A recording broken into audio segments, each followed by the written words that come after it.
Hello and welcome to Fox Sports' presentation of the 2012 Australian Open men's singles final. Novak Djokovic, Rafael Nadal, 1 and 2 in the world, meet again. Wally Mercer. Different story though coming into this one as what we saw in 2011.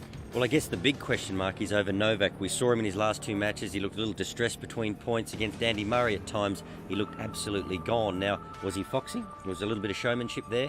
If he was, I think Rafa's in trouble. If he's fresh, Novak Djokovic beat him 6 times last year, but I think, Adam, more importantly, 9 of the last 11 meetings have gone the way of Novak. So he's got the game to dismantle the Spaniard. And if there's one bloke who won't be sucked in by any rope-a-dope goings-on out there, Djokovic looking beaten and gone in the first set, and then all of a sudden he's dancing around like Rudolf Nureyev at the baseline there, is Nadal, isn't he? Because he plays point by point by point. Absolutely. He's a great match player. He really focuses on his own game. One thing I think, though, with Rafa, if you go back to the match with Berdych, and it's pretty much a microcosm of his career, he hits 33 winners in the match. 15 of them were in the last set. He only opens the shoulders when he really feels like he's got his opponent beaten. Now, I'm not sure that style of play, which is a little what we saw at the US Open final last year, is the way to go for Rafa. I think he might be thinking, I've got to wear this guy down, but I would actually like to see him play his biggest game. And I think for Rafa, a real key, Rafa's got to use his forehand down the line. He cannot just rely on safe play cross-court. He really has to keep Djokovic on the run from the get-go. Does he get a bit hesitant with that on occasions? Well, he only uses it right at the end of the match when he feels like he's got it won. Then you'll really start to see it. But I don't think cautious tennis is going to get the job done for Rafa. Even if Djokovic is tired, he's got to stand up on the baseline. He's got to take that backhand early, particularly on return. And he's got to go out and win this match. Djokovic won't lose it. What about Djokovic? More of the same, or is it just too hard to pick, given what we've seen in this second week so far, what he's going to produce? He is so confident. He took some risks against Andy Murray on break point, 198 kilometres an hour on the second serve. That's really rolling the dice, and you can get burnt doing that. So I'll be interested to see if that's his modus operandi in this match. But Adam, he stays up on the baseline. He can redirect traffic so well, so he can put the ball pretty much anywhere in the court. It's a lot easier to hit where the ball's just come from. That doesn't bother Novak. He hits with great depth. Obviously, that troubles Rafa, takes a lot of time away from him. So Novak can get to Rafa's backhand, and he's very good at spreading the court, getting Rafa running wide to the forehand, which is Rafa's least favourite forehand. So tactically, he's really got his number. So I think if it's a level playing field physically, you've got to go with Novak. But if he's feeling the pinch, Rafa might be there to pounce. He might find him out. Let's find out ourselves. Let's go to Rod Laver Arena. Novak Djokovic looking for his 3rd Australian Open crown. Rafa, his 2nd. Your commentators to take you through it, Jeff Masters, Fred Stolley and Peter Donegan. The Norman Brooks Challenge Cup is awaiting $2.3 million Australian dollars to the winner, but this is about the glory. This is about putting your name on the honour roll again. Will it be Nadal for a 2nd time in Melbourne, or will it be Djokovic for a 3rd? Their 3rd straight Grand Slam final, the Australian Open of 2012, Djokovic and Nadal.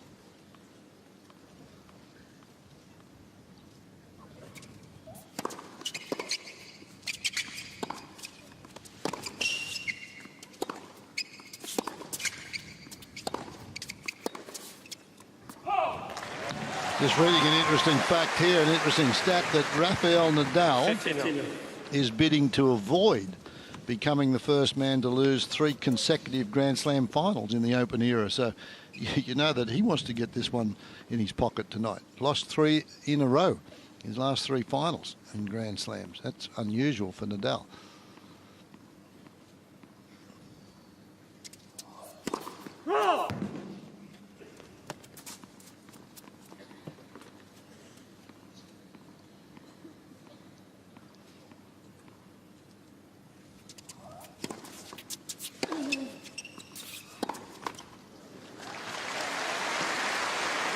And if he does avoid that, Fred, he'll become the 5th man to reach multiple finals at all the Grand Slams in the Open era. The other 4, pretty handy players: Agassi, Federer, Lendl and Rosewall. Super slow-mo camera, boy, that's added a lot to the viewing pleasure.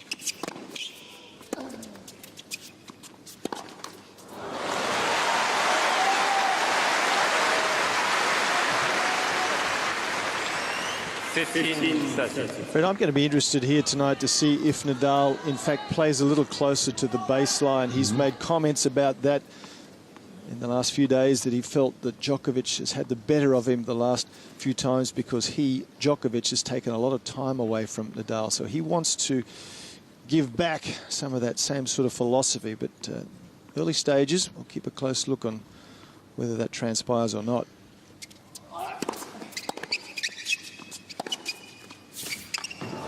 That's where Djokovic gets to him, and that's the most improved shot in the Djokovic arsenal is the forehand.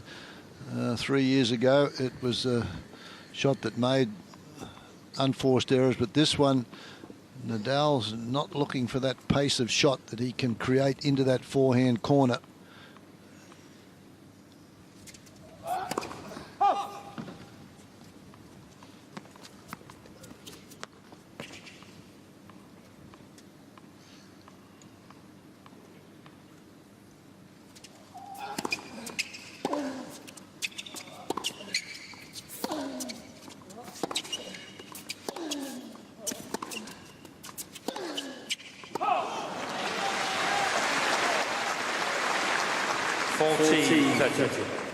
Djokovic has already got the arm working early. He's had a serve in at 201. His quickest of the championship so far has been 204.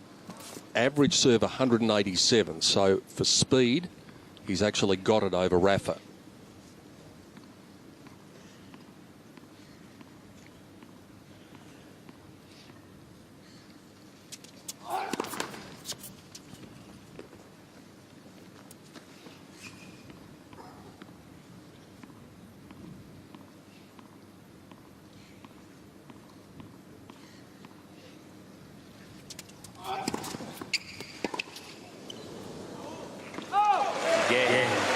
Great second serve. You could see Nadal move, looking for that backhand serve, and Djokovic with a good kicker surprised him. Well, you mentioned how much his forehand's improved. I think this has been even the better part of his improvement of recent times, Fred's the serve. He went through a phase there in 2010 where he lost his rhythm on serve. It was being tinkered with a little bit. He's gone back to his own original rhythm, and that second serve in particular is much better. Well, Todd Martin did that when he took him over, changed the entire swing, didn't it? It was a swing that was reminiscent of the old Stefan Edberg thing, where you held the racket down there all the time. And he had to have too much work done at the top of the swing. As you mentioned, he's gone back to the old swing, and he's tweaked that. We discussed before that Djokovic will have the edge on speed as far as the first serve, the quickest serve is concerned. One thing where Nadal will be looking for an edge will be first serve percentage. His average first serve percentage throughout these championships, 74 compared to 60 for Djokovic.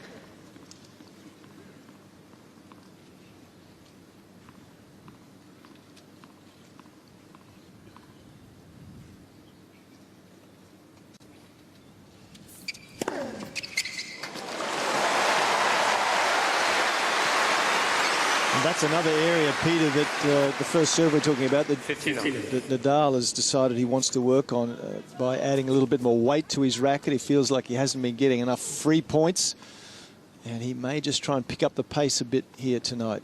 Doesn't want to have to work as hard as he has in the past.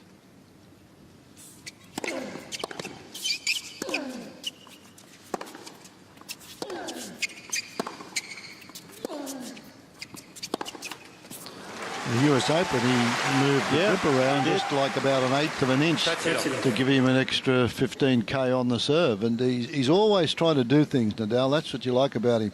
You mentioned whether he's going to stay in. He figures that out all the time. He did that when he nearly lost first round at Wimbledon about 4 or 5 years ago. Down 2 sets to love in the first round, came back to win it in 5. Robert Kendrick, yes, Californian. It's one of 3 times in his career that he's been able to manufacture a win, coming back from 2 sets to love down.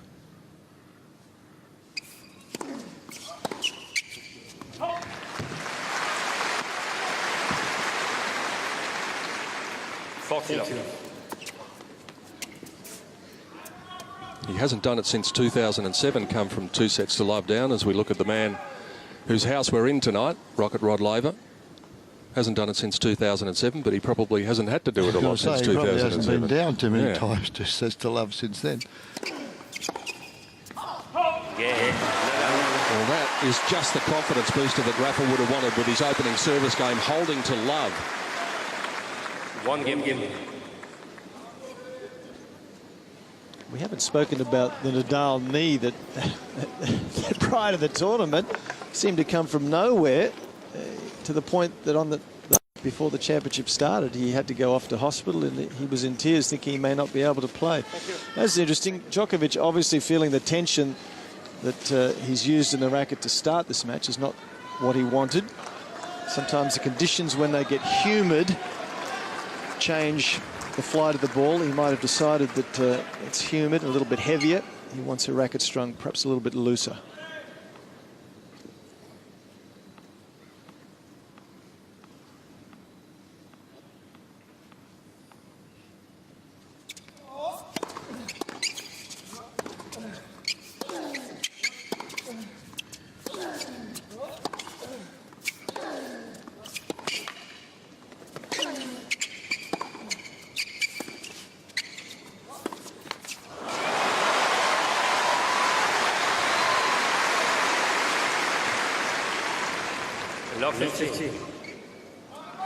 Just struggling with his timing a little early, Novak Djokovic. 5 unforced errors on the board already.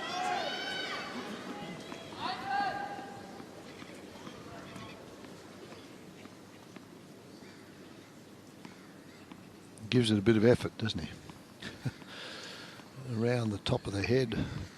Big top spin.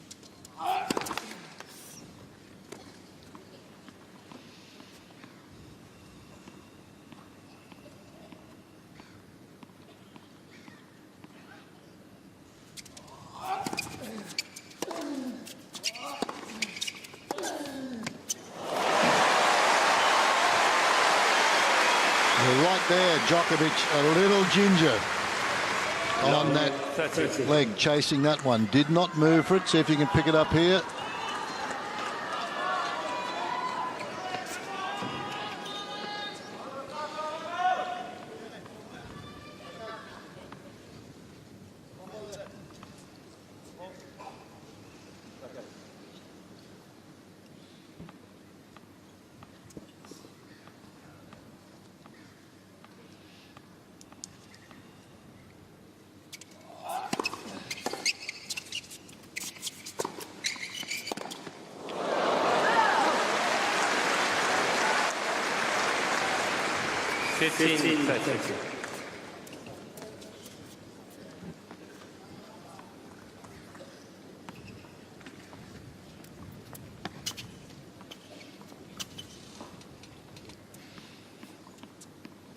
Just gets a little bit more pace on that forehand than a lot of other guys do. Just hits a little flatter, gets through the court a little bit more quickly. Djokovic we're talking about.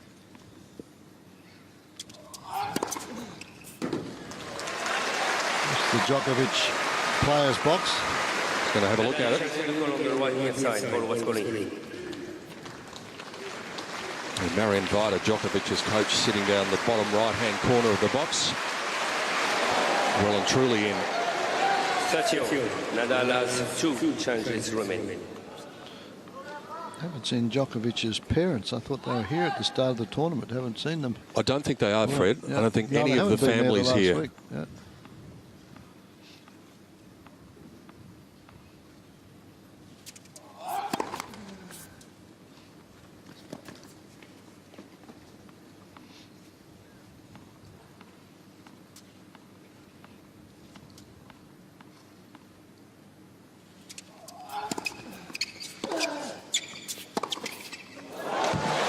That's the shot that he just... That's like bread and butter now, whereas before that used to be under pressure, this shot. But not anymore. Right up round chest high and just dumps it. But he's getting more pace, though, as well, even more than Federer does. Federer is getting a lot of spin on the ball, but not getting through the court as quickly as Djokovic, and it just was a big difference in the outcome for Djokovic last year.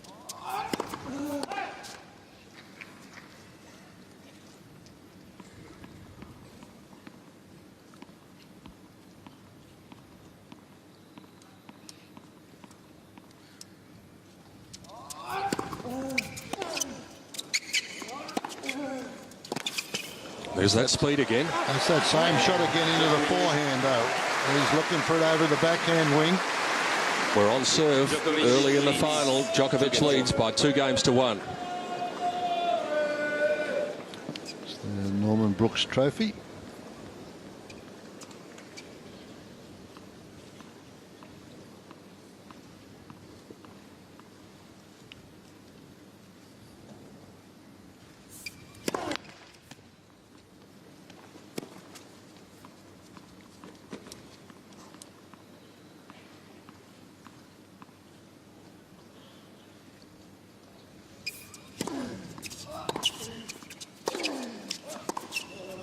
Djokovic challenge the corner on the right baseline.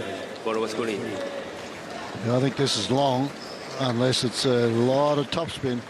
You never can tell with the strings that Nadal uses. He gets a lot of dip on the shot. It's long. You're a good judge, Fred, because that margin is 2 millimetres. Love 15. You always had a good eye, didn't you? Well, apparently he's got 2 good eyes. No, I've always been one-eyed.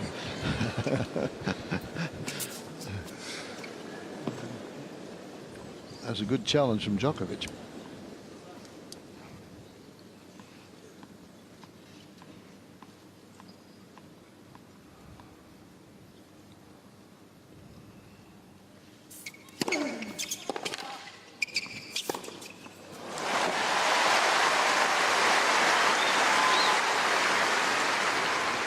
It's the reason that Nadal's got such a terrific record at staving off break points. He's a lefty. The big points are so regularly into the second court. He's down break point. He puts in that wicked sliding serve, and you're under big pressure. He's one of the best in the world as far as getting out of break points.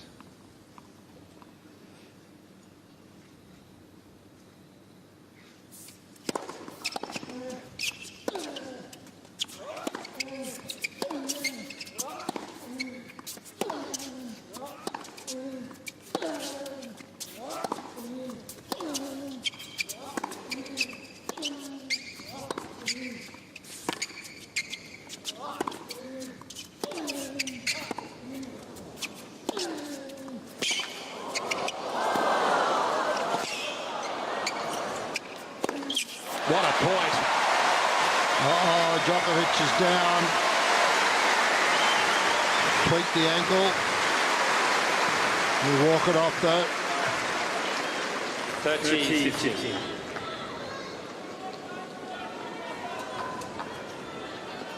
Just after this, just He here, just it was moves rather back. innocuous.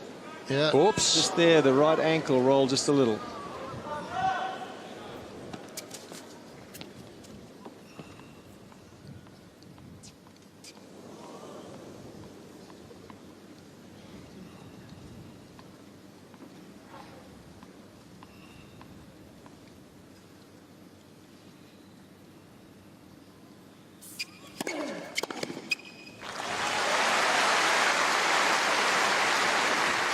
Another serve when he was coming up in the ranks. That was his go-to serve, wasn't He's it? down At to break. 15-30 or Yeah. 30-15. He used to go for that one right down the tee, and the players started to pick it after a while. They used to know that was going to happen at that stage of a game.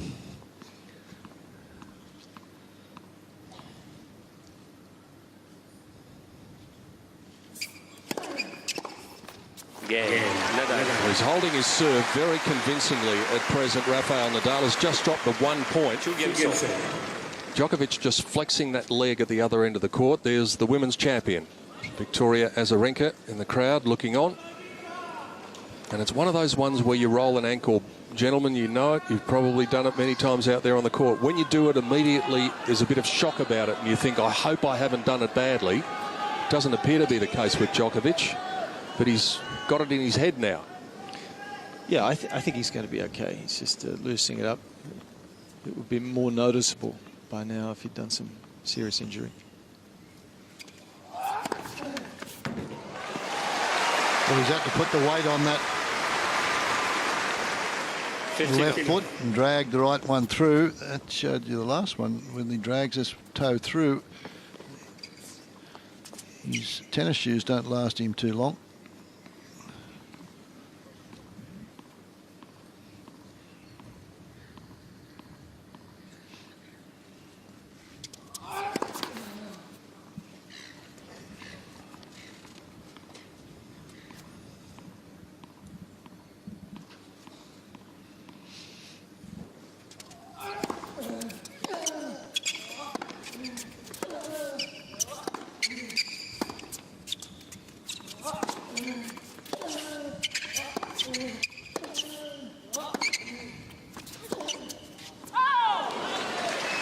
Speaking of those tennis shoes, Fred, it would be interesting to know what the surface of Novak Djokovic's shoes are like, because without question he has got the loudest pair of shoes in the men's game. It's like a symphony of sparrows as he makes his way around the court. I'd go the hard court shoes. They don't. The Wimbledon, they have the pimples on the bottom of them. Uncle Tony wasn't too happy with that one, and neither was Dad. That's his dad next to Uncle Tony.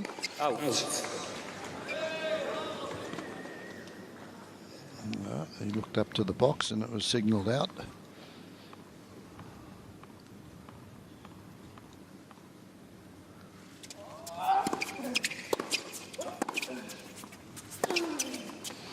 Changed his return to serve position there, Nadal. That was the first time he'd been up tight on the baseline. 30-15. Most of the other occasions he'd let the ball drop. See where he stands here, on and inside the baseline. That's a surprise tactic and a good tactic, even if he just does that from time to time. Mix it up. It worked for him.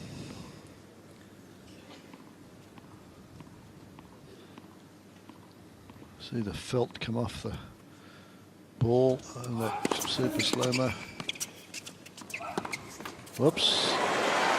Pretty tentative backhand there from Djokovic, having to put the weight on that front foot. Well, it was a lack of footwork, wasn't it? He just didn't move as he should have done. We didn't hear the squeaking. He's falling backwards as he hits that.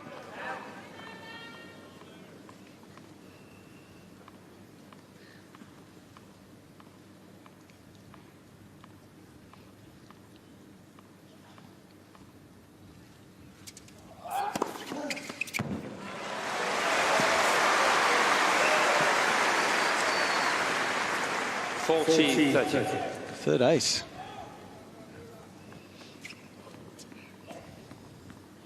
What a turnaround that serve has been in 2011. It was a liability in 2010.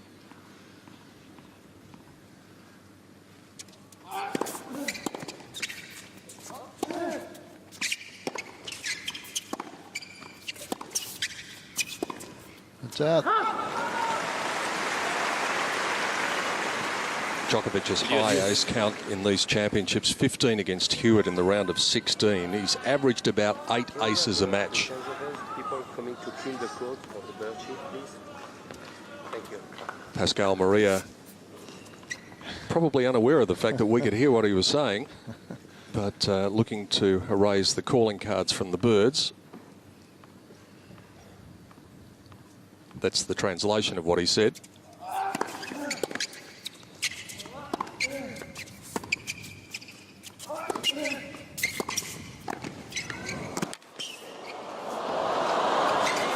Remarkable. Not that shot, the one before. He does it time and time and time again.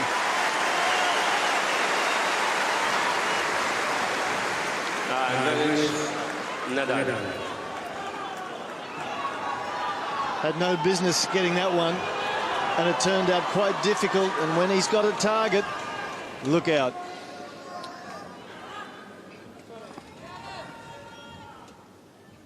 Brings up the first big moment of the final.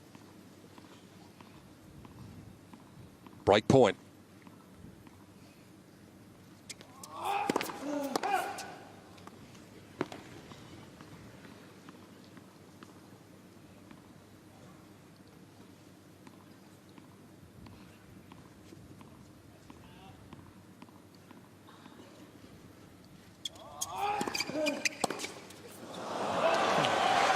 Yeah, that was a tight return, very much rushed into that one.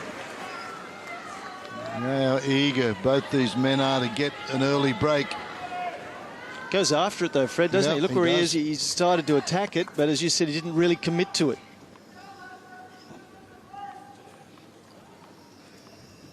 You look up to Uncle Tony and say, now, if I was another 8 feet back there, I'd have made that return. Now you're telling me to step in. Well, he couldn't get near that, although he's going to have a look at the mark. Advantage, Djokovic. 201. He's had at least 3 serves of 201. His quick one's been 202 tonight. Tell you what, this is a good game for Djokovic to get out of, if he does.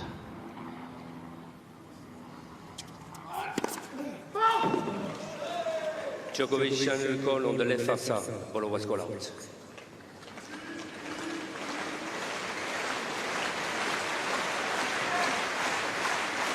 And it was by quite a margin, 34 millimetres.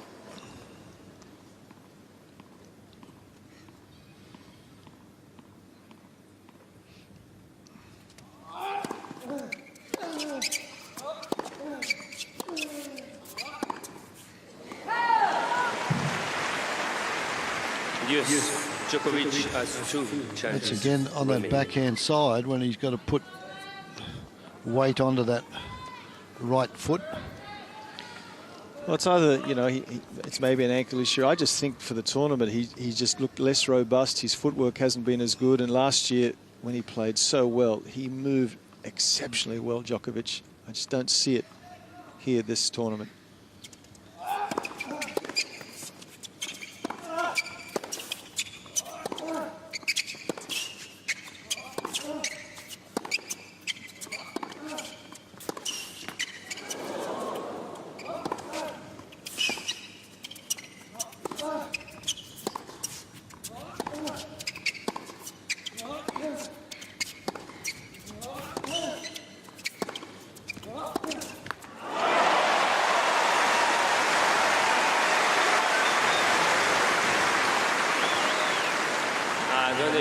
Nadal. Last rally was 20 strokes. And another break point opportunity.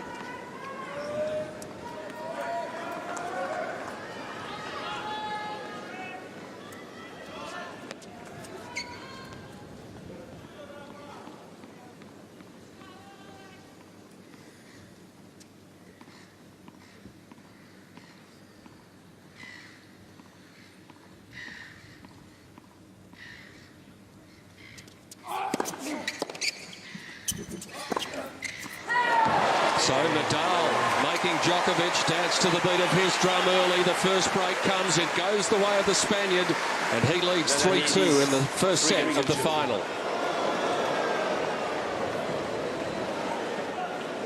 All sorts of changing going on for Novak Djokovic. He was very frustrated as he went to his chair. He's changed his shirt, he's changed his racket again. And he's seen Nadal jog out, which is a wonderful psychological ploy from Nadal. And it's 91 degrees and he's put on a black shirt. That is curious.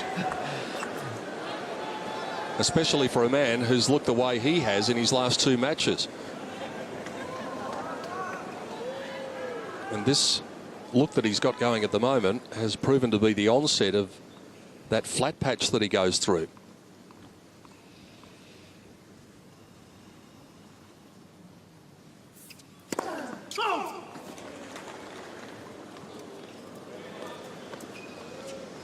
You got a challenge or not? Nadal channel call on the left center side. Ball was called out. Well, the question is that challenging in a timely manner? Well, they all seem to do it. They see a mark and...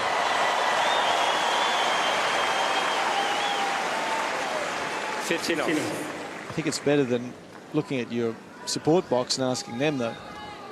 Well, it's pretty much up to the chair umpire to determine that, isn't it? Whether it's made in a timely fashion. He's picked up a couple of the players for coaching also, Pascal Maria, throughout the 2 weeks of the event.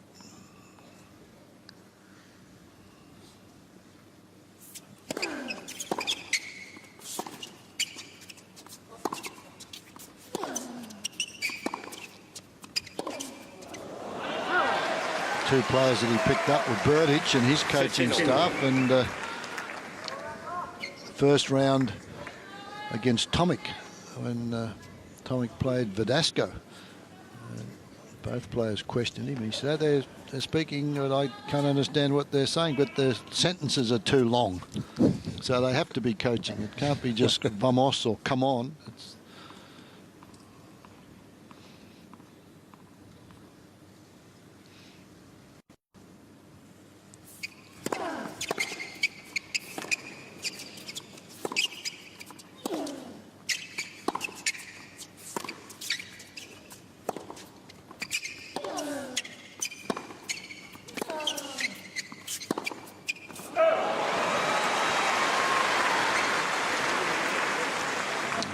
Spot on there, Jeffrey. He's just working on his footwork. He's just not in position at all.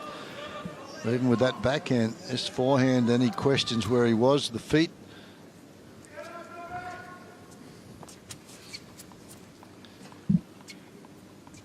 Look at the intensity on Nadal, boy.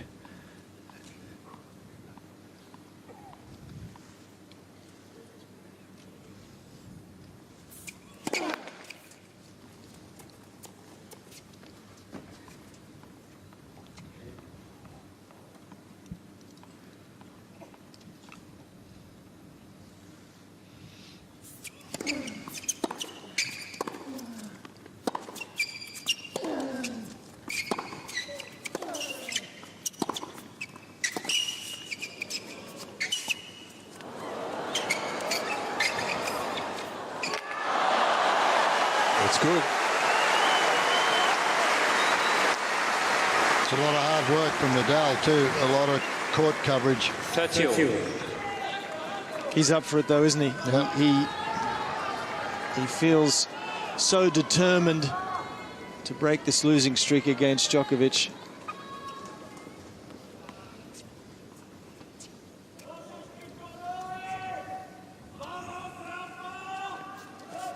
Thank you.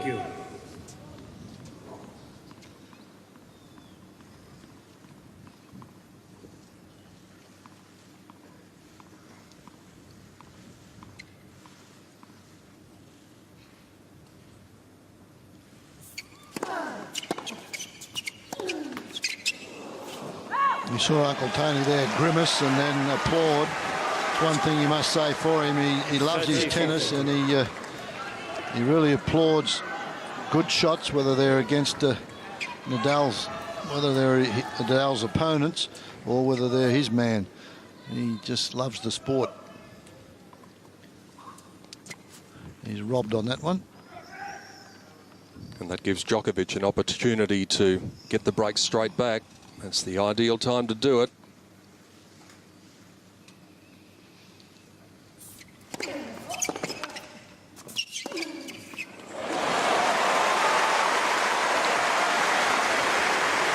That's what we mentioned before. Break point down, he goes the wide slider that you can do nothing with.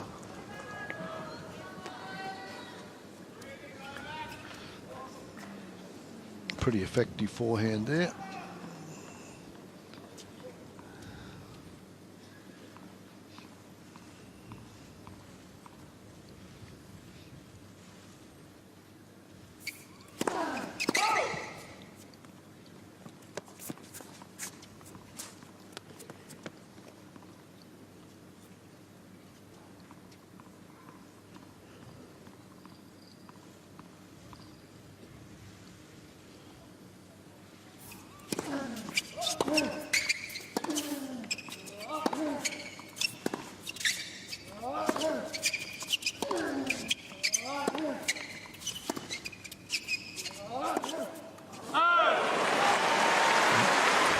He's up to a dozen unforced errors now.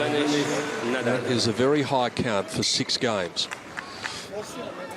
That's twice as many as his opponent. Nadal's made 6, Djokovic 12. And this last forehand misses by a good couple of meters. That's a bad miss, nowhere near it.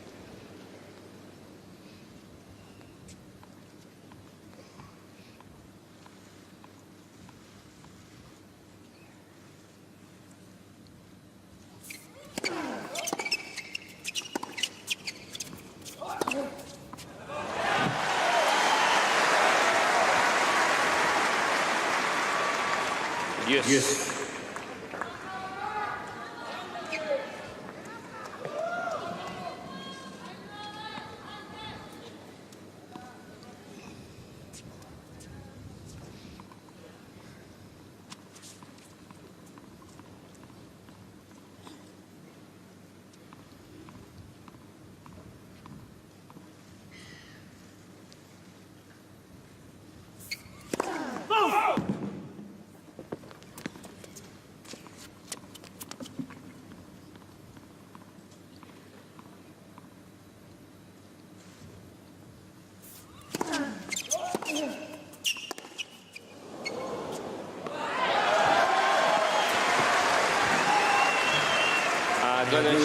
Djokovic.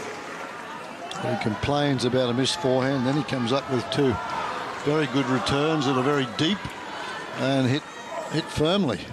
This is a good return. Best returner on the tour in 2011, won 39% of all return service games.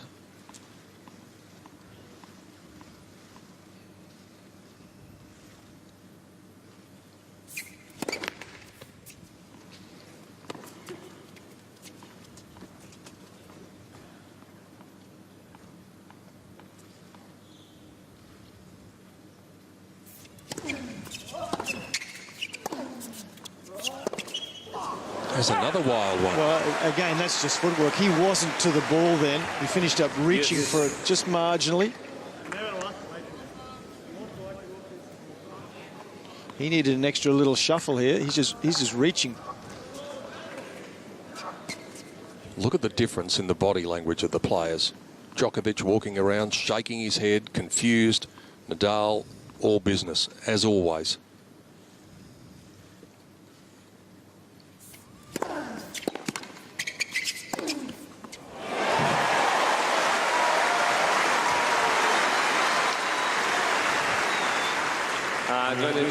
Nadal.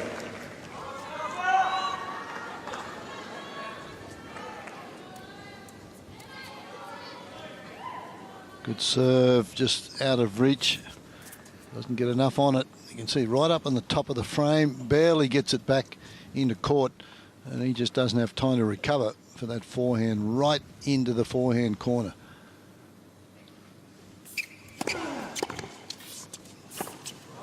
Well, the longer it goes, the more significant this sixth game is becoming. 4 deuces now. Djokovic has had 2 break points. 9 minutes in duration. It's becoming pivotal.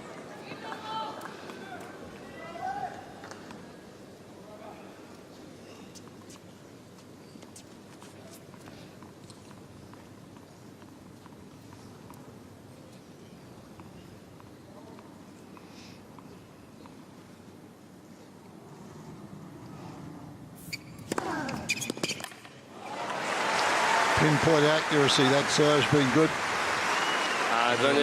On the juice court, right down the middle. Again, this one moving away, just out of reach once more.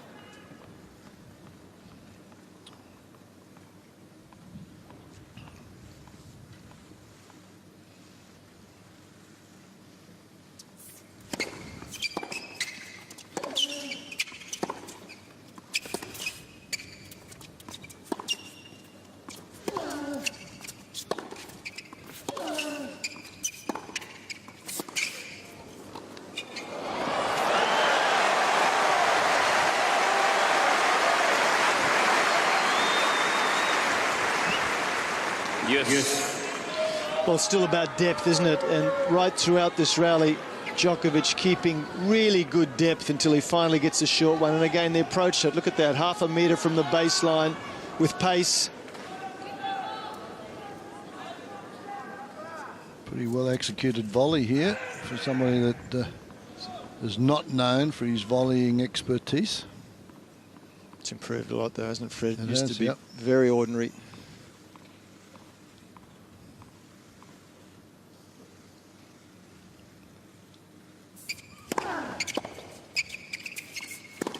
Jammed him with the body serve, and that was it. Such determination written all over the face of Nadal after every point. But you get the feeling he's ready to run through a brick wall tonight, Nadal. He does not want to lose 7 in a row.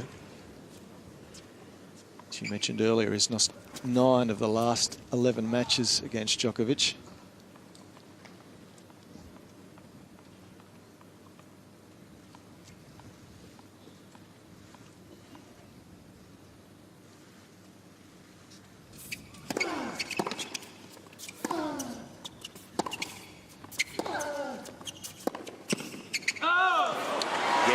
Is a big hole from Rafael Nadal. Djokovic will be kicking himself. He had a couple of opportunities but didn't take advantage of them. That might be significant when we talk about the story of this match. The crowd in Garden Square packed out there, and also at Grand Slam Oval, just to be here to enjoy the atmosphere of the first big worldwide sporting event of 2012. The Eureka Tower standing like a beacon above Melbourne's skyline on a cloudy and perhaps, and hopefully later on, stormy night. Pretty nice sunset, or it appears to be.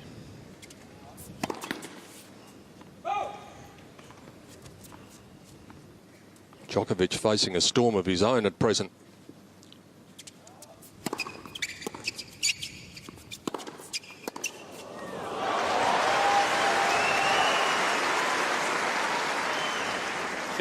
More frustration, that forehand, and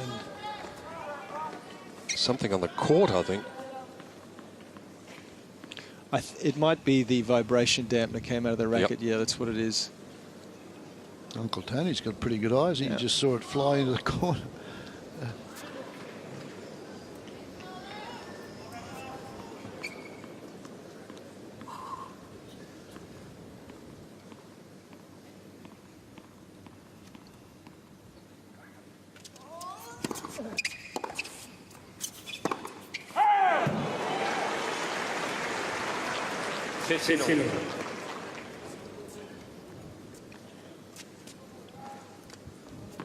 The defending champion needing to be very vigilant here.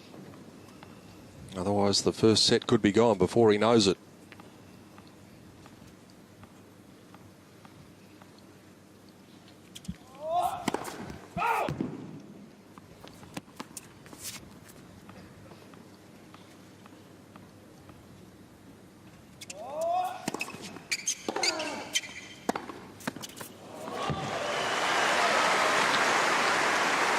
Starting to get that look about him again. Starting to get that flat look. Didn't even follow that ball in.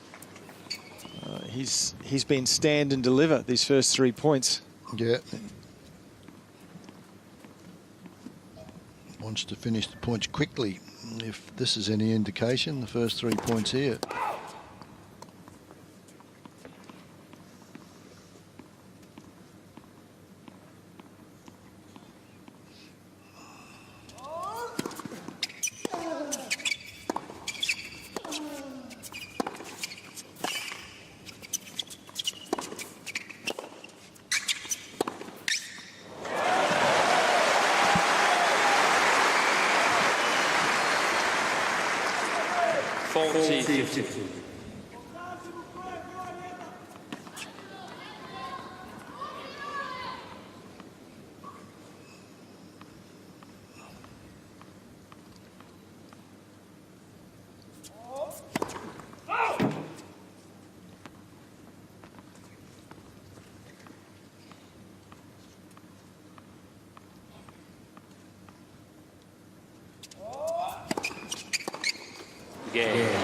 Djokovic holds, but perhaps the sign's just a little worrisome. He's down a break. Nadal has it 4-3 first set.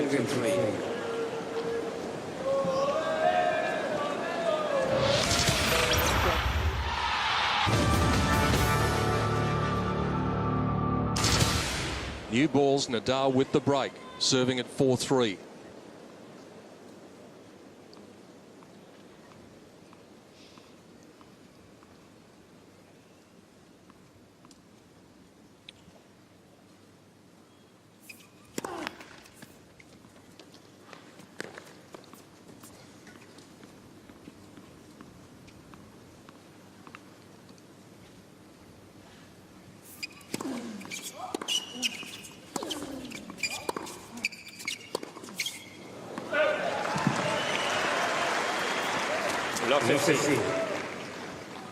The 204km/h fast serve that Fred Stolle was talking about for Rafael Nadal is in fact his fastest of the championship so far.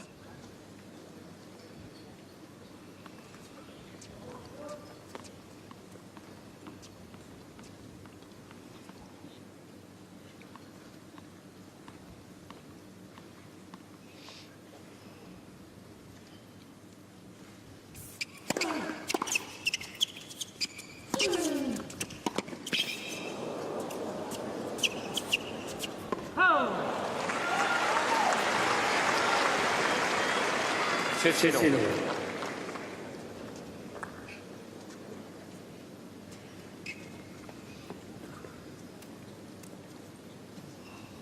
Creates his own pace of shot there. Nadal was just blocked back. That one could bring rain if it gets up any higher.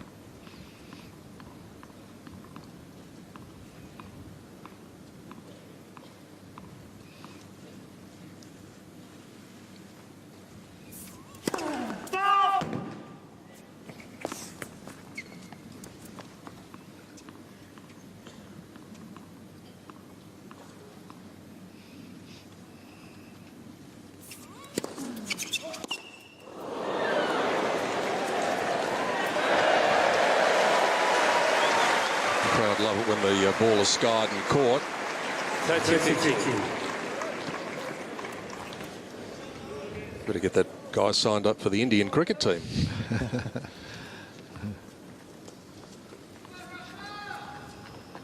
I think I'd rather be signed up to be the Indian cricket coach. I mean, look at what his salary apparently is.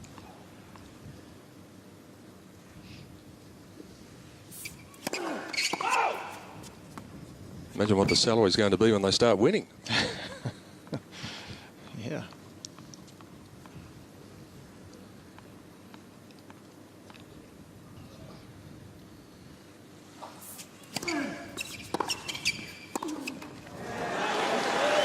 Disappointed with that one.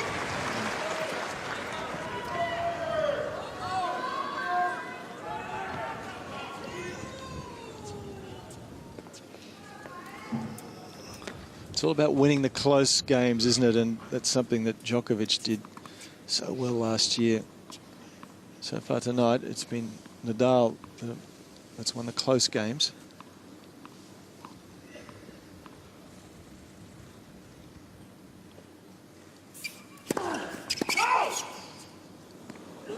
Keoki buena. Nadal descended the goal on the right service line. Ball was put out. Kelke Buena, what's that mean? It could be good. First service. Could bet it Good. is. That's what it is. It could be good. So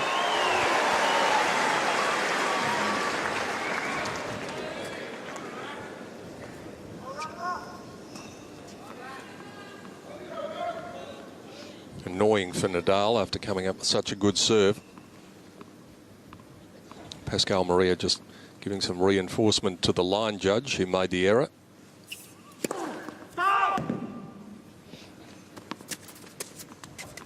Don't realise what a hard job they've got until you sit at the side of the court and see the speed that the ball is moving.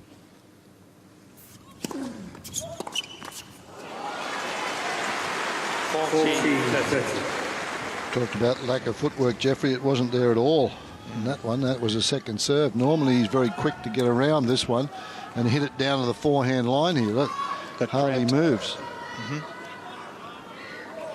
His cramp, see how tight the elbow is into the side. The ball chased him and he didn't move.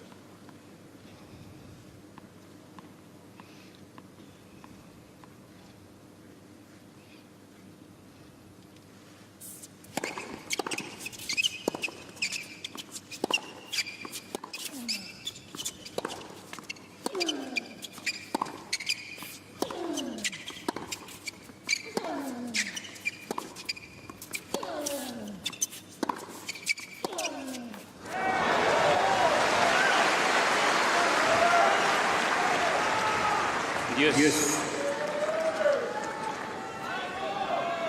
Remember the last game on Nadal's serve was an absolute marathon.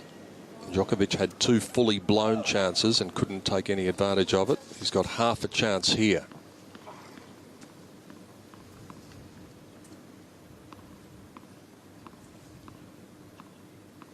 Running out of time to take his chances in the first set.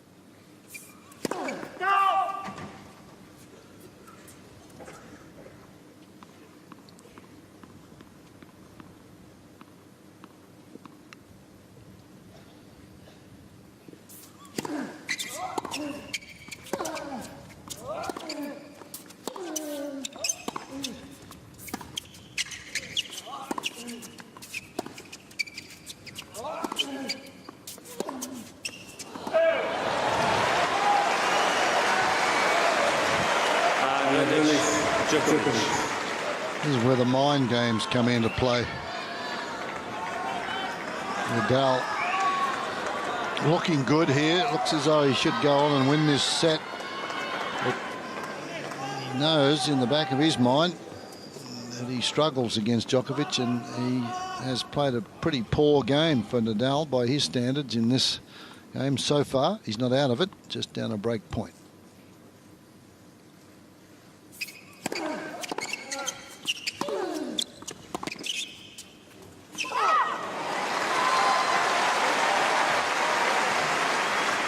Yes.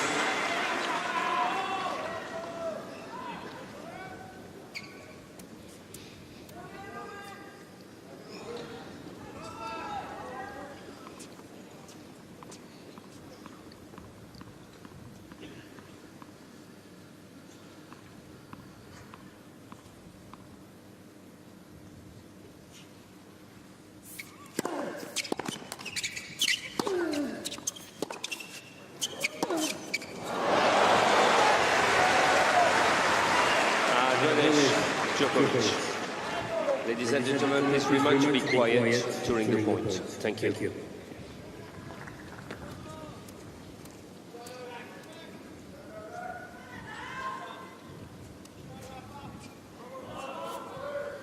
Marion Vida reinforcing that point.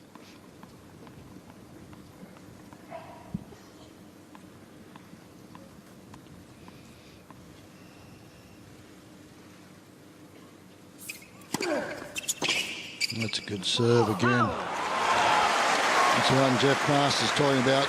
Not a lot of pace on it, 177, but boy, halfway up the service line there and just spinning away. Djokovic has to take one hand off the racket. Can't play that with two hands. Look at that full stretch out there. Can't control it.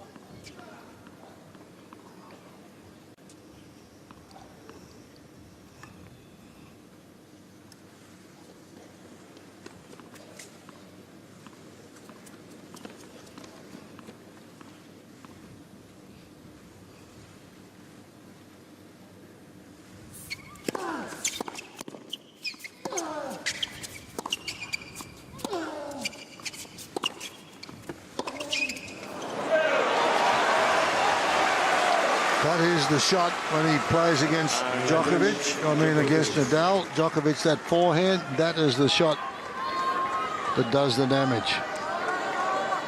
But we haven't seen too many of them tonight. Keeps moving further and further away from Nadal.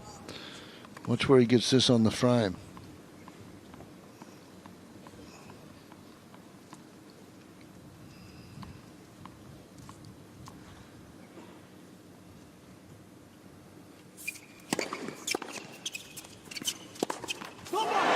Top-level sport, you only get a certain number of chances, and finally Djokovic has taken one. It's taken him 5 break points to get the break back, but that's exactly what he's done. Well, that was a big psychological blow, wasn't it? Because Nadal has looked the better of the two players, as you mentioned, and it was only probably the mental processes that brought Nadal undone there. Not a good game at all. So, back to square one. There's the very expensive watch that he's got, Nadal, and a good look at the ball bounce. And the serve, he gets all that motion, jumps up in the air.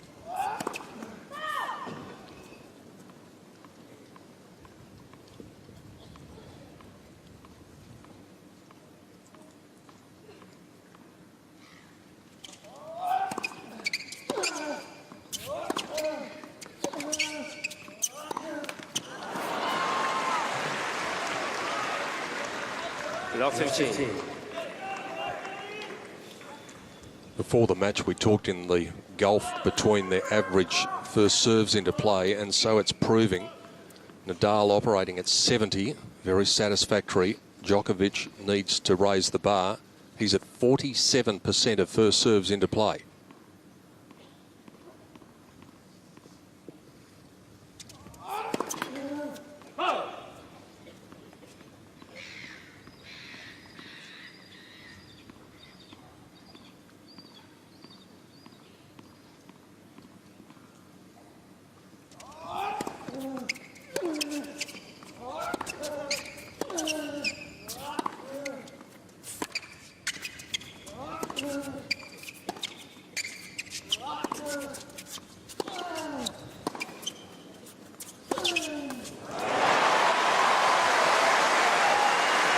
Again, he looked a little tentative in his footwork. Low 30. This is Nadal's favourite shot, though, hitting this off forehand. And, yeah, in the background, you can see Djokovic not taking off particularly quickly.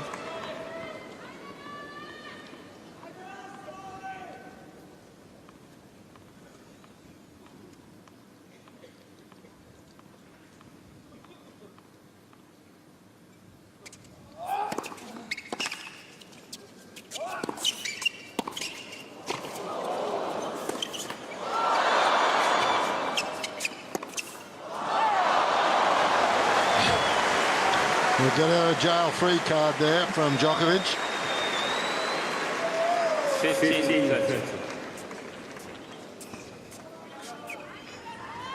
This next one was past him. It was a cold winner. And the net cord goes against Nadal.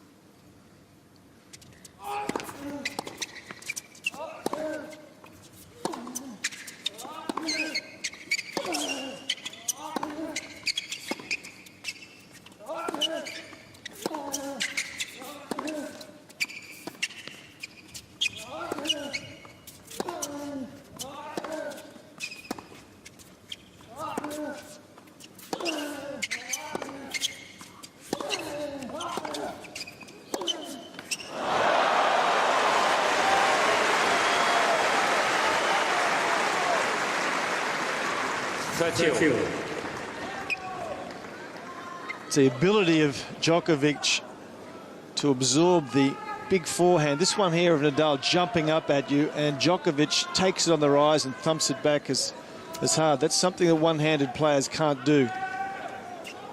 People like Federer struggle with that shot. He runs into trouble with Nadal, isn't it? Exactly the same.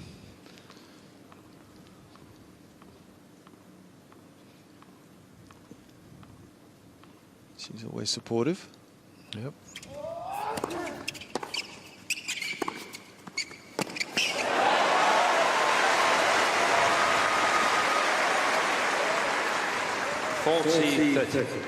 Mozigo looks as though he's out of it for a couple of games and then suddenly gets a break of serve and he's like a new man. Well, as we mentioned, that 2-4 game, he just was stand and deliver without really too much thought about what was going on. Now he's very mindful. Djokovic we're talking about.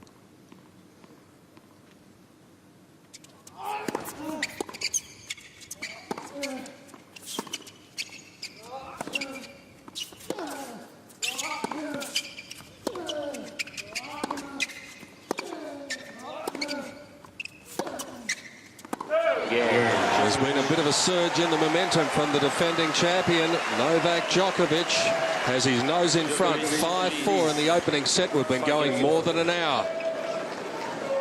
Serbian fans, Spanish fans, plenty of those abounding, and the neutral fans are just here to enjoy the occasion. And they've certainly done that. Roof open, little sprinkle of rain earlier on during the mixed doubles final. But weather-wise, it has been the most perfect fortnight here in Melbourne. And that's the reason that the record for these Australian Open Championships attendance-wise has already been broken before anyone came through the gates tonight.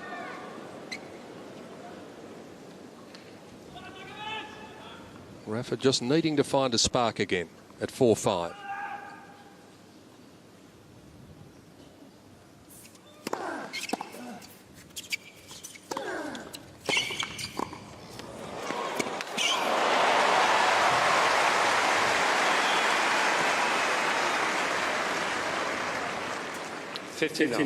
Hit the serve of the body well so far tonight, Nadal, and that's a good tactic against the man who is the best returner of serve on tour. Don't give him room to swing. We've got a lone seagull who's just dived down low into the stadium. And about 100 others have followed. Yeah, he's just said, follow me, folks. By the look of it, they're going to depart reasonably quickly, although we've still got 3 or 4 up high, but no real hold up.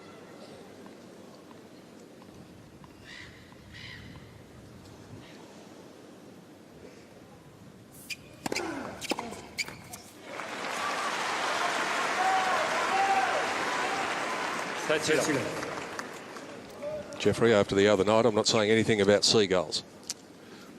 Wise decision.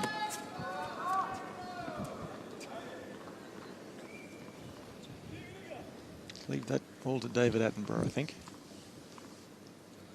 Well, the feathers, you can see the feathers floating down onto the court now. They're all over the place. It was a pretty good service game from Nadal after he sort of threw away his last service game to allow Djokovic back into this opening set. He'd like to have had this game when he was serving at 4-3. 40 love at the moment.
It's a credit to Djokovic's ground stroke control and his decision making that so far tonight I think Nadal has probably hit about four forehands from the backhand corner, which is what he likes to hit.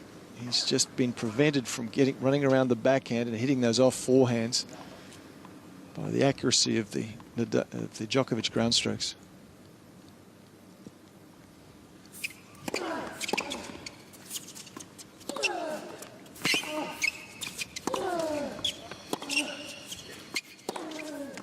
That's what he wants to do. You called it, Jeffrey. It turned into a tough hold of serve, but a good one and a vital time in the first set as this set rolls on. It's not going to be a quick match, even if we have straight sets tonight. We've been going 1 hour and 7 minutes already.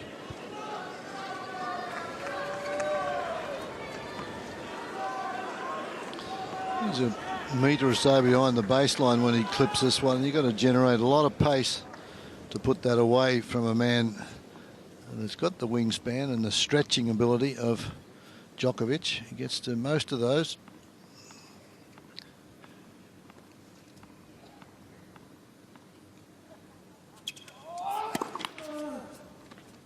Five all, heading towards tiebreak.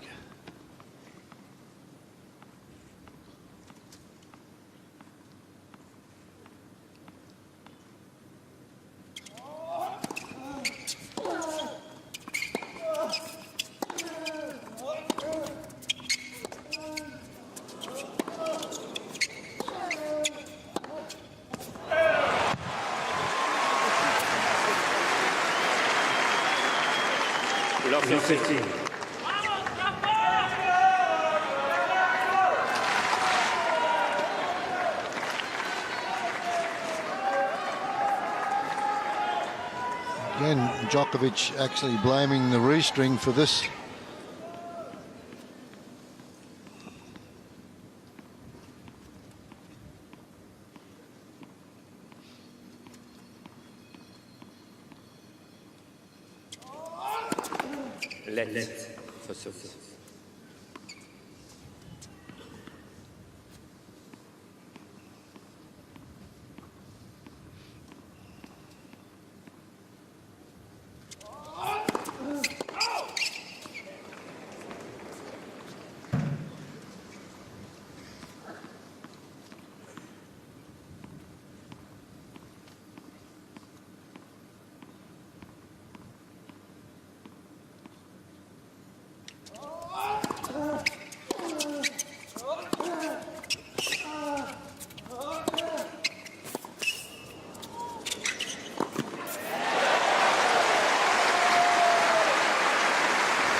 15. Still serving at a very poorly 49% of first serves in Djokovic, so he's making life difficult for himself.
What about the amount of topspin he got on that? Just ripped it. 32. Well, it's this backhand that does the job. He decides to really go after it. And that's the first time, really, off the backhand side, off a neutral ball, that he's gone after that shot, Nadal. He's only hit one backhand winner so far in the match. Biggest point of the match so far right here.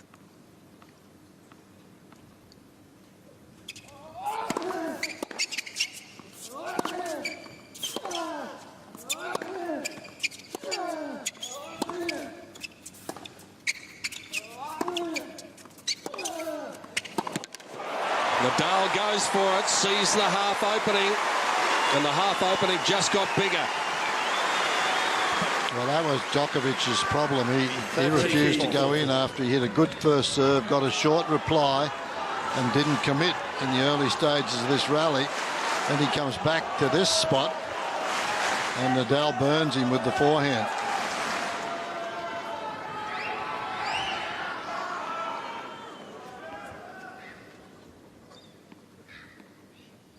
Break point for the Spaniard to go 6-5 up deep in the first set.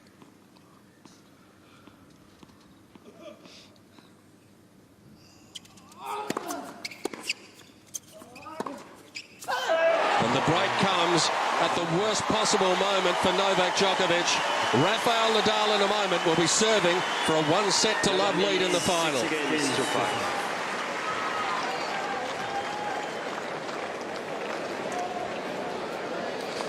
Well, credit to Nadal there. I think at 30 all, he came up with a big backhand, and to get himself to 30-40, he then came up with another big forehand down the line. He'd been playing to a pattern. He'd been hitting that forehand back across court, had the courage to go for the opening. So we may well see what we thought we were going to see earlier, Fred, and that is a first set to Nadal. Yep. Yeah, well, he's had enough opportunities to win the first set, and it'll just be up to his mental application now, serving for the set. He lost it at 4-3, which would have put him in front 5-3. And both players know the importance of this opening set. Time. I think Nell wins this first set. He can go on pretty strongly.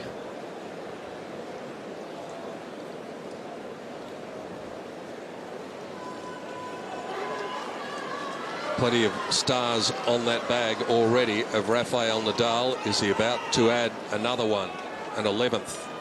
Well, this would be the first step towards that. Yesterday, the women's final went 1 hour and 22 minutes in total. The first set in the men's final goes 1 hour and 14 minutes, and it still ain't over. It might be in a moment, though, if Rafa can come up with a solid service game in the 12th game. Otherwise, we're off to the breaker.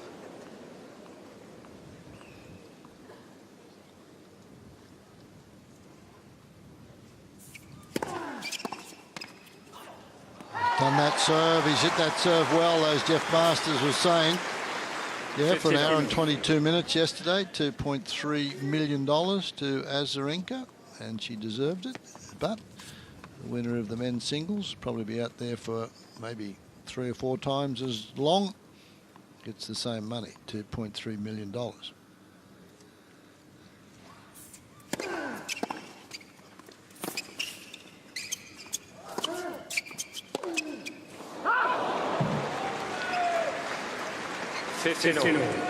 Well, it was worth the percentage play. Djokovic had him stuck in that corner, and he's 15 love. If he pulls the trigger on this forehand, which he does, and makes it, he's 30 love, but it went wide. But worth it as far as the percentages are concerned. It's 15 all, and he's still serving.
The man can do it all.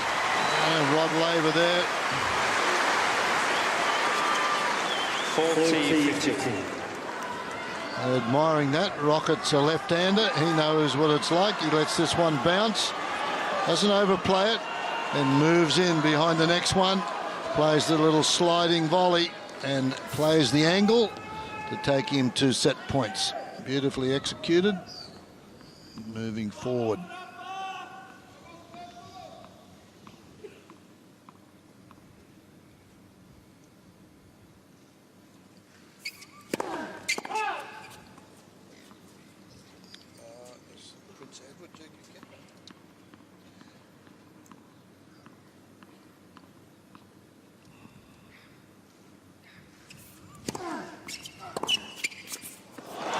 Not a bad time to come up with that on set point. Second serve coming in at just 128 kilometres an hour.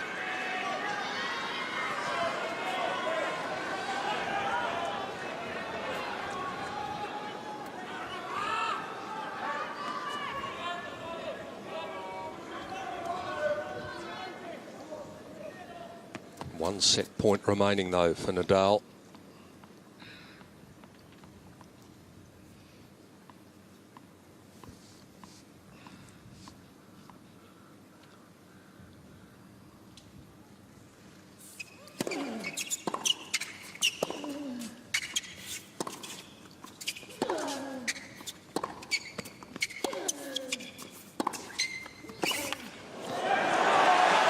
Great defensive stuff from Djokovic.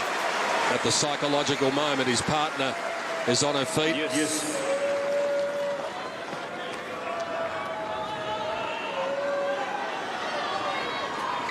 Irrespective of what happens here in this particular match, Djokovic still remains #1 in the world because by way of his performances last year. But this certainly would help Nadal's mental approach to what he can achieve against Djokovic.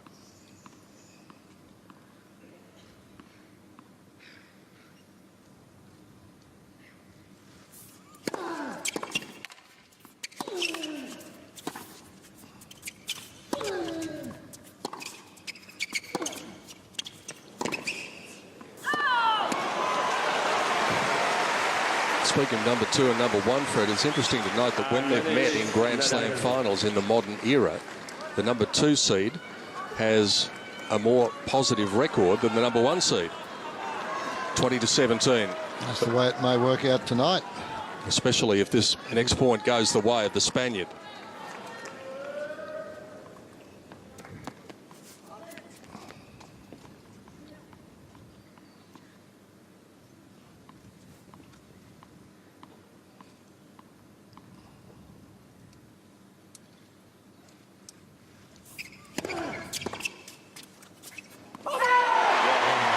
For much of the set, he looked the man more likely, and so it proves. Rafael Nadal takes the first step in the final in 2012 after 1 hour and 20 minutes. 7 games to 5. Is the Spaniard on his way?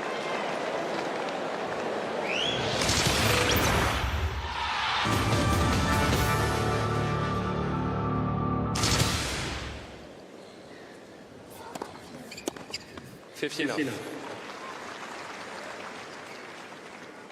1 hour 22 minutes the time on the clock. As we said, exactly the same time that the women's final took to complete yesterday.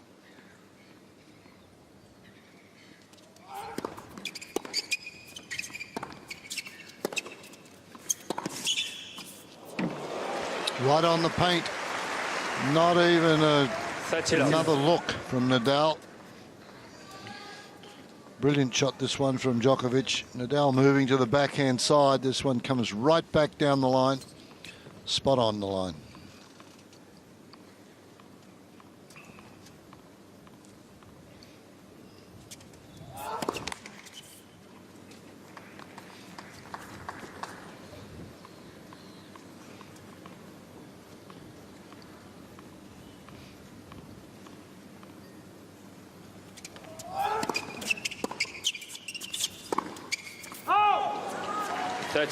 Incidentally, Fred, after your comment about Victoria Azarenka earning $2.3 million, I got my long division skills from school going again and worked out that it's round about $28,000 a minute that she earned yesterday.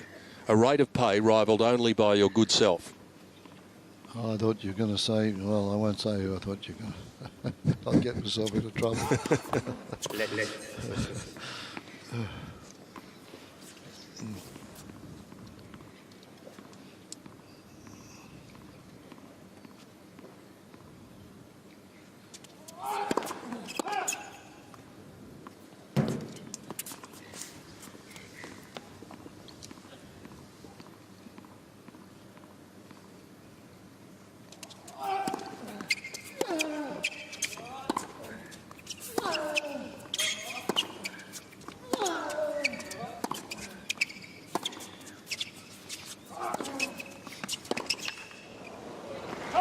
That's the one, but he hasn't had enough opportunities to do it tonight. He's probably played about 4 or 5 of those, and that's been about it.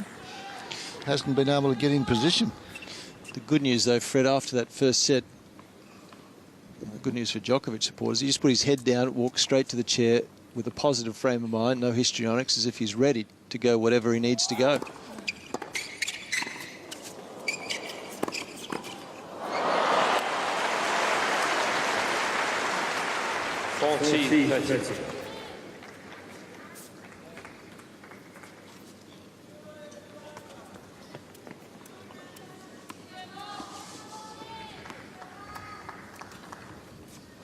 I thought Djokovic, Nadal might win this one tonight, and I think he might win it in straight sets right now. We'll see. Bit early to go sticking your neck out like that, but it's a good service game. First one from Djokovic. First game. And trying something different there as well, his first serve and volley point for the match. Now, let's take a look, first of all, at Rafael Nadal and the rally hit points in yellow, the winners in red. Okay. Well, most of his winners have gone into the Djokovic forehand corner, because that's the shot that we've mentioned so often that he loves to hit. He loves to get into his own backhand corner and hit his off forehand into the opponent's forehand corner. So there's must be a dozen there, and the majority of them came towards the end of the first set. So that's his go-to shot, that off forehand in the opponent's forehand corner. He's ready, Nadal, though. Look, he's jogging back out there on court. No sit down after the first game of any set these days. But he's really switched on with it. Yeah, you know, that psychological ploy, showing his opponent, hey, I'm just warming up. I'm ready here. I'll go as long as it takes.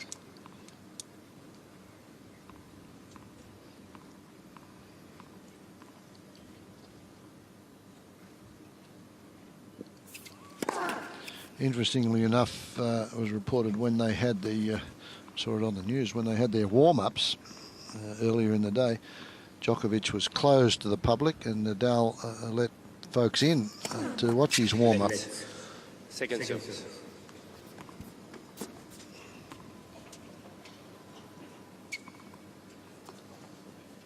So you wouldn't think that would bother Djokovic. There's no secrets between these two. He's not going to send anybody in that find out something new. Love 15. Unless, of course, he was carrying a little injury. Exactly. Yeah. You just saw the first double fault of the match for either player.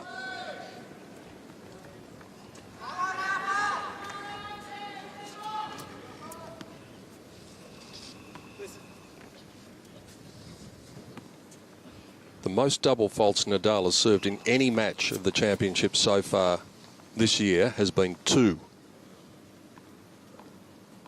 He served 8 in total before tonight.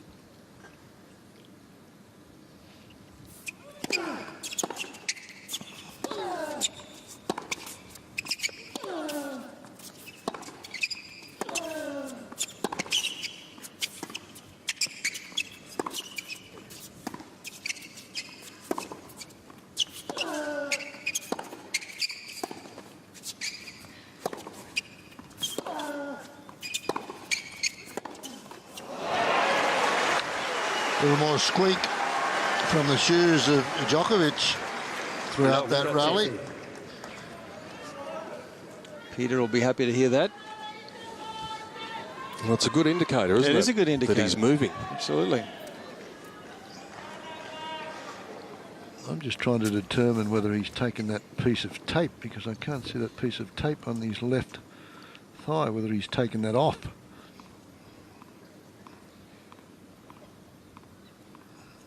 The left quad. Actually, I think he has.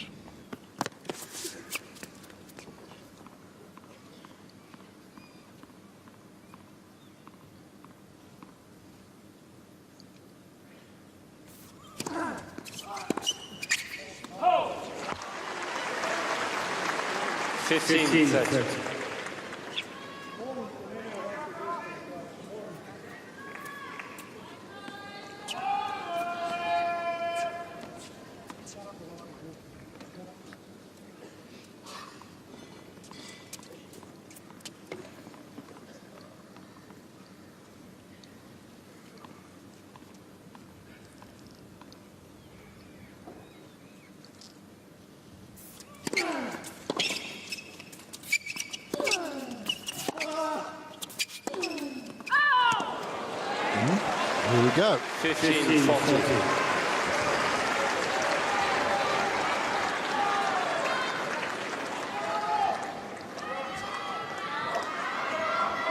Well, here's an area for the most part that Novak Djokovic was just unable to capitalise upon in that first set. He wanted to go forward and volley that, Nadal, and should have. He had such a great serve. Now, by the time he hits the ball after it's bounced, Djokovic is back into play. Lost opportunity.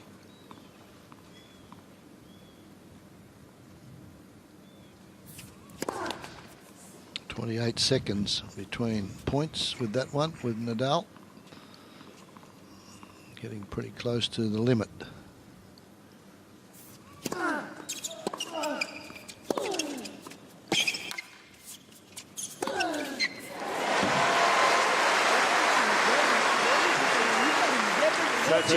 No wonder he's getting frustrated. So many break points now. He's had 6 of them, only converted the 1. It's not going to do it there. It's bread and butter. Nadal can go either way with that one. It's far too short. Djokovic not even in the picture to get that one. Still one break point to come.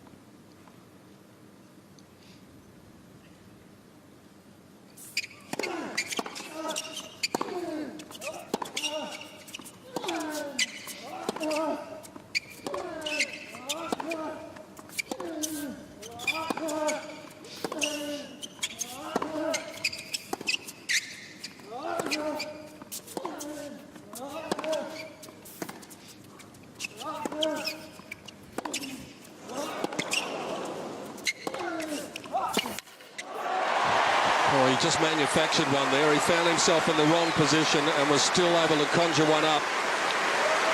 21 stroke rally. Yes.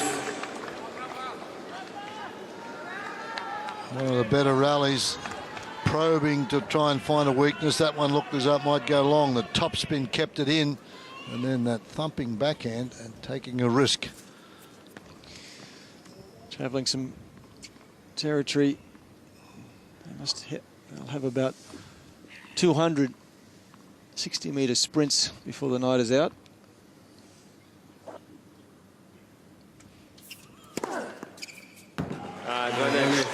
Nadal.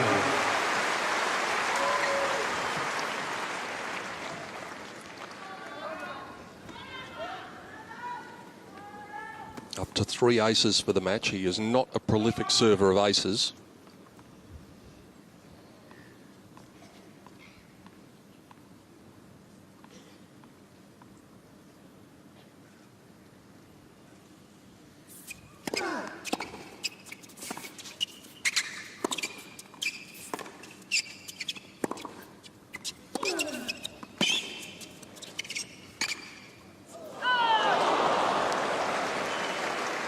Yes. I think he changed his mind there. I thought he was going to play a drop shot, and looked as though Nadal anticipated. I mean, Djokovic anticipated the drop shot. He was on his way forward, and he slices this one way wide.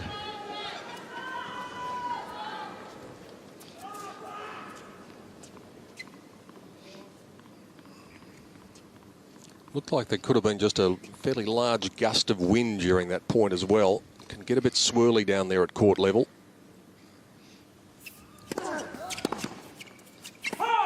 That serve's been good for him tonight. Interesting to see how many times he's gone there on the first serve on that juice court, Nadal. Well, he's just hit enough at the body as well to keep Djokovic from leaning that way early.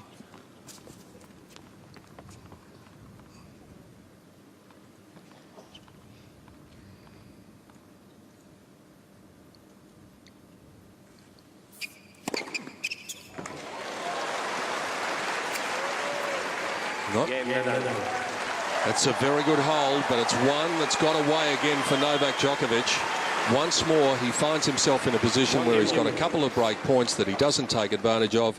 And if you keep doing that against one of the best players we've ever seen, it will come back to bite you. Well, good sporting spirit there too, because he signalled that one long, and then he went up to have a look at it. There, he says no, and then he goes to have a look.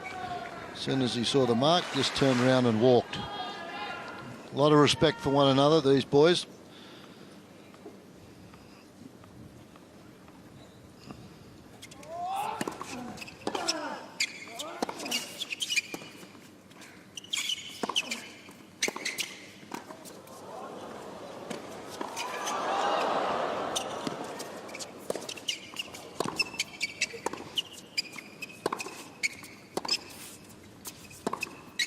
That's super stuff from both players.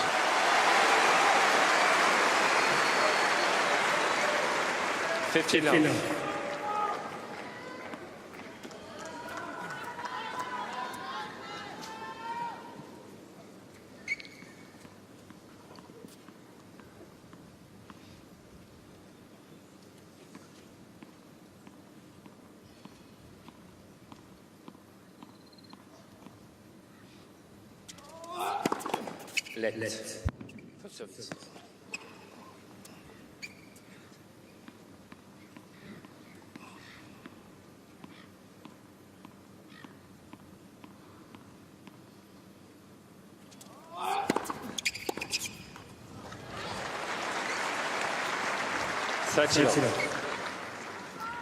You talked before, Fred, about pushing the envelope with the 28 seconds between points. It just seems as though it's not policed anymore because the time between shots is 20 seconds.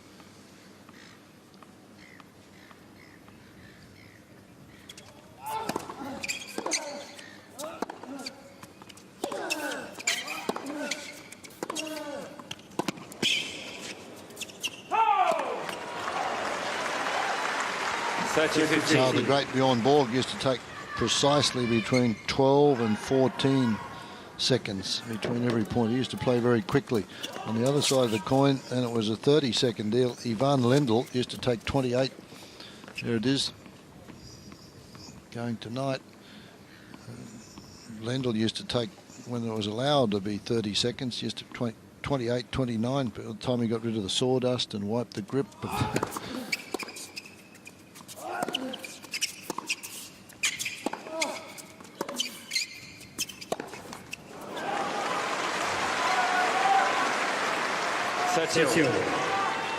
Andy Murray was actually at pains to point out the other night in the semi-final against Djokovic that he was taking a long, long time to get the ball back into play, but nothing's been done about it. And we saw that they're both more than 50% over the acquired or the allotted time. For service.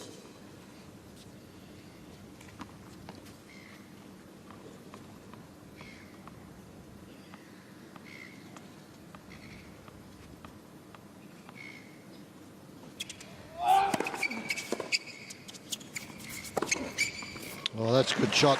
Tough shot to hit. He's got to generate his own pace off a short ball.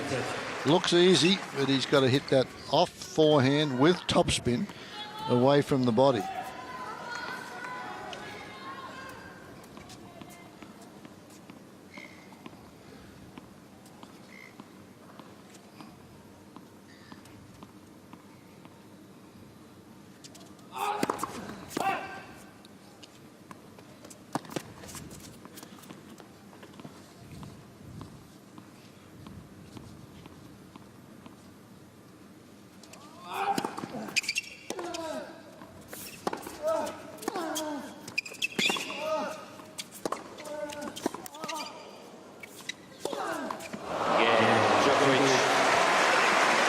We've been going 19 minutes now in this second set, and we are on serve. Djokovic leading 2-1. Thank you. Take your seat, please. Thank you. We've had 15 games completed, and we are now up to the 100th minute, or just beyond, of this final in 2012. So we're looking at between 6 and 7 minutes average per game, including the change of ends, of course. For service.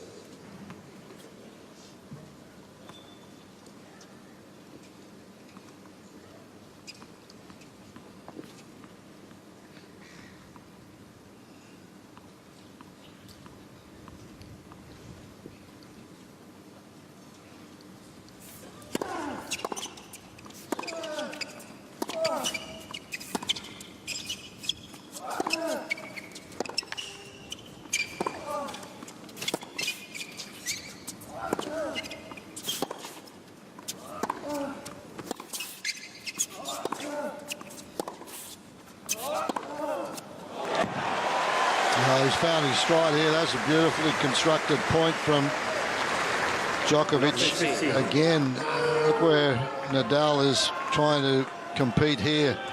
He's back around the Melbourne sign, and that's a good 4 or 5 metres behind the baseline.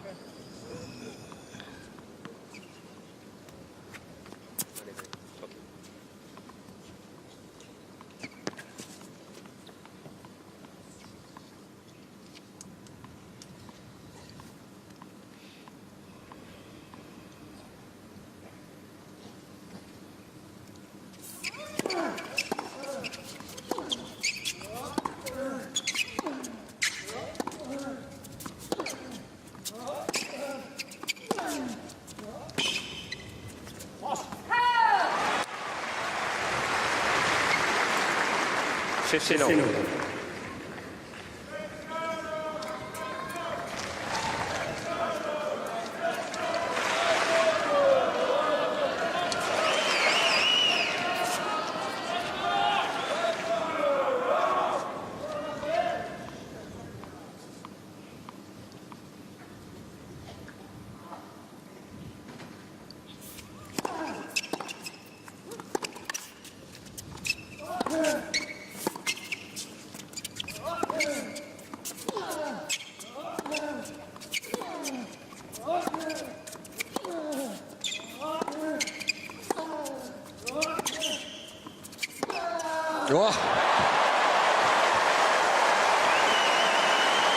He knew that one was on its way.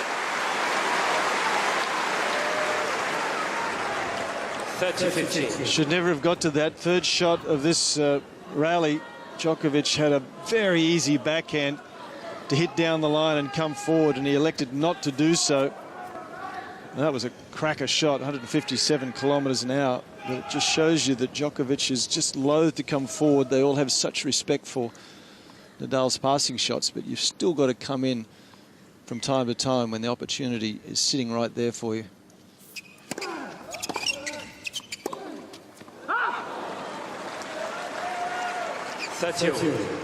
Because what happens if you don't, the opponent just stops stressing too much about hitting depth. You've got to continually make them feel they have to hit the ball deep. Otherwise the pressure just doesn't build enough.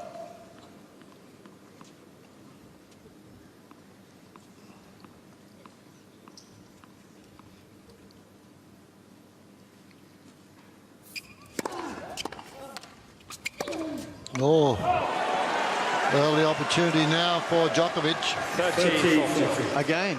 He's got to start taking them, doesn't he? He's had 7 so far. The only one came in the 8th game of the first set, where he was able to get the break. It took him 3 goes to do it then. Right up on top of the frame. That super slow-mo camera catches that. Not in the middle of the racket at all.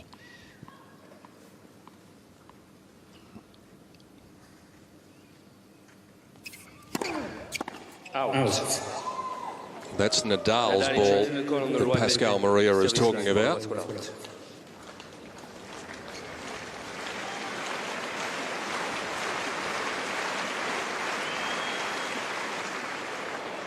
Good call from the chair.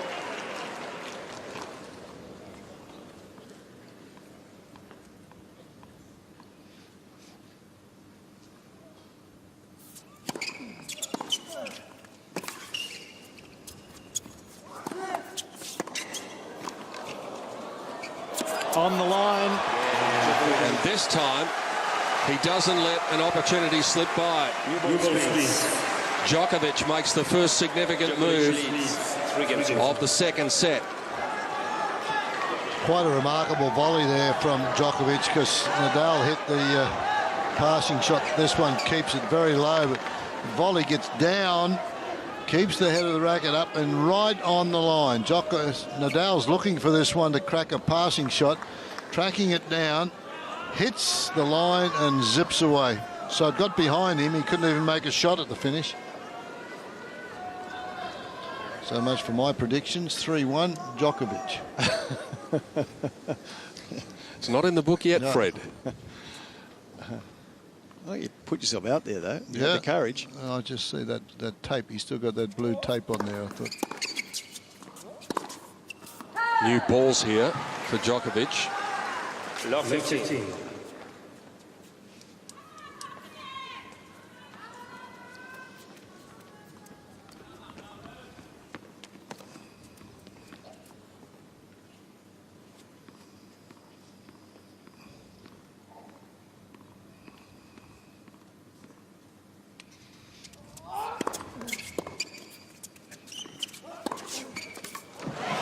Well, Djokovic stopped complaining about his rackets the last few games. 15. Mentally, he's probably got to help him. Yeah. Since the end of the first set, he's been all focus, Djokovic.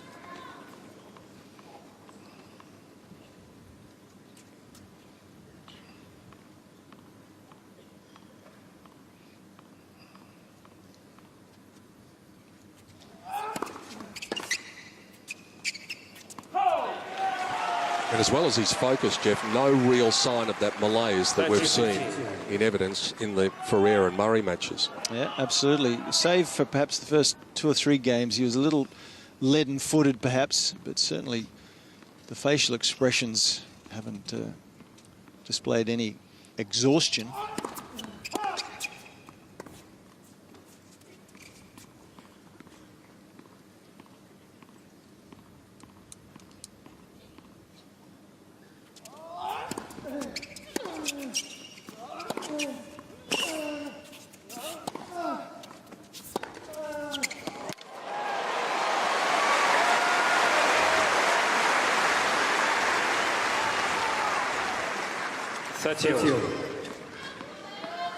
Starting to be more aggressive with his backhand, Nadal. He'd only hit 1 winner 3 games ago off the backhand. He's now up to 3, and he's had about another 3 that were forced errors. Been a lot more proactive with that shot.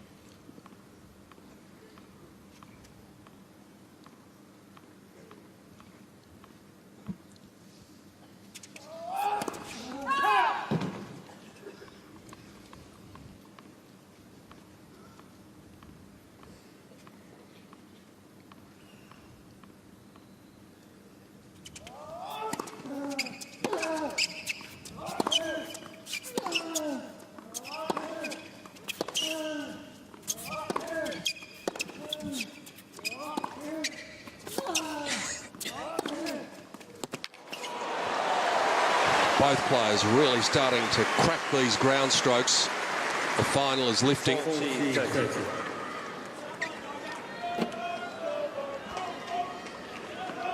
Thank you. Djokovic continuing to play on or very close to the baseline, taking these heavily topspin balls on the rise, and with it taking time away from Nadal.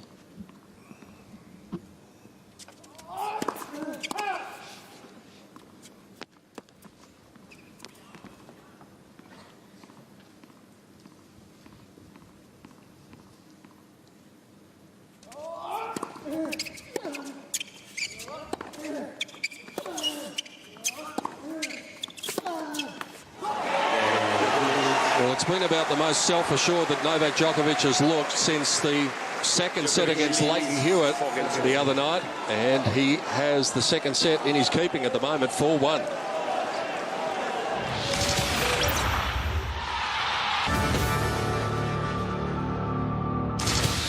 An absorbing contest so far. Djokovic in the box seat to level it up. What's going to happen next in the final? You can see the wind just starting to get up in the stadium as well. I wonder if that is an indicator that there might be a change in the weather coming.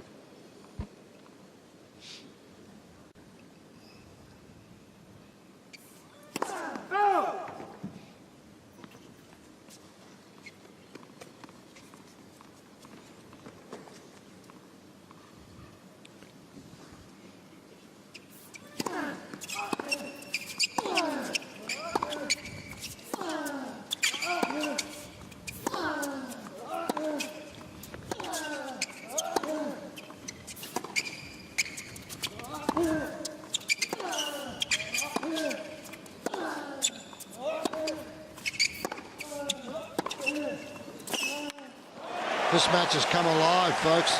These boys are playing a lot better quality stuff in this set than they were in the opening set. And certainly Djokovic making Nadal cover a lot more territory.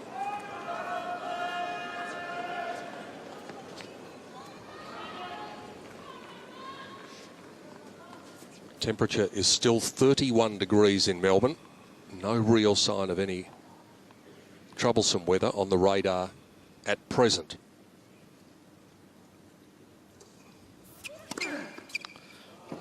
You had a good look at the roof there, which is partially closed, so there has been reports maybe some storms. So if that is the case, it's not going to take them long to get the job done to close the roof.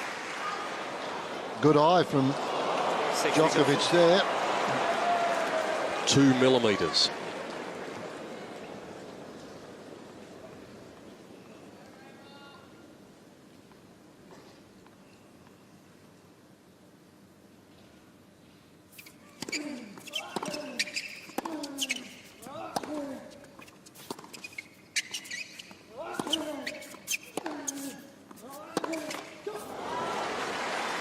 Just thinking it took the boys from Hawkeye 2 or 3 years to really get their job done, and they went around trying to sell it to the Grand Slams and couldn't do it, and then they got one court here and one court there, and boy, what an innovation it's been. Now it's at all the majors. It's on 3 courts here.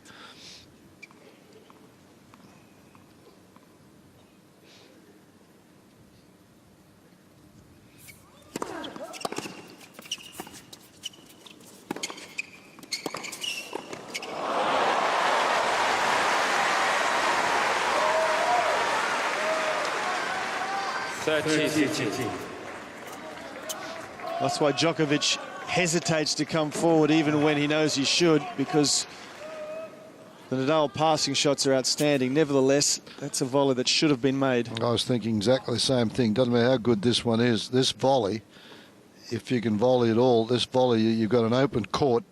That volley should have been made. That's the old serve, the old go-to serve from 40-15. Nadal from a few years back. Ace number 5 for the match. He's now got his nose in front of Djokovic in that regard. And it was played at exactly the same time. It's 30-15, 30-15 or 15-30. Used to use that serve 8 times out of 10.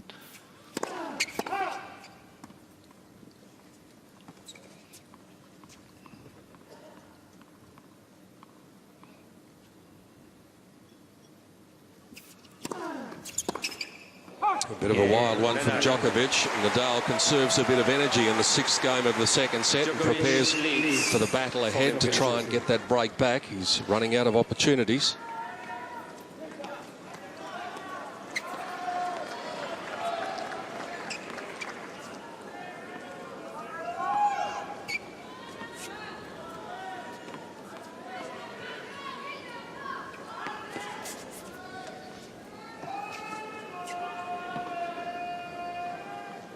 Whose name will be added by night's end?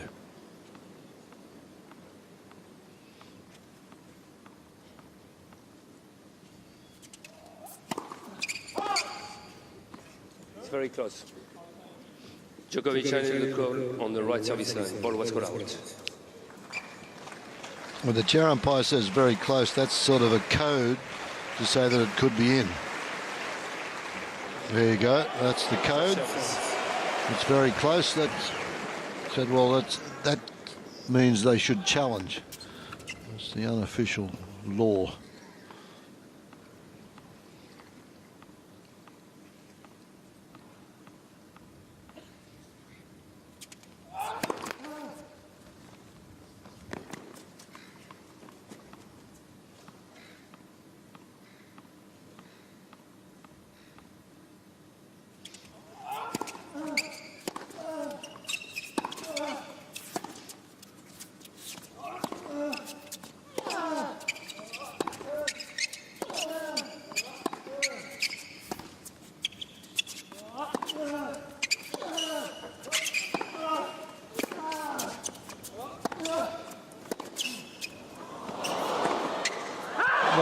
Just wide.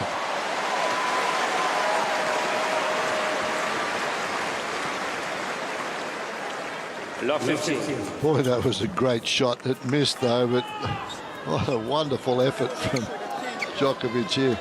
Round the outside of the net post.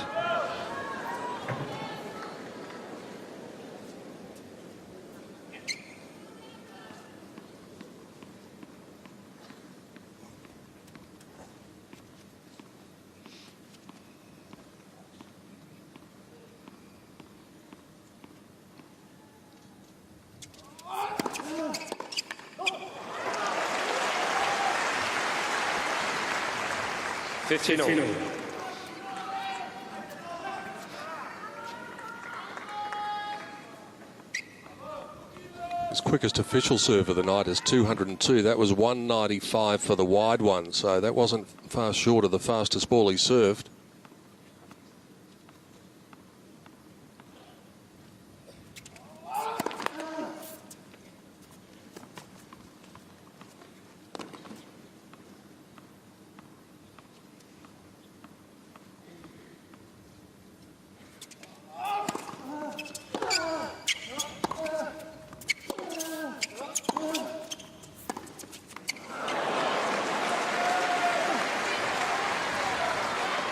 30-15.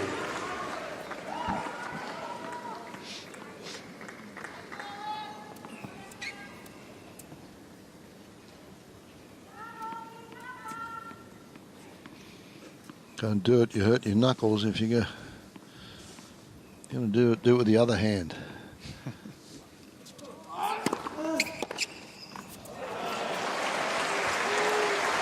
Well, a couple of points there. 40-15. A bit of a lapse from Nadal and puts Djokovic 40-15, seventh game.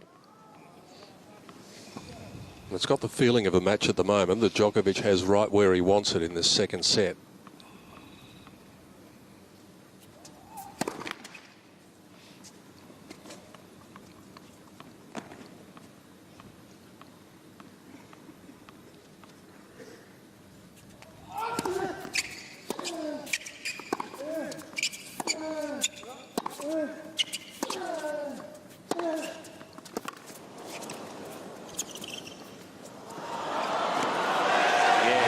Cheeky. And when he plays that way, you know that his confidence is sky high.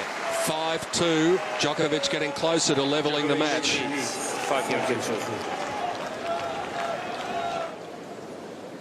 Stringers going through their work.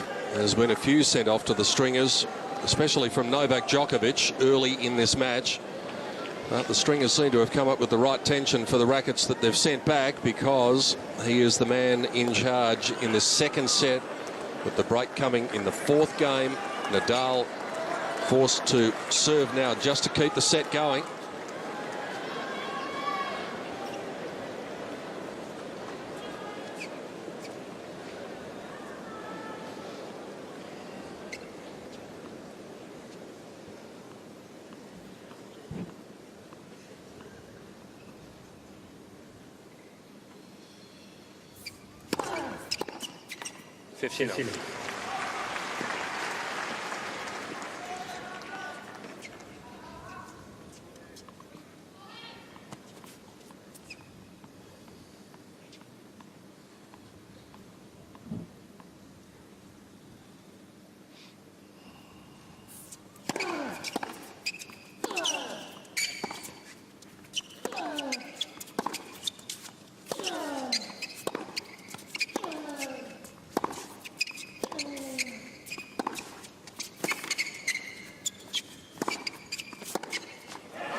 Different player out there now, Djokovic. Incredible. He's standing on the baseline and just controlling pretty much everything at the moment.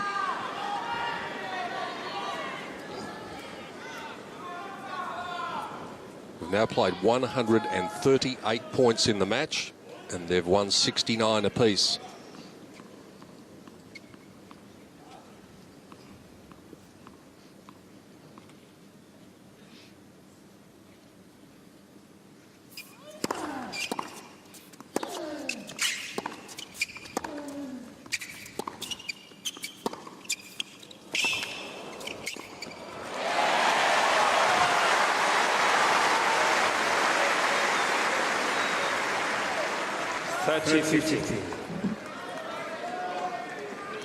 Winners at 22 each, unforced errors at 25 each.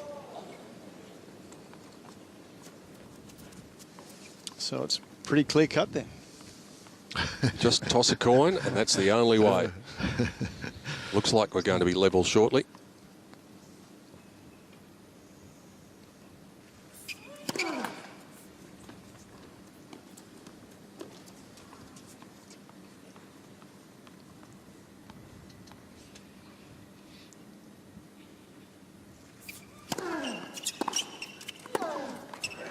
I think I just noticed with that last shot of the roof that we saw, gentlemen, that maybe it is closing a little bit. Yep. And the indicator seems to be, from the radar, that the rain is closing in.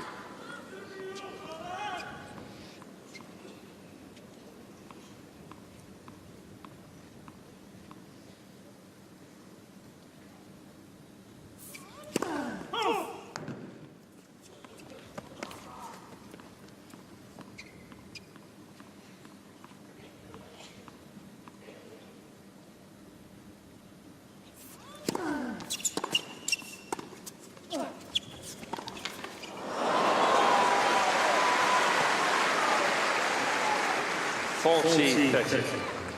Slightly ungainly. She ended up a very good shot from Nadal. He was in trouble here. And Djokovic, full stretch. That was a big point.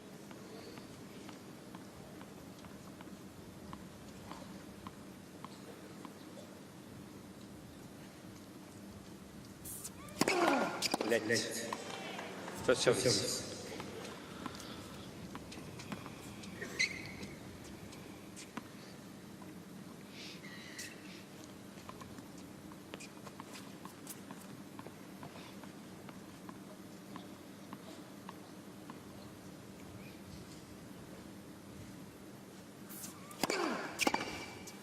Wow. I think it's good.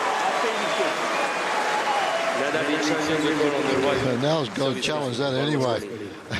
Whether just for his own satisfaction. He can do that. He can do that. Yeah, but he feel the ball is out.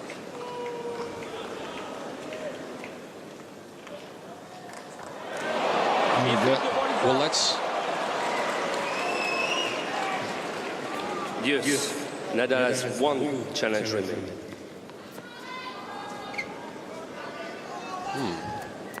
all a bit curious, all a bit confusing.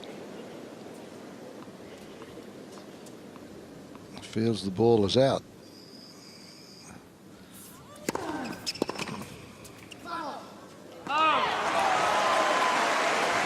Advantage.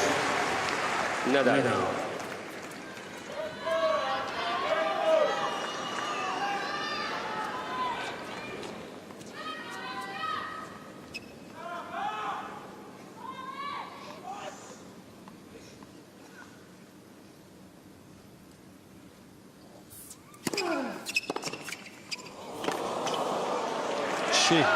Can't do much about that.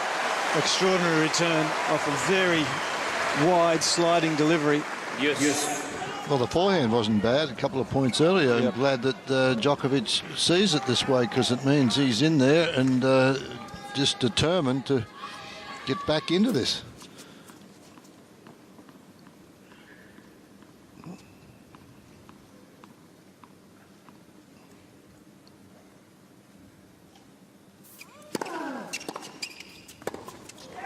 Another terrific return of serve. His reactions, his footwork, everything has become more heightened in this set. First set, he was just blocking the return back. Now he's reacting more quickly and hitting it back. He's struggled to convert break points. Would be a good time to change that here. Set point to level the match.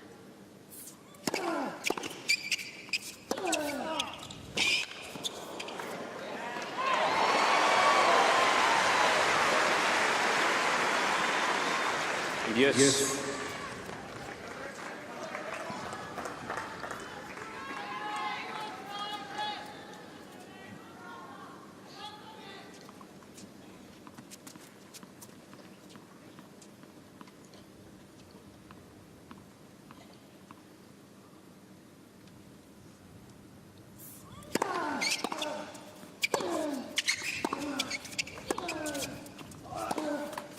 He's certainly employed that tactic of the body serve a few times tonight. Advantage Nadal. But again, an indication of Djokovic's better movement is he's getting out of the way now more quickly and thumping it back. This has been a terrific game from both players.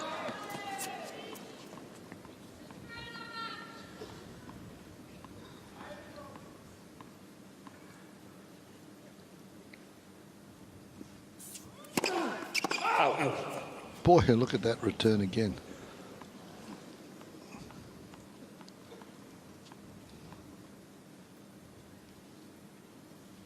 He went for another big one, not this time. So another break point is squandered, but the difference is that this time Djokovic has the chance to do it off his own racket.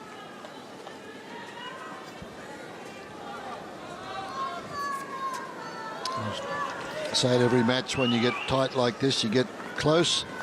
It's tough to wrap it up and serve for the set.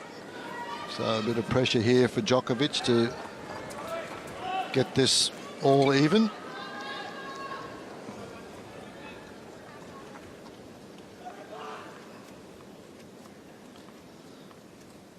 Nadal will be looking for the first point here.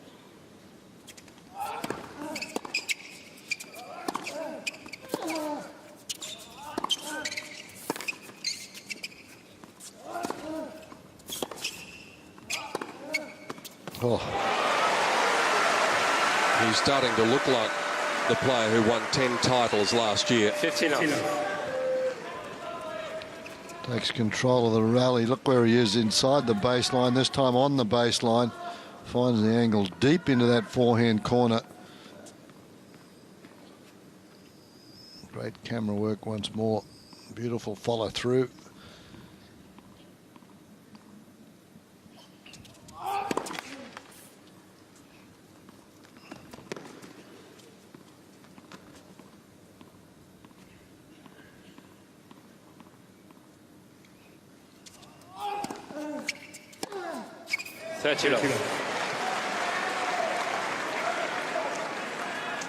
I remember earlier, Nadal from time to time was looking to stand up on that baseline on second serves and be aggressive. Look how deep he is. The ball's dropping. He must have been 4 meters behind the baseline there to take that second serve. And when it's 138 kilometres an hour, it takes a long time to get to you.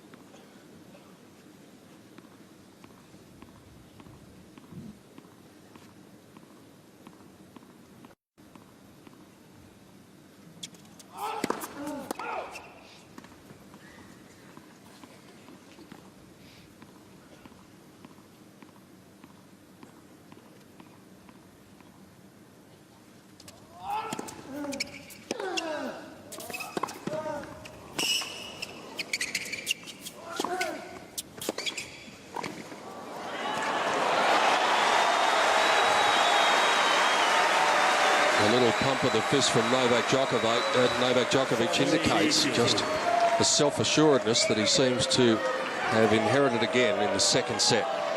Well, they know one another so well. When he hits this one down here, sets up the short ball and then knows that this one's going cross court. He goes down line occasionally with it, but Djokovic just sitting right on that volley. Second and third set points for the defending champion.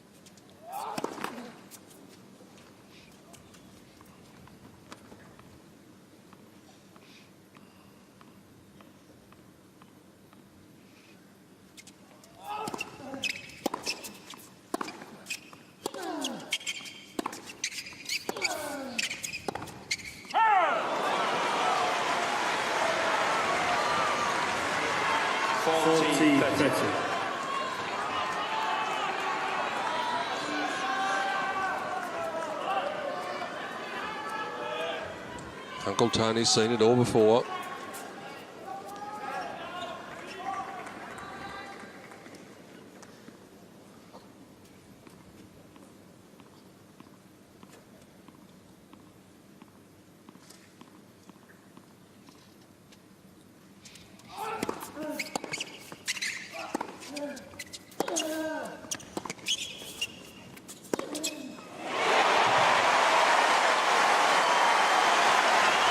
Well, Nadal is absolutely relentless.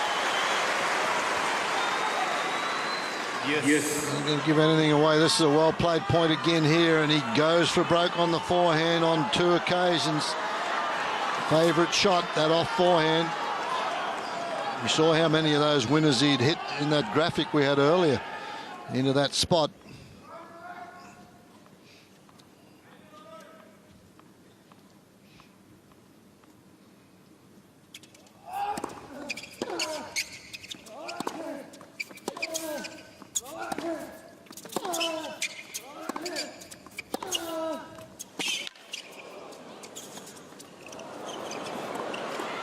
Can you believe it? Oh. He got away with it.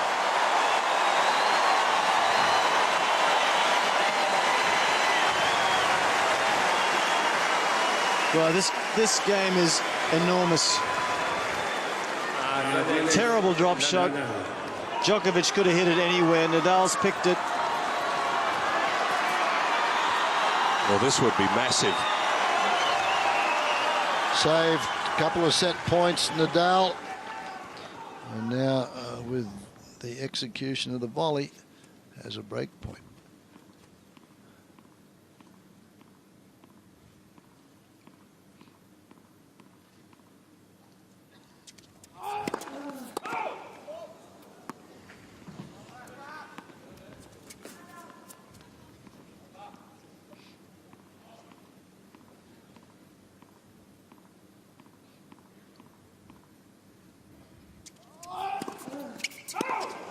A double fault. Djokovic is going to challenge by the look of it. So his hopes rest on Hawkeye. A wry smile. I think he knows. Is he going to get some luck? No, he's not. Rafael Nadal simply does not know when he is supposed to be beaten, and he breaks back, and we're back on serve. 5-4, second set. It is turning into a match of lost opportunities for Novak Djokovic, and should he go down 2 sets to love, which seemed absolutely unthinkable for most of his second set, he will be kicking himself. 3 set points have gone begging. We're back on serve. Nadal serving to level it up at 5 games all in the final in Melbourne in 2012, and we have now been going 2 hours and 19 minutes. We haven't played 2 sets. It could be a long one.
Well, that was a rather tired-looking stroke, something we haven't seen from him for a long time.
Out.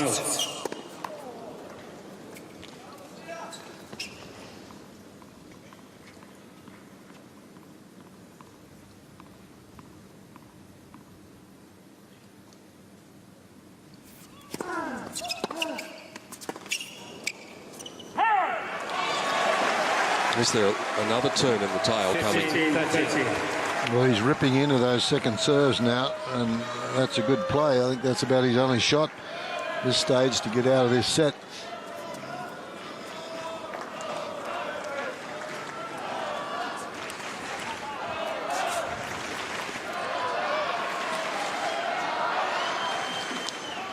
Nadal's first serve percentage in the second set, not as strong as the first.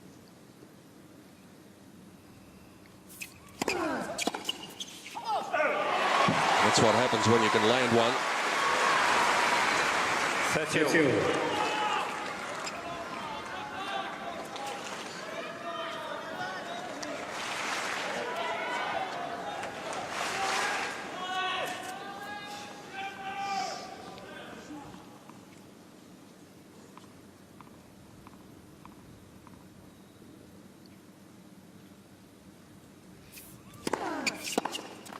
And again, just firing it straight at the body of Djokovic.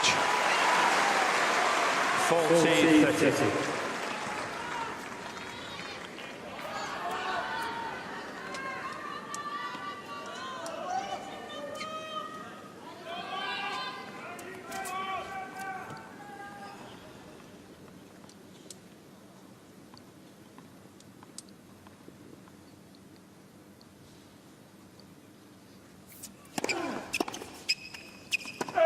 Pressure. Overruled from the chair by Pascal Maria, who's been spot on most of the night. You have one challenge. Yeah, he's got one challenge left. He's going to Nadal use is it. challenging the call on the right baseline. Ball was calling. Of course, if we do get to a tie-break, they'll get one more challenge each.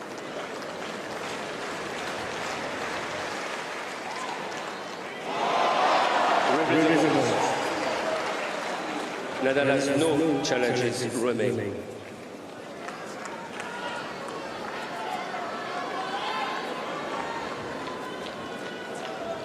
That's bad luck for Djokovic. Yeah, the point was his. The point was his, and they replay the point now.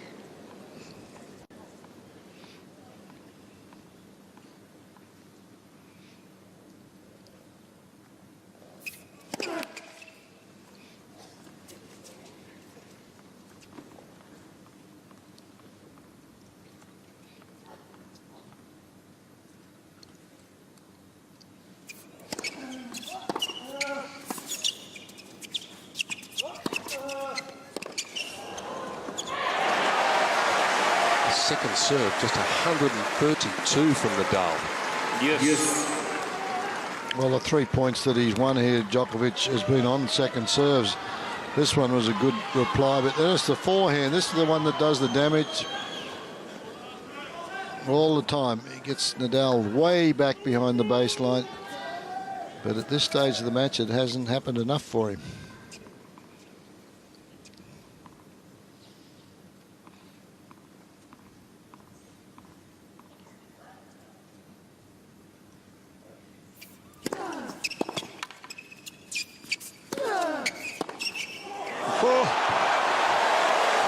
What a time to do that.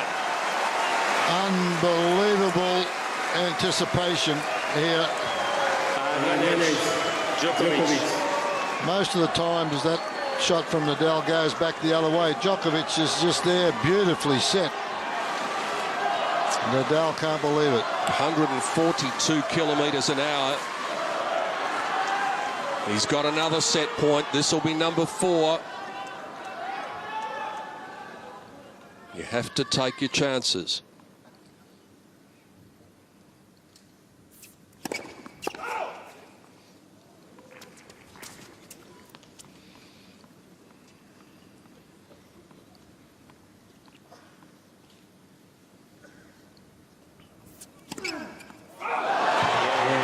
Double faults have decided a couple of big points.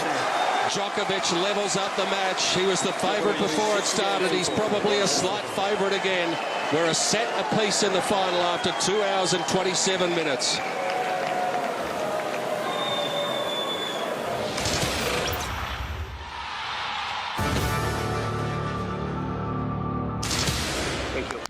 So there you go. It's finally been said by Pascal Maria that they have to watch the time between points. They've both pushed the envelope to a degree where they've been transgressing.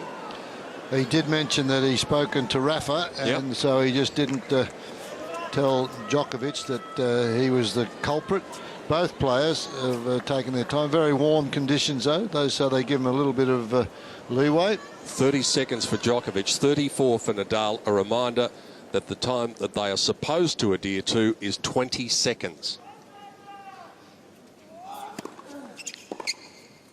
Oh. 15.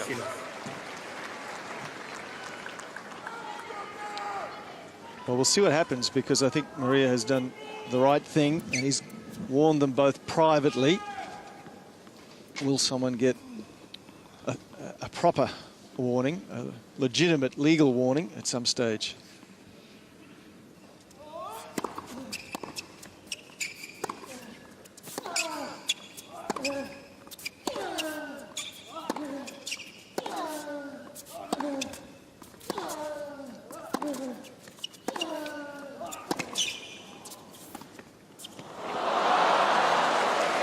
You've got to really think this is a terrific effort from this man here, Novak Djokovic, because he's played some pretty long matches, a long one the other day, and this has been going over for what, 2 hours and 2.5 hours.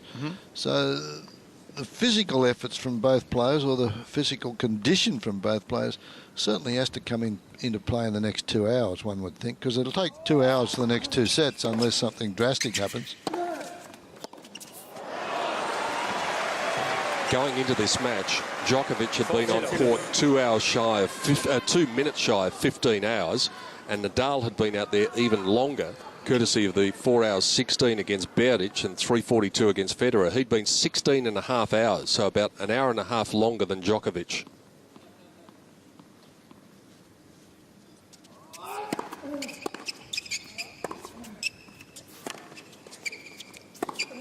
Well, we talked about it earlier. It was Djokovic who played the last of the semi-finals. And 3 out of the last 4, Fred, have been won by the man who played in that second semi. Well, it's interesting, isn't it? We've spoken tonight about how Nadal wanted to play more aggressively, and tonight he's been less aggressive with his court positioning than he was in the US final of 2011. So in other words, he's playing deeper behind the baseline, and this is a look at Djokovic tonight. 64% behind the baseline, 36 inside, so he's very much taking the aggressive part of the court, which is what we'd expect, and it's paying dividends. Just 3 balls inside the service line for Rafael Nadal. A love hold for Djokovic, making a big statement at the start of the 3rd set.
We just saw a shot of the fans and their fans. 29.2 degrees Celsius still at 20 minutes after 10 on a Sunday night.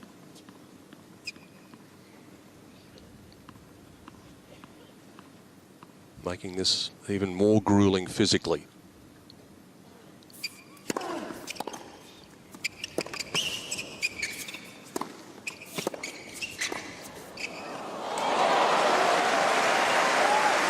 Set up by another outstanding return of serve.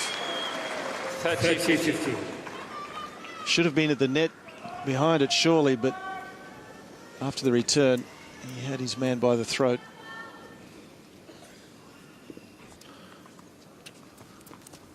Wasn't exactly the volley that he wished he had, though. It was No. pretty close, wasn't it? He didn't mean it to be that close.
Oh boy, that's good play. But look where Nadal is trying to get that one. Smart play from Djokovic. He rolled that one with a lot of heavy topspin.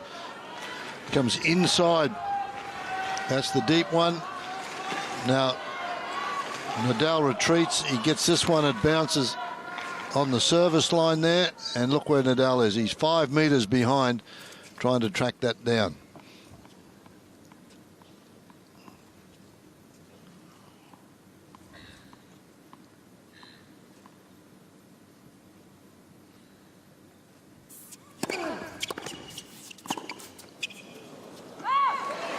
A comfortable game all of a sudden becomes a little bit uncomfortable.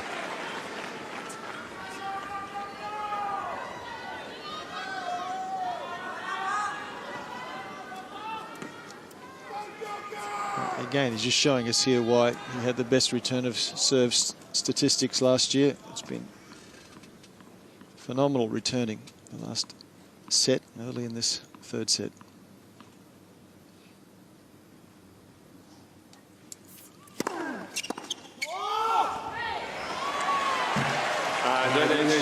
Again, the serve at the body on the juice court has been a major factor of Nadal staying in a lot of these games.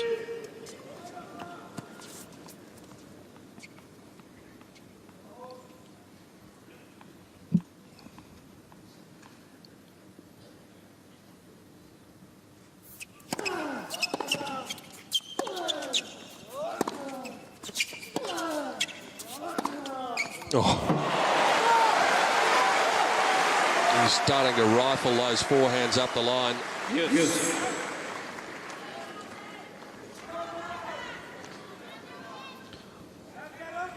Well, the ball from Nadal too short, and if your opponent's standing on the baseline and you present him with a short ball, you're giving him an opportunity to punish it.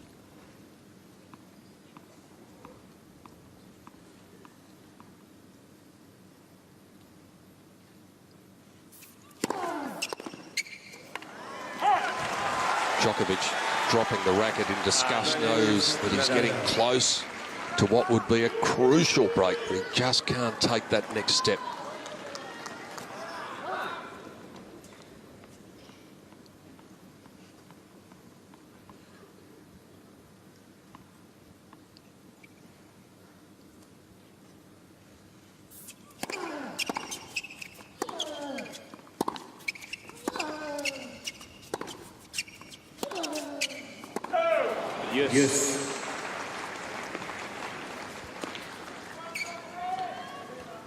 Djokovic standing firm on the baseline, though, to return serve, isn't he? He's not really that far back behind the baseline, and he's getting the ball pretty early, getting it back to Nadal before Nadal can get himself set at the back of the court.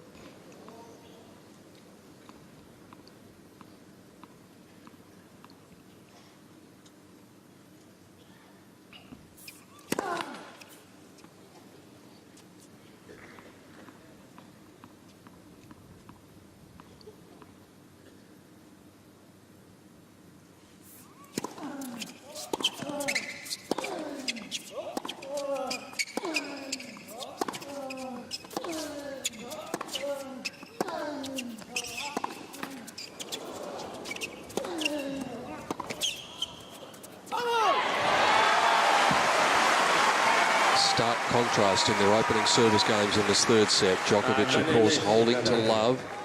This will be the 12th point of this opening service game for Nadal.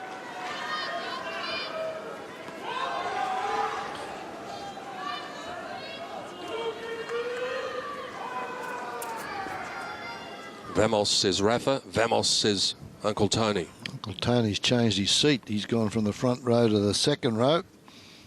Must have been where he was sitting last match. Another big hold for Nadal. Under pressure.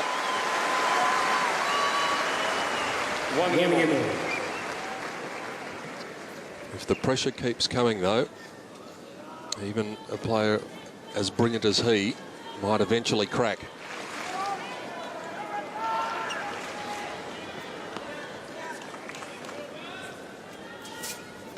Well, the crowd were here to see an epic, and I think we're on our way. 2 hours and 41 minutes with just over 2 sets of tennis played.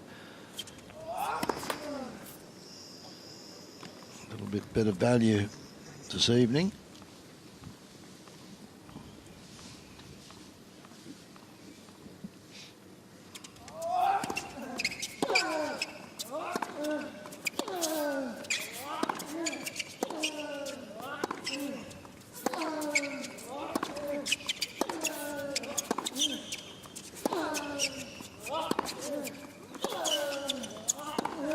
Wow, that's fantastic.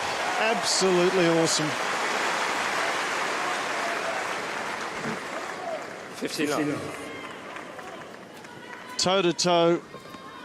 And look at this, top of the bounce. Half a metre from each line.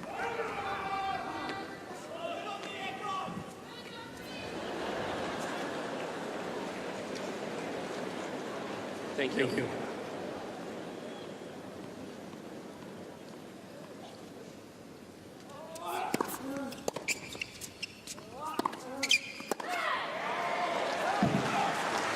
Just to give you some idea of how slow this match is, comparing it to the Querrey-Tomic match earlier in the championships, they played 2 hours and 13 minutes, 4 sets, 237 points.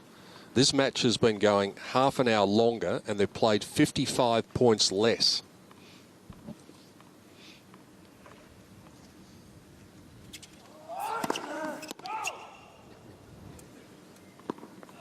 Mind you, Querrey and Tomic do play as though someone's hit the fast forward button. Yeah, not too many rallies.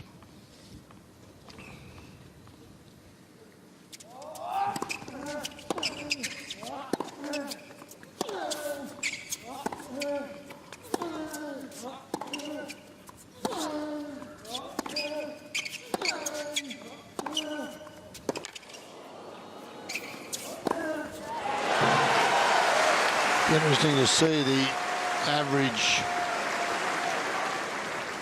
strokes in the rally tonight. There's got to be quite a few, because there's 12, 14 strokes in this rally. Some of them have been in the 20s. Right in the middle of the frame, that one.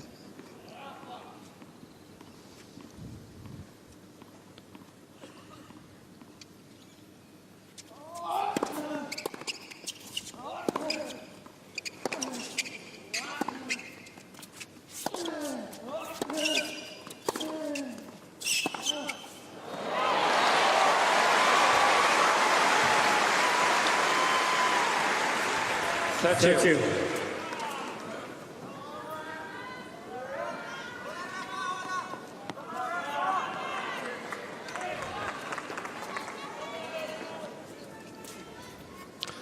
Toe to toe again.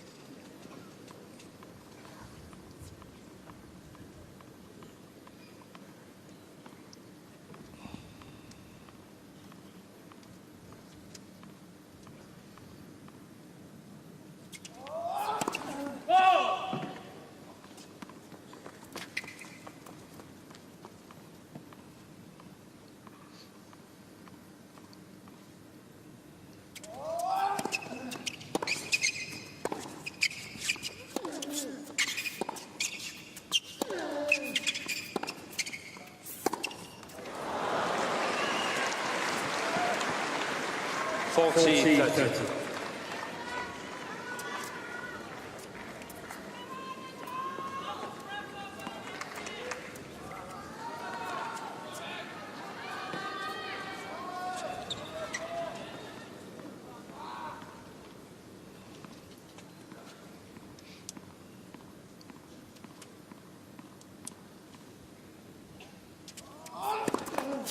Let's.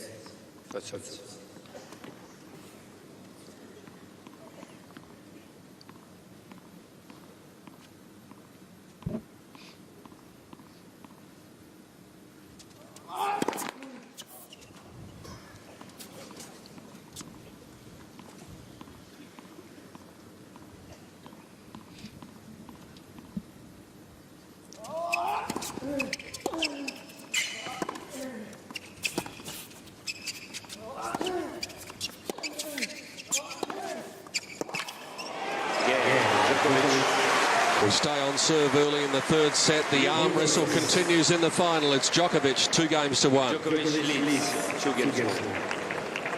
And we are seeing a fitting conclusion to what has been a magnificent fortnight in Melbourne.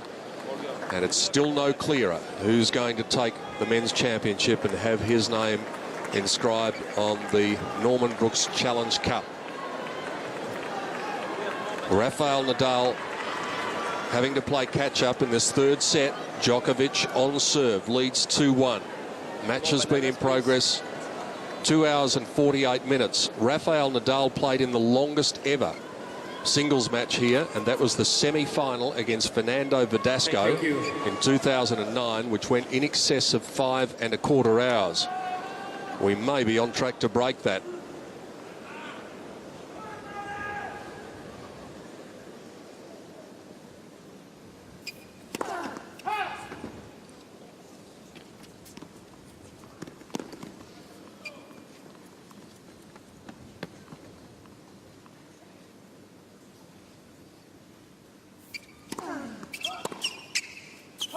So, Pete, you're saying 665,000 before today. Yep, and they'd already broken the record. 15 here. There's got to be 7 or 8, maybe even more out in the square.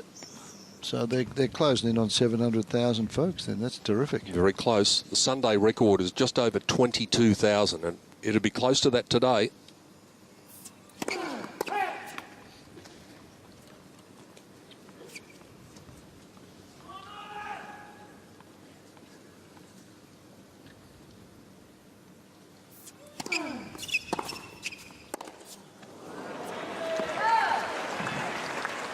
Previous record here at Melbourne Park was set in 2010 when 654,000, just a little under, had come in. So even allowing for 1 day less, the record had been broken by more than 11,000 yesterday. Quite remarkable. Part of that due to the fabulous weather that Melbourne has been having for the past 2 weeks. A lot of it due to Leighton Hewitt and Bernard Tomic, our two Australians that got through to the second week. Assured packed houses in the evenings. Uncle Tony looks a bit edgy.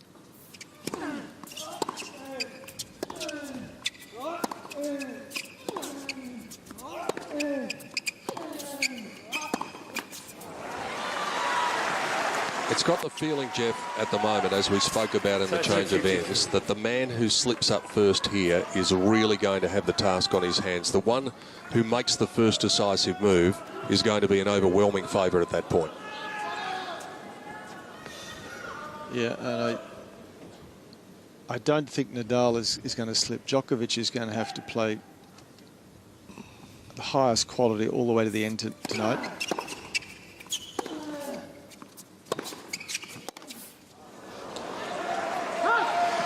I think this match tonight just means so much to Nadal. And sometimes it's hard to compare, but Djokovic, he's done so much in 2011, is the intensity, the hunger, the absolute desire, that of a man who didn't have a good 2011, has lost to this man here tonight 6 times in a row, as he got the most hunger and passion here tonight? Well, we'll see. Djokovic unhappy, had a perfect return. You can look at that the other way, Jeff, too. If Nadal wants this one so badly, and he's played his heart out, and he loses this one, this could, you know, be tough on the rest of, or the start of his year. It's certainly going to be the start, but it could knock him around mentally. Absolutely, but again, big time. But this is why I think he wants this so badly.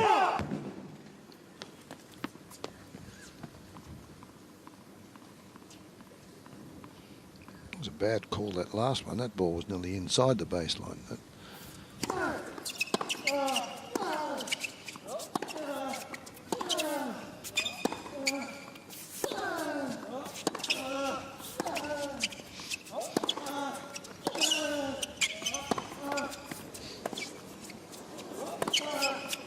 Here's trouble.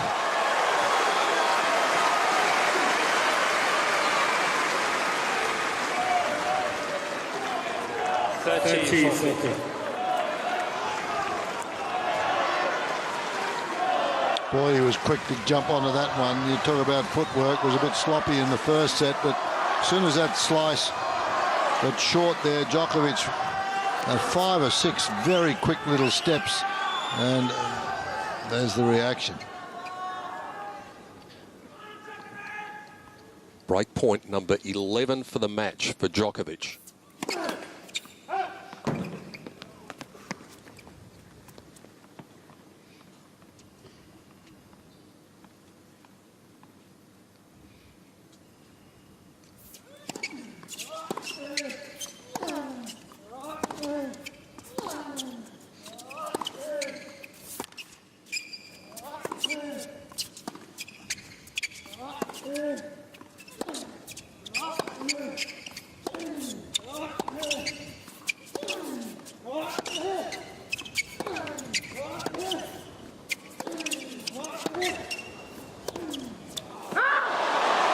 Is this the moment where the balance of power swings?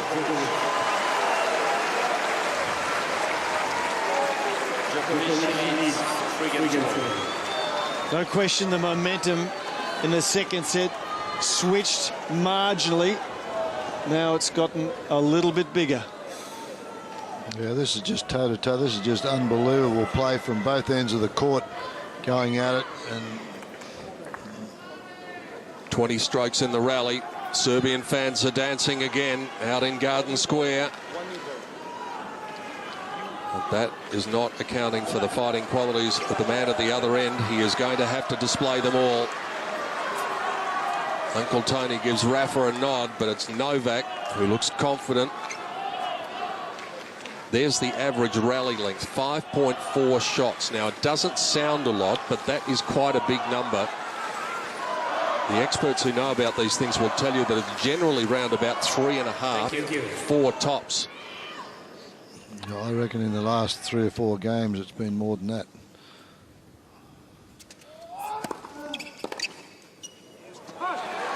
That brings it down. Points like that bring it down. But this is a danger time for Nadal. This brings doubts into his mind, and the demons that he's lost 6 in a row could do some damage here.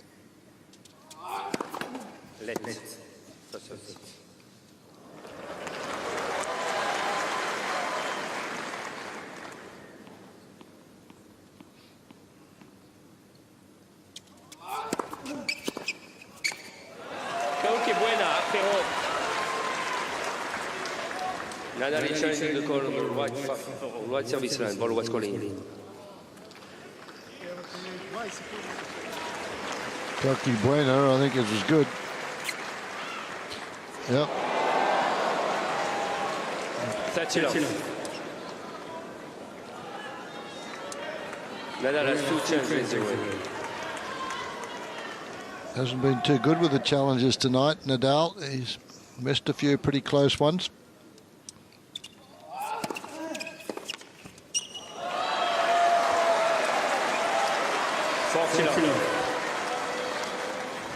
There has been a perceptible change in the momentum of this match all of a sudden. Now it's Nadal on the back foot.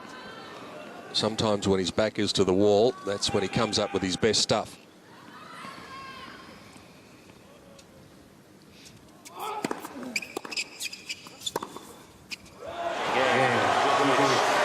He is well and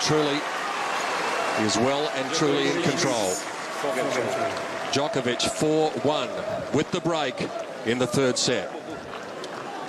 Rafael Nadal has been finding it more difficult than Novak Djokovic to exemplify that tonight. Djokovic certainly feeling as though he's got the whip hand at present. As we said, though, beware Rafa when his back is to the wall. He's going to have to produce something special, it would appear, to stop Djokovic from taking it 2-1 lead.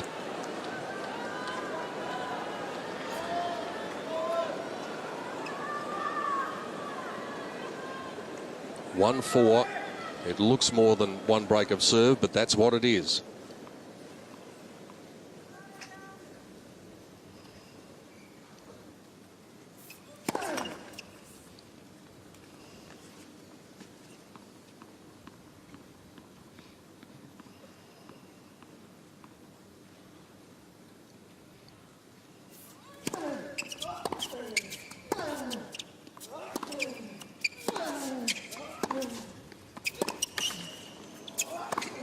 That's the shot that gets him again.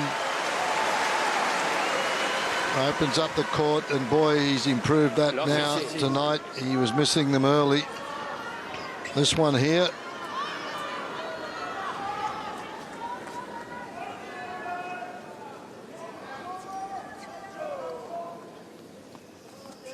Depth and pace. If you can get them both together, you're in pretty good shape. 3 hours we've been out there.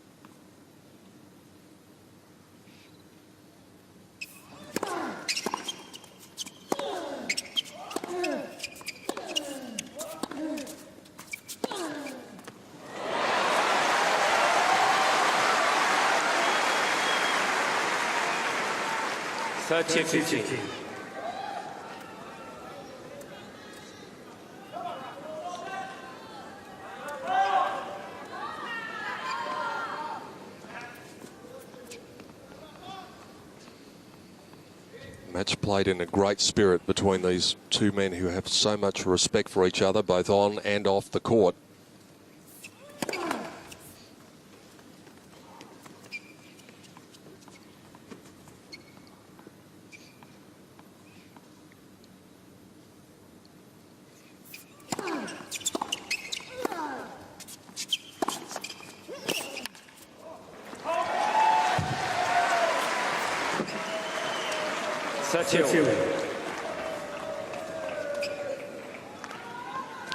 Fred, Djokovic is the only player who really seems to be able to jump all over the Nadal's second serve. He's hurting him badly off the return of serve.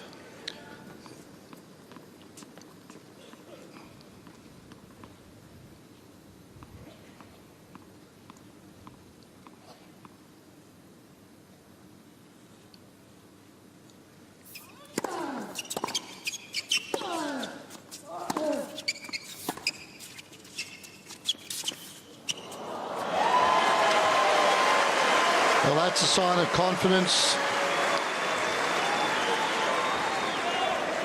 30-40.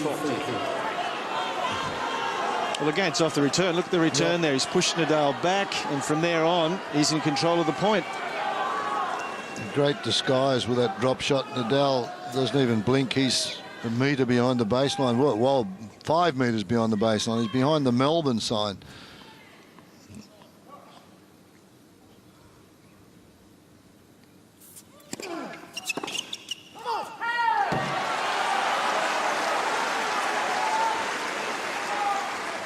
10.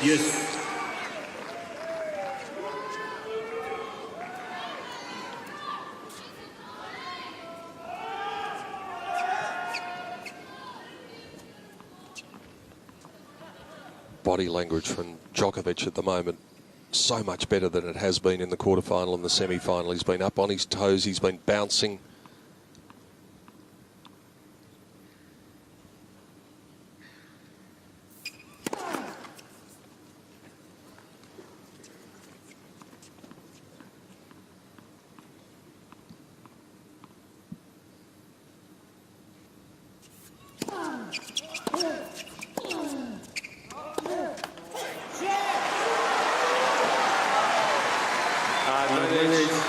Nadal.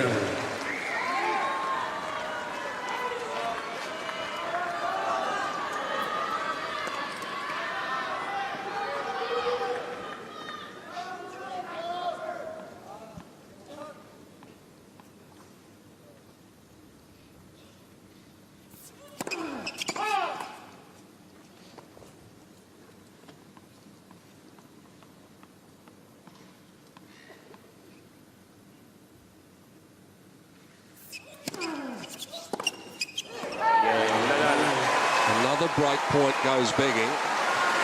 Sooner or later, the damn wall will have to burst, you would think, if he keeps on going back to the well.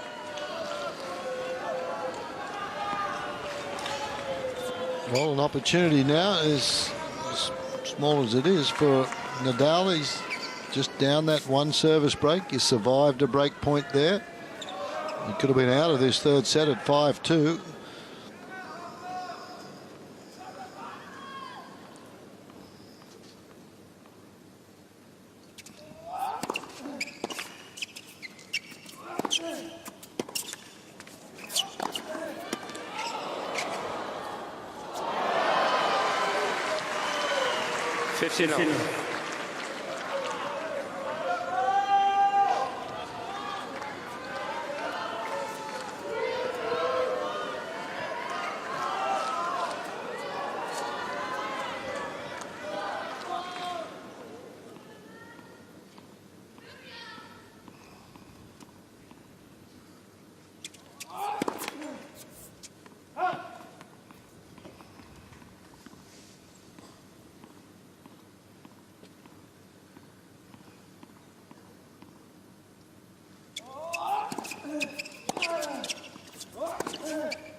The winners have completely dried up for Nadal. Set by set, he had 15 in the first set, 9 in the second set. So far in this third set, he's had 2. Well, he's just been counter-punching. It's been Djokovic doing all the attack.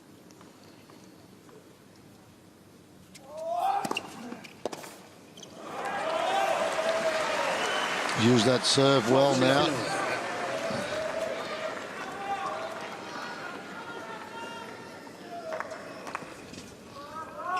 Look at that, from 55%. He's only winning from the back of the court. Nadal today is only winning 20% of the rallies. That's just not like him. Oh. It's hard to see where the turnaround is going to come from. Novak Djokovic looking supremely confident. Up the break, 5-2 in the third.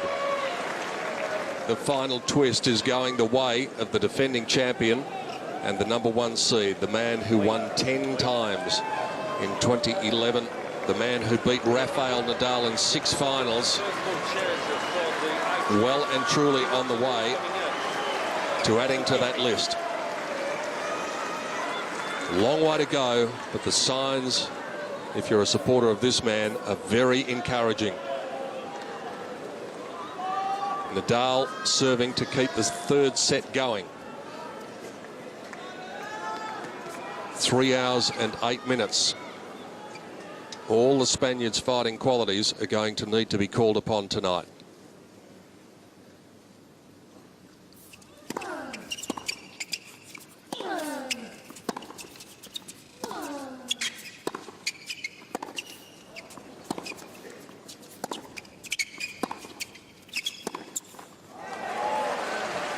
Qué buena.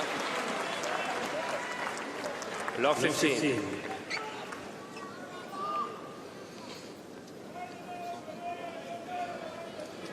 Coqui Buena, that he said that 3 times, and that's the only time Nadal hasn't challenged, so it must have been in again.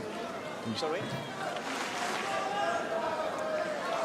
It's a frustration, Well, that's a yeah, sign of, isn't it? It is, Because and he doesn't know where to go to from here.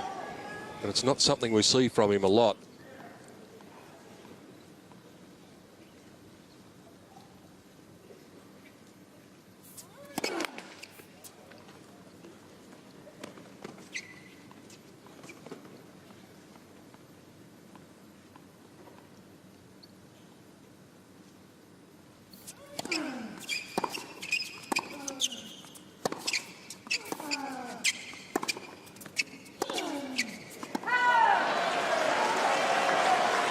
Temperature has only cooled marginally. It is now 27.4 degrees, so it's just cooling a little bit as Novak gets hotter and hotter. Well, right now you can sense that Nadal's thinking, this is deja vu. This is all that happened to me in 2011, and he's emotionally and mentally lost at the moment.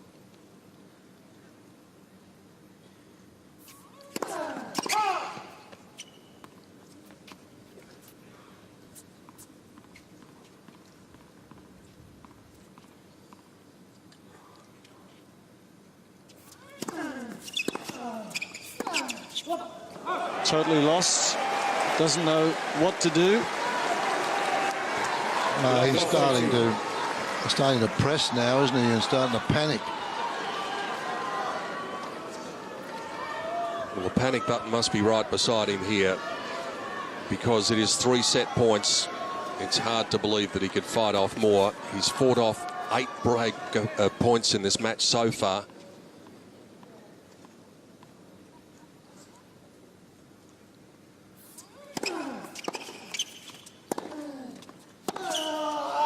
That's the way it's looking at the moment. The roar goes up from Djokovic and his supporters, and seemingly he's on his way. 2 sets to 1 after 3 hours and 11 minutes.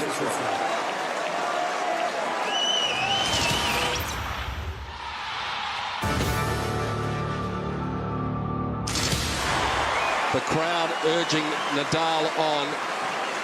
It is going to take a Herculean effort from the Spaniard to take it out to 5 sets. Thank you. All of the momentum with the defending champion as he looks for his 3rd crown in Melbourne.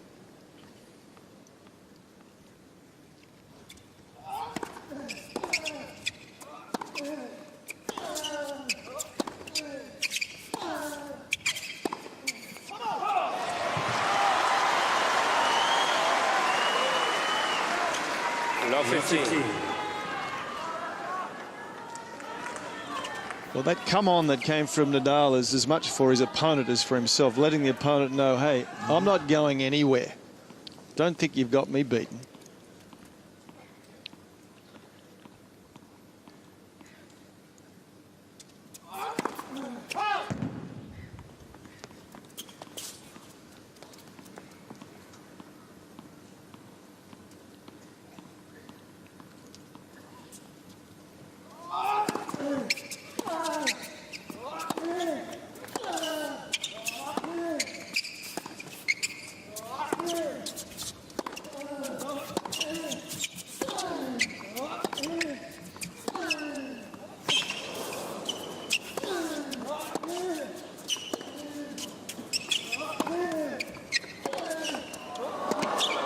Oh,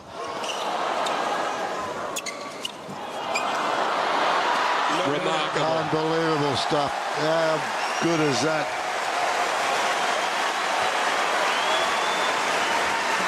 Both men won that point 3 times. At least. Huh? Well, Djokovic was a little fortunate that one of those shots hit the tape and gave him an extra chance. That one there. It's just fabulous. Look at that.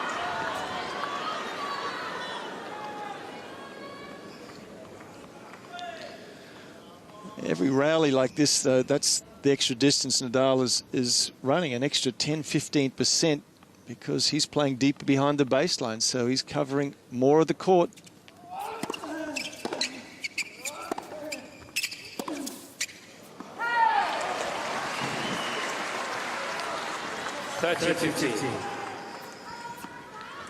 Djokovic just looks so confident at the moment, though. And in contrast, the look on Rafa's face there told a lot. He's not letting Nadal get set at the moment.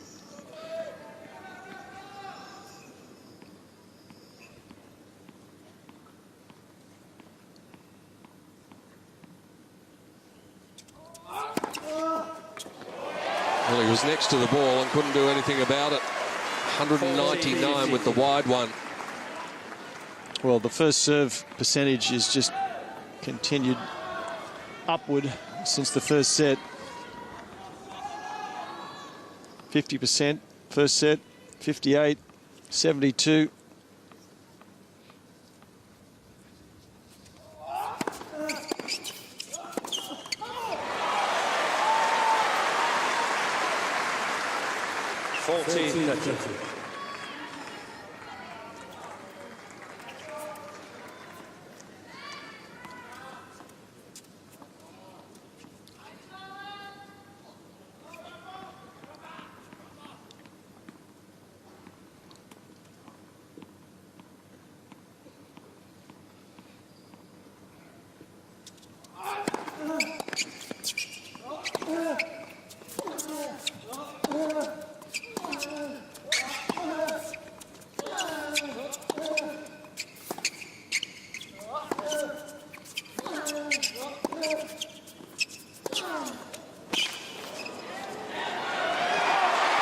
Well, all of a sudden, he's got it to deuce.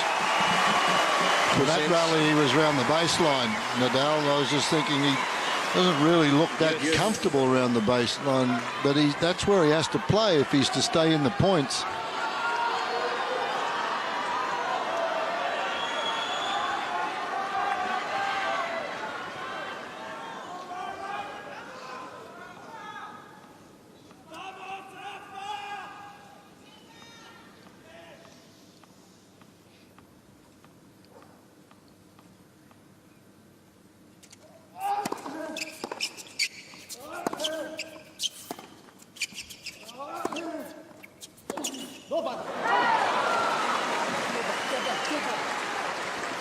Advantage, Djokovic.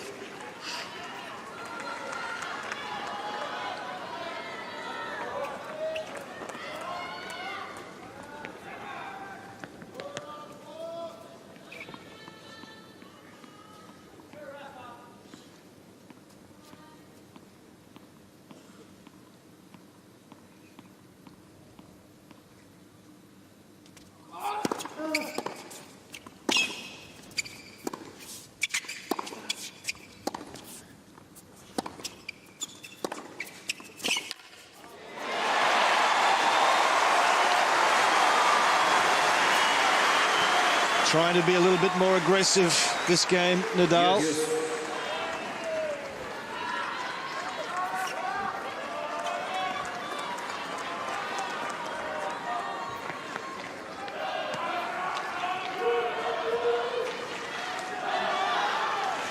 Anytime anything gets a little short, gets thumped from either end of the court.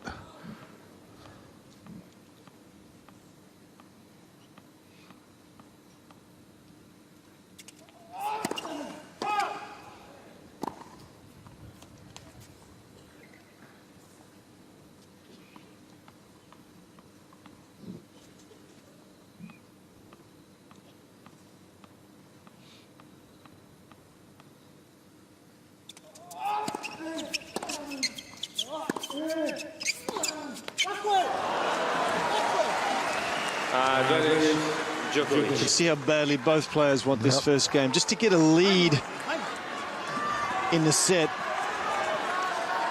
is really worth plenty.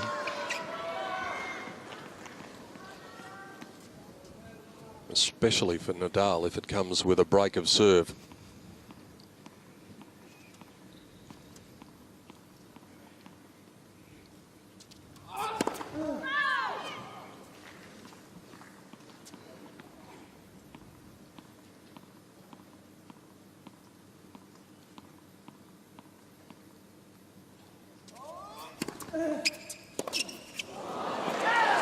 Nadal can't pick the lock. And look at Djokovic. Look at his support box. He knows the significance of that hold. Could set the tone for the fourth set. Well, it's what we've seen before, but we were looking for a little bit of a change from Nadal tonight, weren't we? And yeah, we haven't seen it. We did for a few games in the first set. That's it.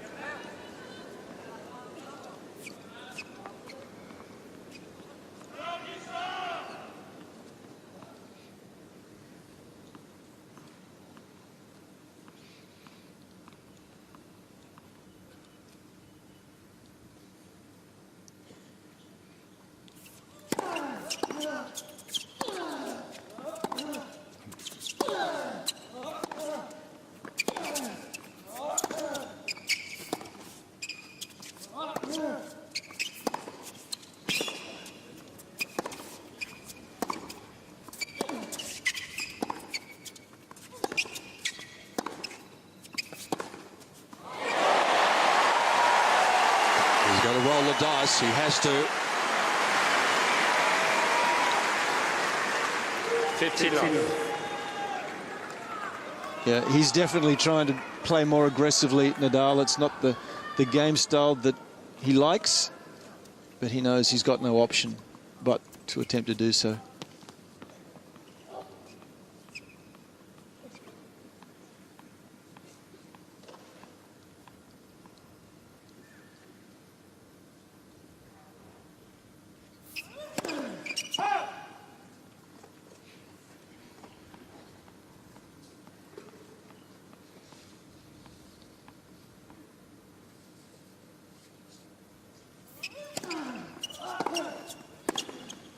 This pace of shot.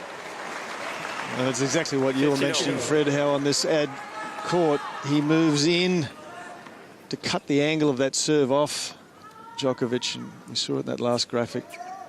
It's the way to deal with it.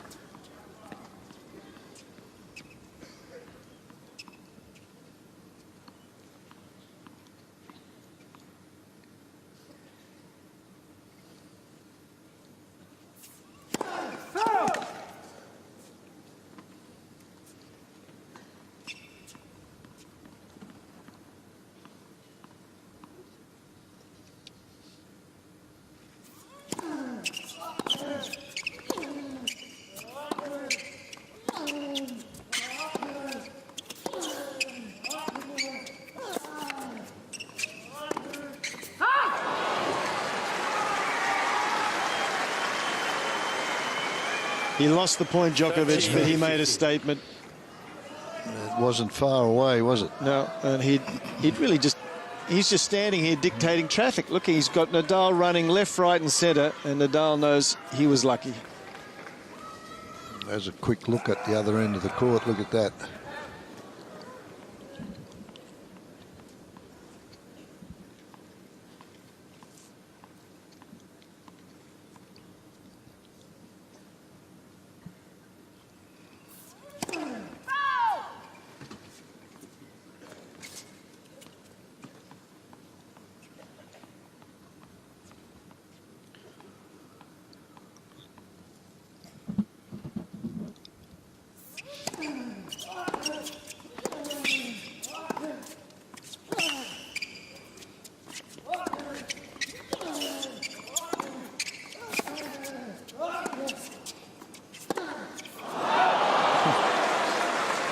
There's another point that goes begging when the second delivery has been called upon. We just saw a very interesting stat before.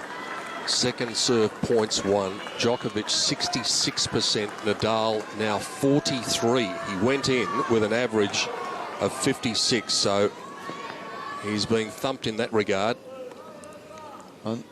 Nadal there having to go for a shot that he just doesn't want to have to do, but he's got no option. In that last rally, Djokovic wouldn't have moved more than 5 metres total. Djokovic must have run 15. You mean Nadal? Sorry, reverse. Yeah.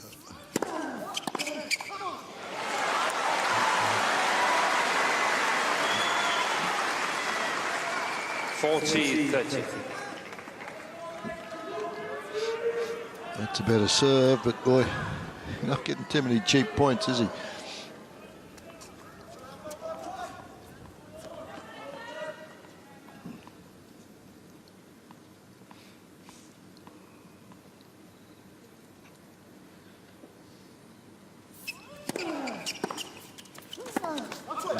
Just unbelievable return of serve again. That one into the body.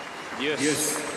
Would have trapped him in the first set, but he moved out, but he thumped it. It was, look at the depth and pace on this return. Good serve into the body. He has to jump out of the way. And it's there before Nadal could get set.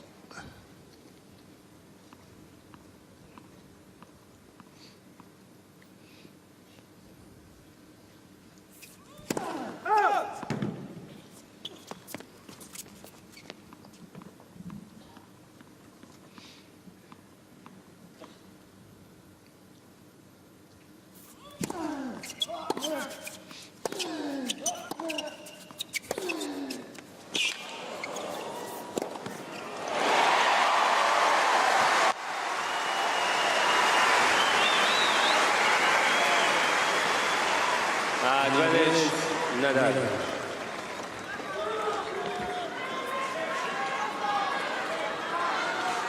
His hopes of the championship might have been hanging on this game. If he went down a break in the second game of the fourth set, it could have been pretty close to curtains.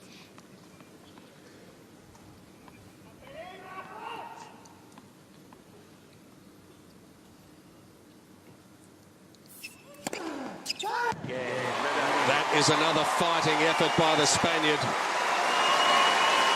He simply refuses to acknowledge when he's beaten. He's certainly not beaten yet.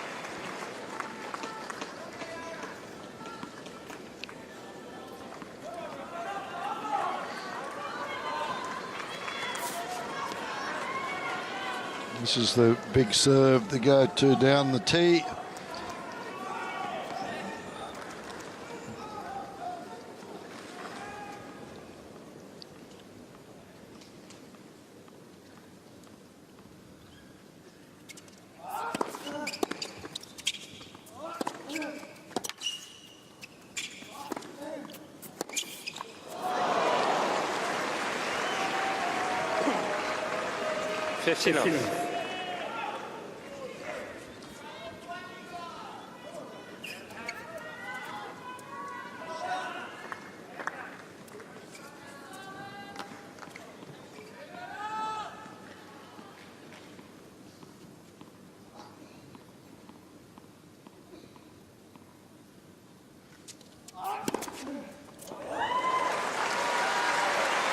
Half a dozen aces now for Djokovic.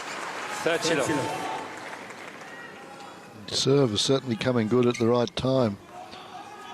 3.5 hours and going now. But for this set, 75%. For the match now, 60%. 40. Well, it was down 40 something after the first set, just on 50%.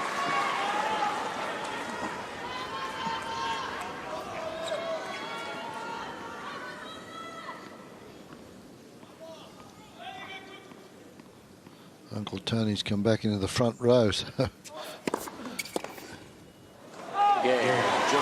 As convincing a service game as you'd want to see from Novak Djokovic. A couple of aces thrown in there, and he has the lead on serve, 2-1.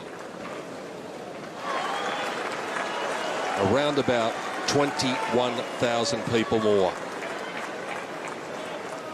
And the crowd who have paid their money to come to the men's final, and out there in Garden Square watching on the big screen to experience some of the atmosphere, have seen a wonderful match so far. It's a match that is in control probably of this man. Thank you. But this man might have something to say about that. He's rising and throwing his best punches in the fourth set.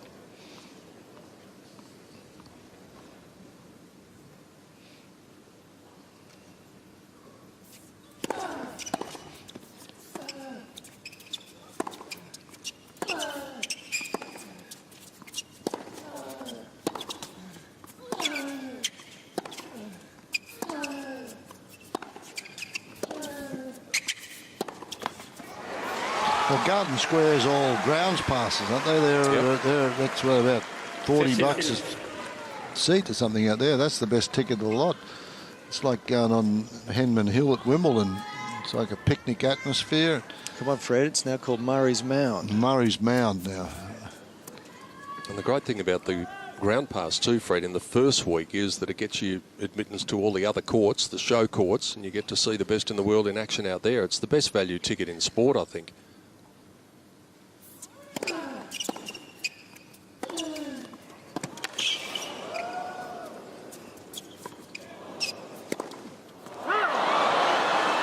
Great defensive skills. We've talked about Djokovic, how quick he is, and he's put up a couple of those very high lobs. Not easy to get behind those, get underneath them.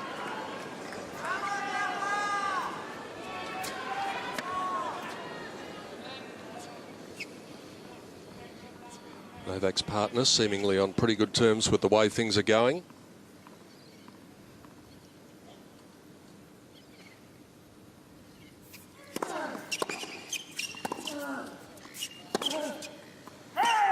There might be a challenge there. Yeah.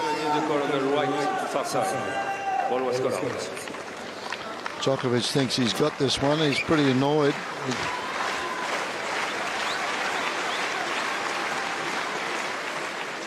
No, it missed. 30-50. Djokovic has 2 challenges remaining.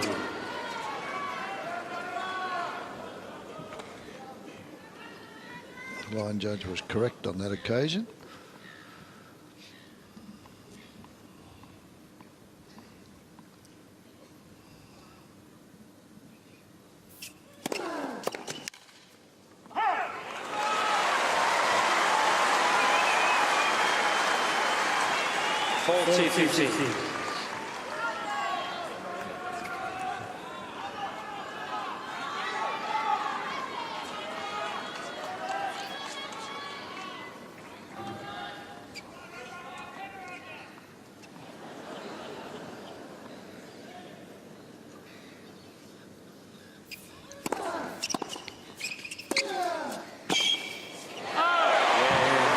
The most comfortable hold of serve that Rafael Nadal has had since the 6th game of the second set.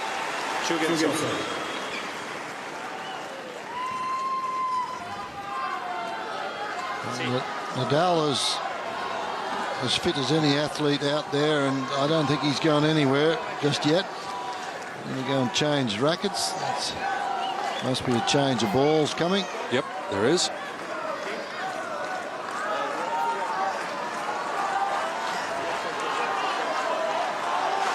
Crowd are getting involved here. They sense just a little resurgence coming from the Spaniard. There are a lot of folks late for work tomorrow, I would think, Sunday night. It's a good reason to be late for work, though, isn't it? It's not so bad. To watch a Grand Slam final with 2 of the greats going at it. Thank you.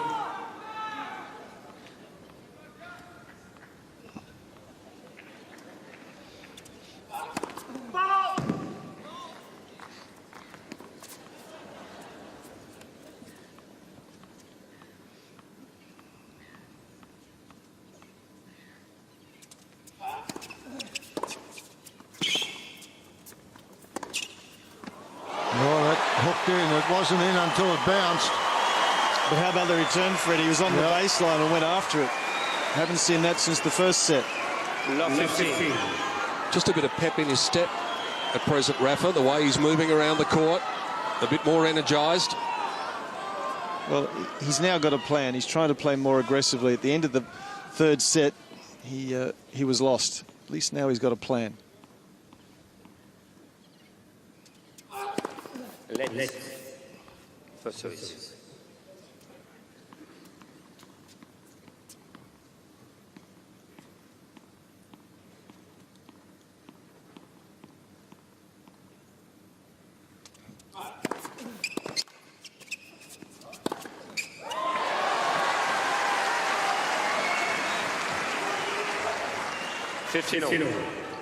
Very invited, not looking nearly as happy as he was at the end of the 3rd set.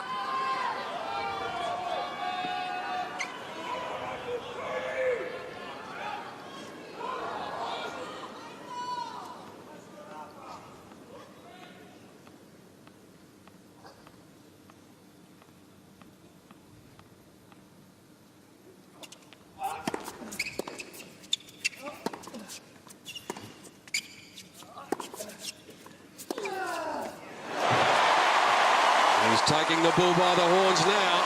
Look at that. A bit of the bullfighter coming out from the Spaniard. 15-13. A little slice here doesn't allow Djokovic to hit a very aggressive shot,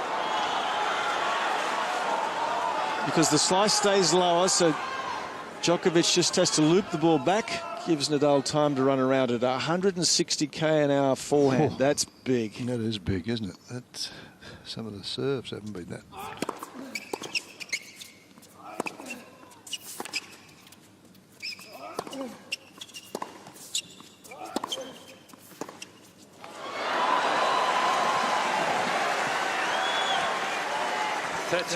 Djokovic prepares so early, though, for his strokes, ground stroke. He never seems to be hurried. Never seems to be rushed at all. Well, his weight of shot off both ground strokes and his accuracy is, well, it's unquestionably the best in the world at the moment.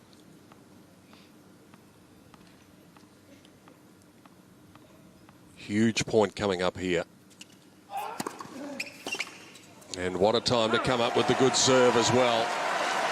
The self-assuredness of Novak Djokovic that he's going to come up with exactly what's needed at the big moment.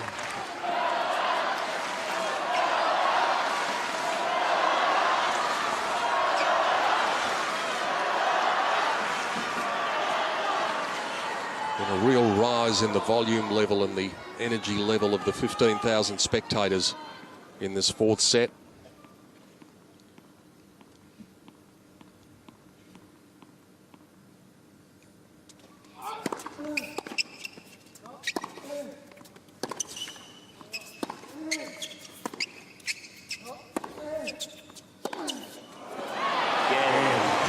Djokovic comes up with the hold when he was pressed. A little pump of the fist indicates that he feels as though he's still got the momentum on his side. 3-2, fourth set.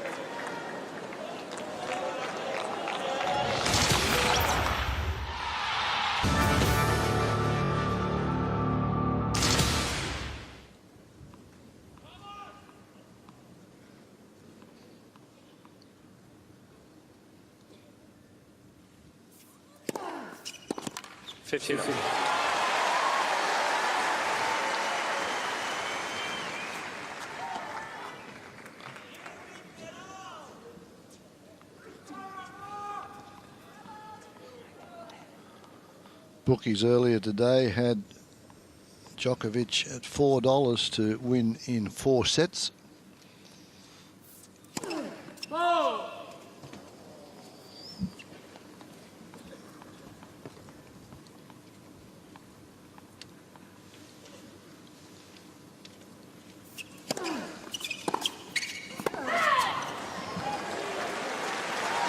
Djokovic having the call on the left baseline. Ball was called out. I'm not sure this is a good use of a challenge. Yes, it is a good use of a challenge. He knows better. Replay the balls. Needed to be right, otherwise he was going to be down to one last challenge.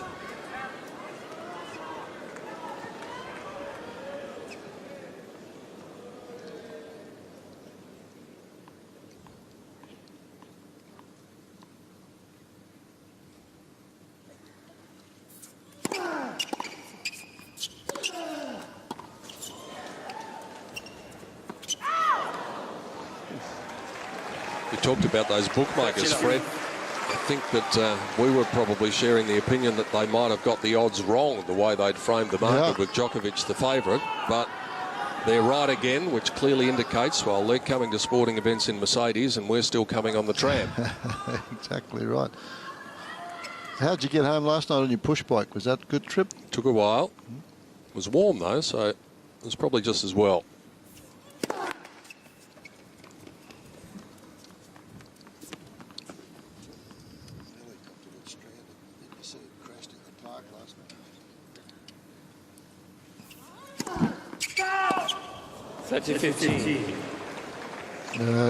He's going to go and have a look at this, Nadal. This is pretty important for him.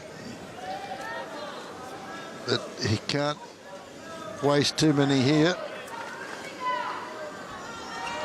No challenge.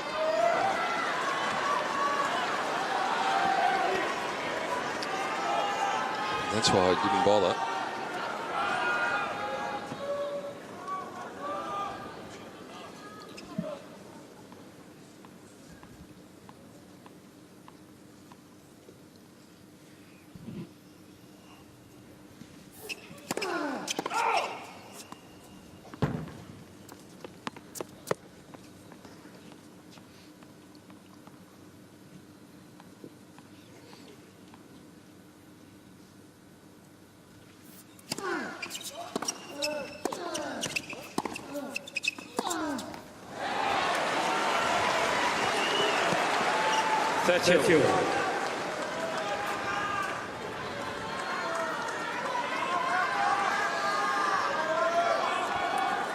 Djokovic gets a look here. You bet pretty good money on the fact that his intensity level at this break point will be higher than at any other time of the match. He's squandered so many, but he knows that this could be the moment if he gets a look.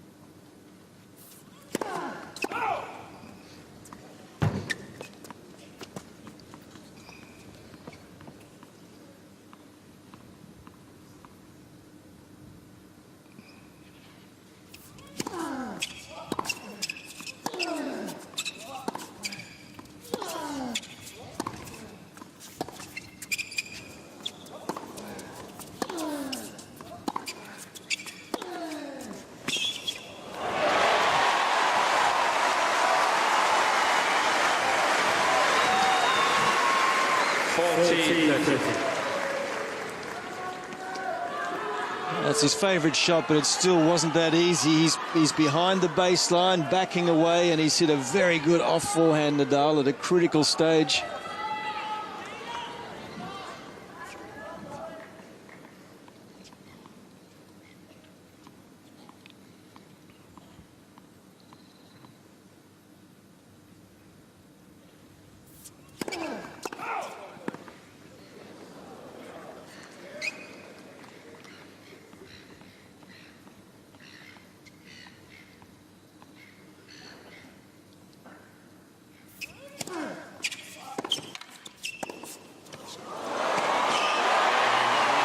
Somehow he finds a way.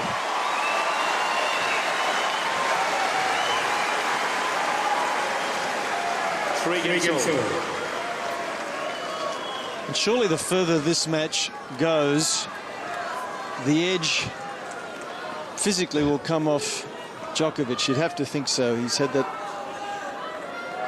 long, tough semi-final, one less day to recover. At the moment, he's still moving exceptionally well, but surely the edge will come off if Nadal can keep hanging in and prolonging this match. Nadal's been out there a couple of hours longer, though, in his matches, but as you mentioned, Djokovic come off a real tough one just with one day of rest.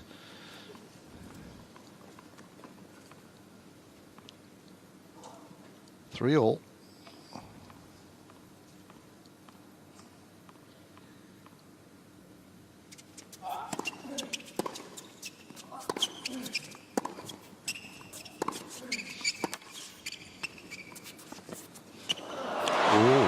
Does that indicate something? Well, he hasn't played too many of those at all. He's probably... That one didn't miss by much, but I'm surprised he hasn't played more of those tonight, though, Djokovic, because that used to be, or is, not used to be, is one of his favourite shots. And he always plays it here to the forehand, as he attempted to do there. Well, it's down the backhand line to Nadal. Most players forehand, the same spot, same side of the court, plays it to.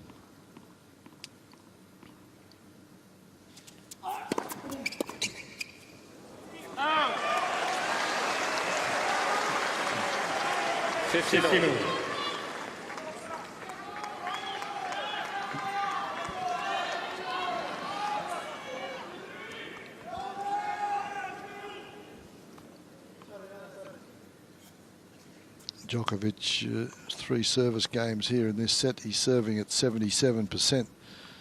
Pretty impressive.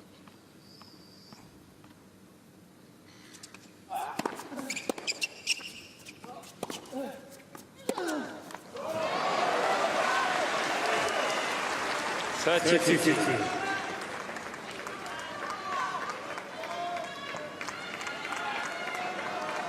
His knuckles are going to be red raw by the end of the night. Rafa, he's punched that racket a few times tonight. As Jeff and Fred have been saying, the first serve percentage continues to grow the longer the match goes on for the defending champion.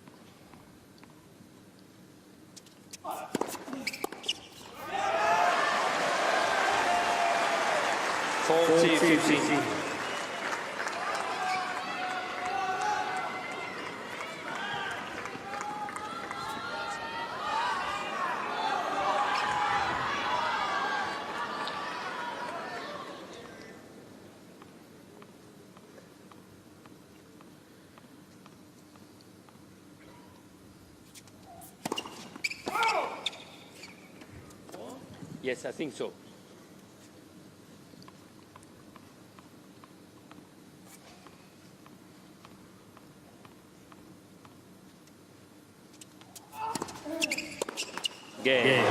For the most part, it's Djokovic who's holding his serve more comfortably in this fourth set. We remain on serve. Djokovic leads 4-3. Nadal is the one who is under the pressure of having to play chasey on the scoreboard.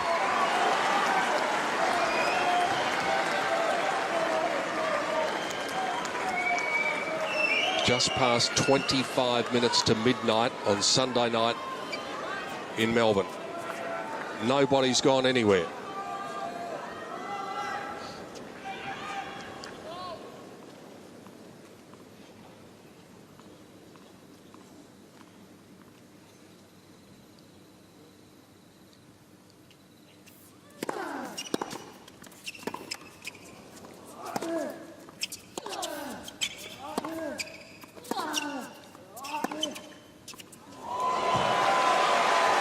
Just perfect.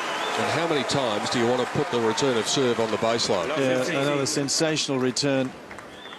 Thought he probably could have done a little bit more earlier. Look at this. Wow, you become blasé after a while. You've seen it so many times. Yeah. Nadal just looks at it and just watch the reaction here. Closes his eyes and says, come on. Throws the hand up.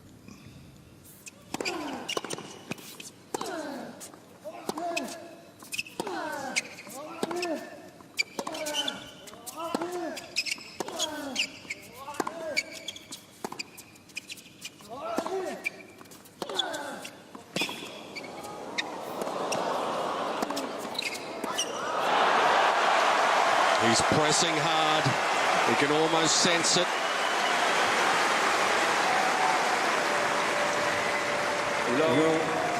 Another fantastic point from both ends of the court here. Nadal, good depth there, and just a one-handed shot there that skids off the line. And Nadal has to try and scamper back the other side, and look, he's totally off balance as Djokovic goes in behind him. A valiant effort to try and get racket on ball.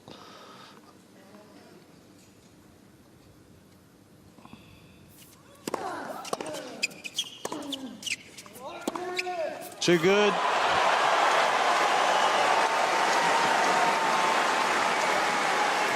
Novak Djokovic has had that look about him since the third set, and now finds himself in a position of standing on the verge of dominance. 154 kilometres an hour.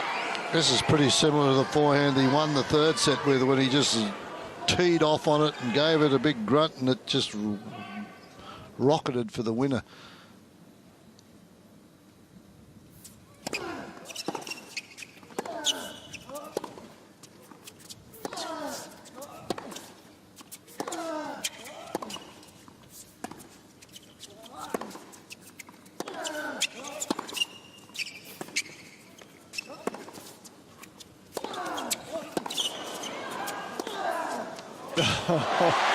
That is big. That is Rafa. That's what he does. Oh, he's not too far. That one was very, very close, but it was good.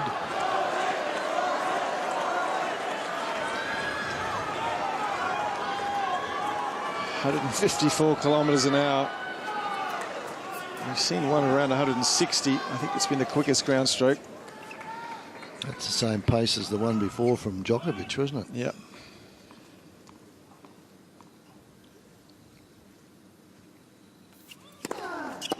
That's well done.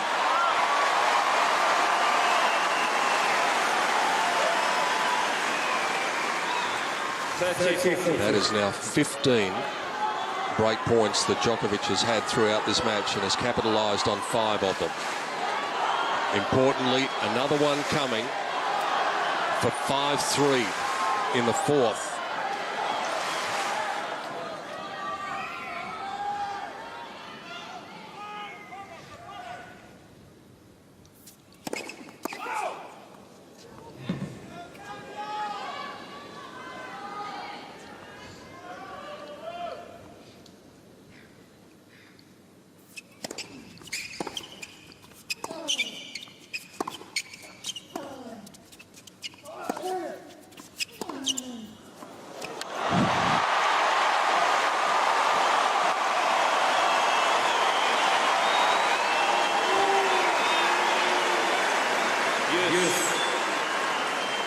Well, it's fair to say that Djokovic wasn't looking for that down the line. It's raining, Jeff, I think. I just saw a few spots of rain. Maybe just perspiration. Certainly Djokovic wasn't looking for that down the line, and he's upset. He gently pushed the ball into the stand after losing that point. Oh, he's going to challenge on that one. That was pretty close.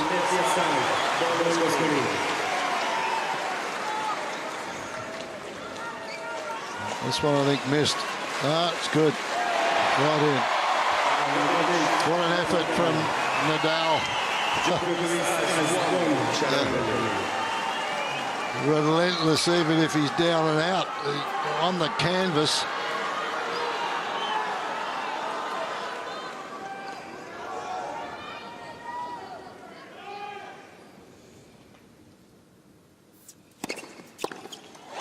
Massive. We know him as a fighter. Now he's got the chainsaw going. That is unbelievable. He just keeps on going to the well and keeps on coming away unscathed. For the time being, Djokovic can't put him away. Here we go. Let's get back down to business. We are at a critical stage, and Djokovic does have to come out and serve cold after a delay of around about 10 minutes. A rain delay in the final in Melbourne. The restart, Djokovic up 2-1, 4-all, 4th set. Midnight approaches. How far away are we from this title being decided?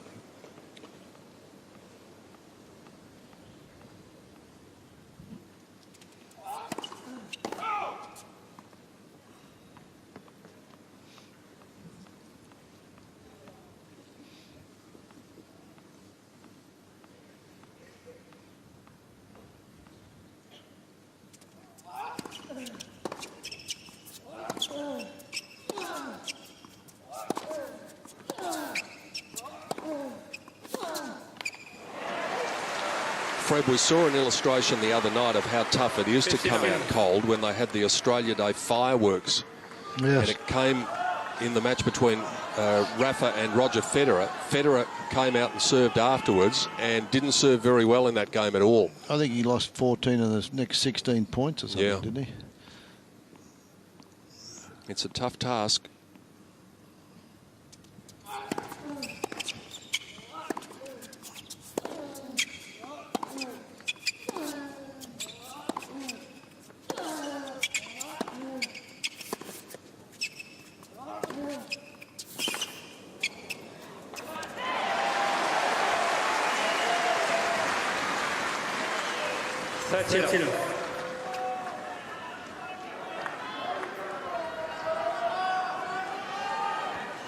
Again, this is just fabulous control off the ground from Djokovic.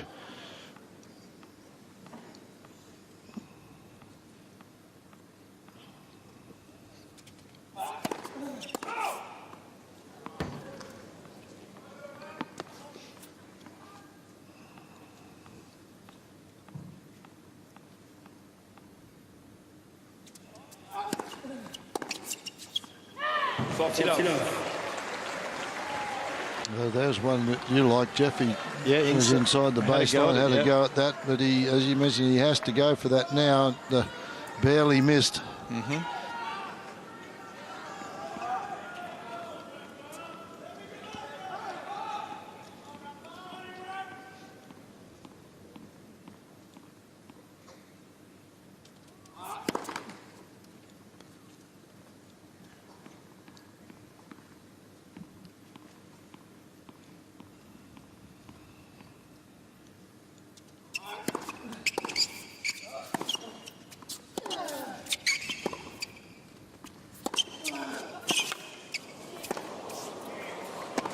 Oh, come on. Tough after the rain delay. Not on your life. Try a love game. Try one for the highlights reel as well. 5-4. Djokovic is within one game of the championship. This has to be one of the most dramatic points.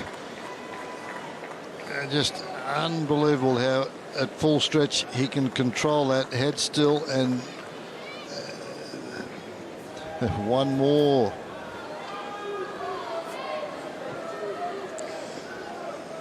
Four hours and 12 minutes, and that's as good as it's going to get, that last forehand down the line. Look at the reaction from the Djokovic box there. Novak Djokovic within one game of the championship in Melbourne for a third time. And Nadal still jogging out there back to serve. Trying to show his opponent that there's still plenty of life in the 10-time Grand Slam champion.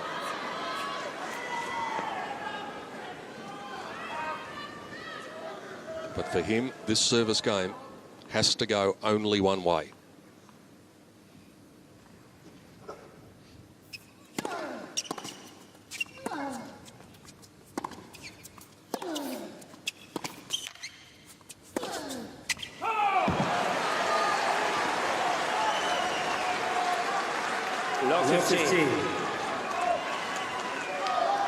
First point to Djokovic now allows him to take a couple of risks if Nadal misses first serves.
Djokovic sees that ball so early on the return, doesn't he? He just picks it up so quickly.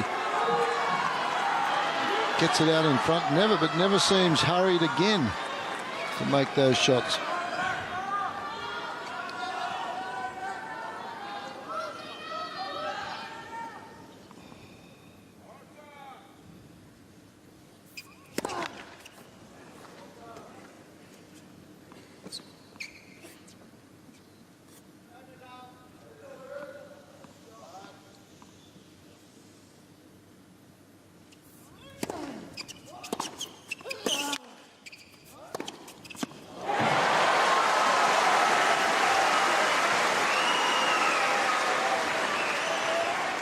40-30. That is winner number 46 for Novak Djokovic. 11 more than Nadal, and he's made 5 fewer unforced errors.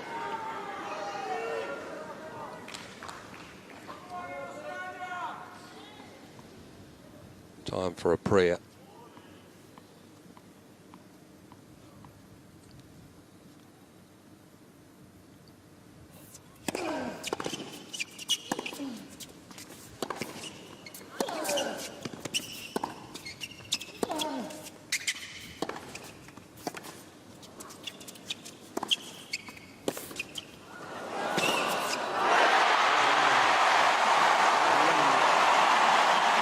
The two great players come out after the rain delay and barely miss a beat.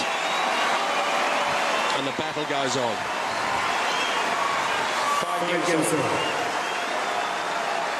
Well, this is just becoming just a little bit harder now for Djokovic. He's thrown his best punches. He can't quite put his man away, and the momentum and the crowd is really lifting Nadal.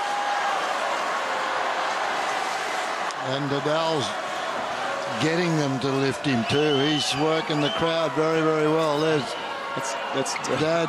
Sebastian. Yeah. Thank you.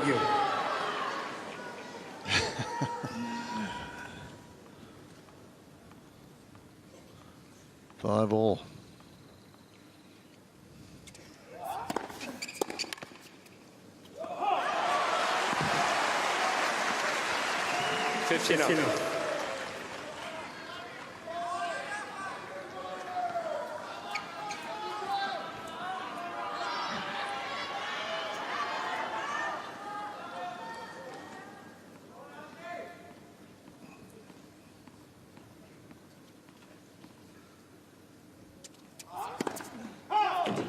Nadal and Verdasco, how long did you say, Peter? It was, I think, about 5-16, Fred.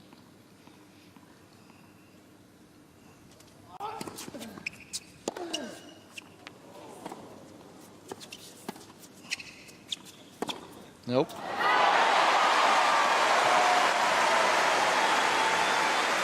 Now this is going to fully test Djokovic's resolve here, because this entire arena, apart from the Djokovic box probably, they want this to go the distance. They want it to go to 5 sets.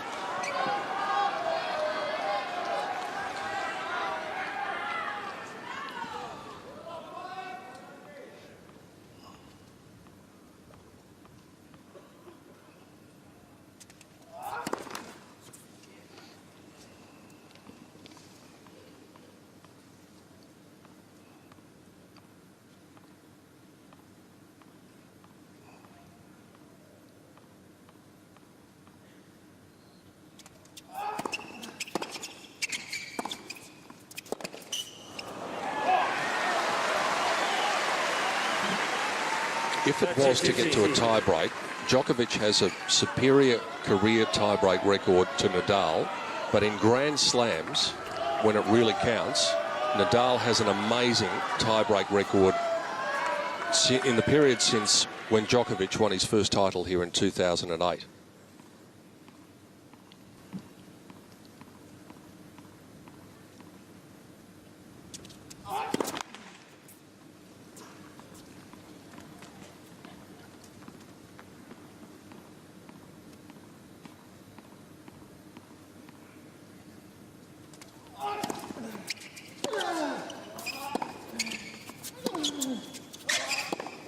No.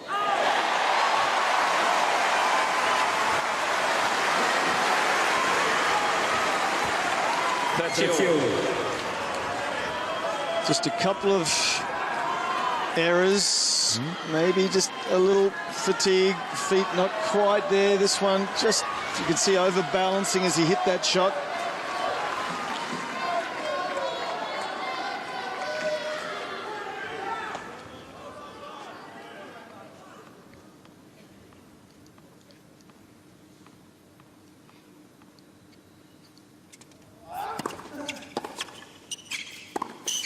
Oh, that is brilliant. That is brilliant. under the gun. He gets a first serve in. It's not a bad return, but then the next shot splits the line and the corner. Well, it took some courage to go down the line. Short part of the court, high part of the net at 5-all, 30-all. This takes some serious self-belief.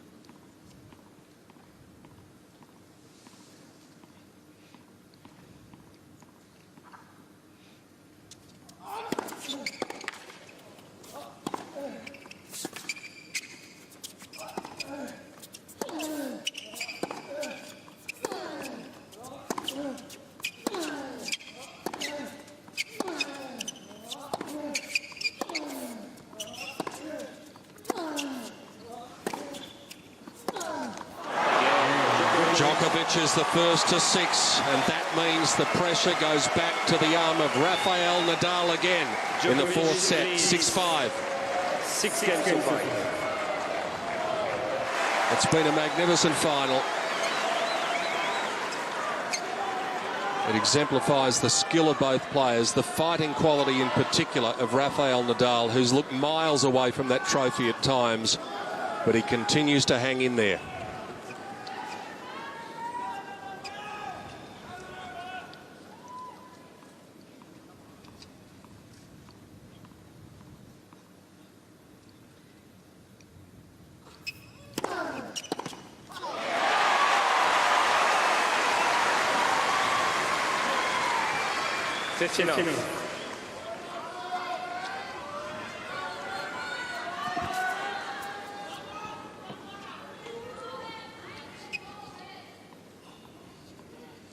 Hasn't gone out there very much this match, out wide of the forehand.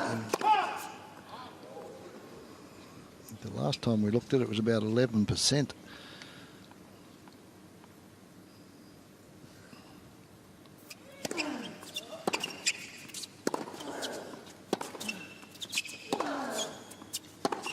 Nope. Just a little bit of the slump of the shoulders from Djokovic. He's got to pick that up.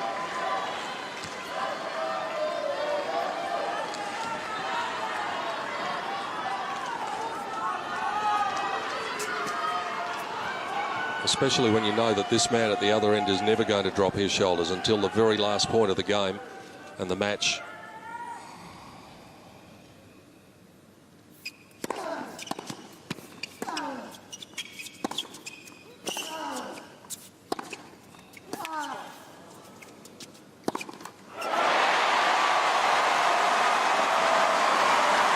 See the whacking of the thigh and that, saying, well, come on, legs, keep moving. That's Djokovic.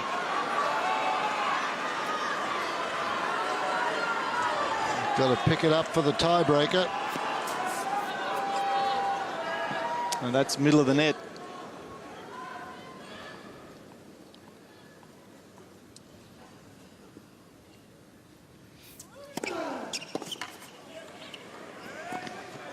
Fasten your seatbelts. Here we go. 6 games. Right now, Nadal thinks he can win. At the end of the third set, he didn't think he could win. Deep down, he didn't think it. Now he thinks he can. What a remarkable effort from the Spaniard. We just know the fighting qualities, and we've said it half a dozen times. This is a very, very important match for Nadal in the scope of things with his... Thank you. With these up-and-coming matches throughout the year with Djokovic, having lost the last 6. Here we go.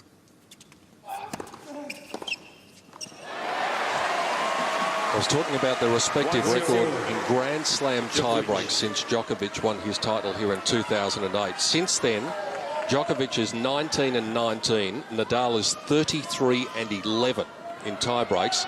And last year, Nadal was 12-2, and Djokovic was 5-7. So he plays the breakers brilliantly at the top level.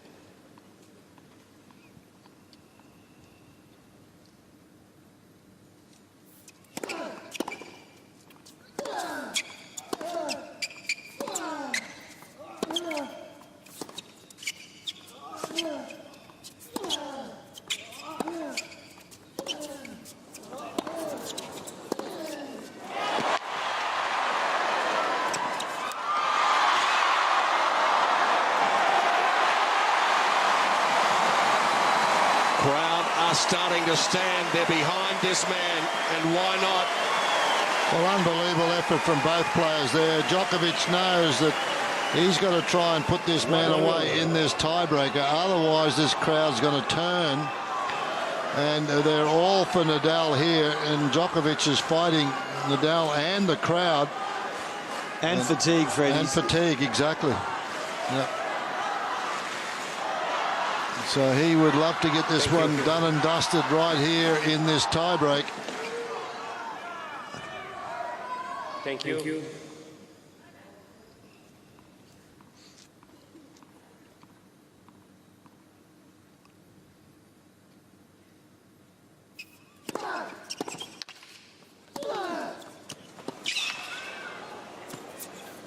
playing the best tennis of the match so far, Nadal.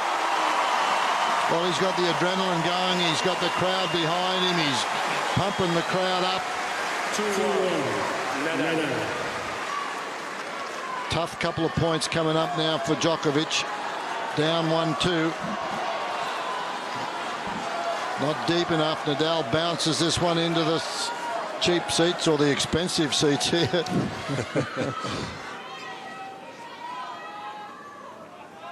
Whatever they've paid for them, it's worth it. They've got their money's worth. One of the better matches that you're going to see.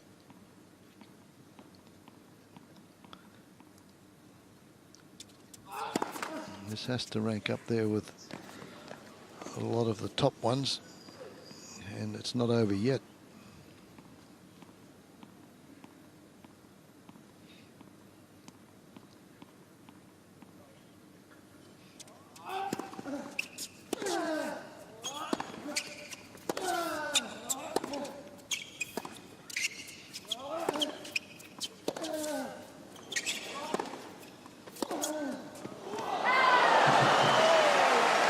He had the open court. Nadal not happy with that one. Djokovic not able to scramble. Both camps now probably more nervous than the players.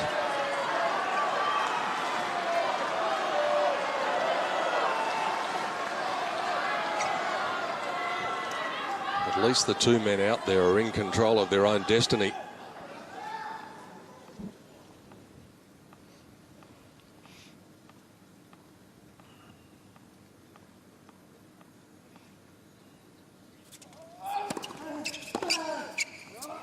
Nope. Was not in position to hit that shot.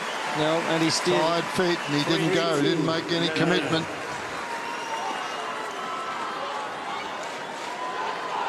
Well, Nadal's certainly sensing a big opportunity to win this match. He knows how important this breaker is. If he gets this breaker, huge momentum for him.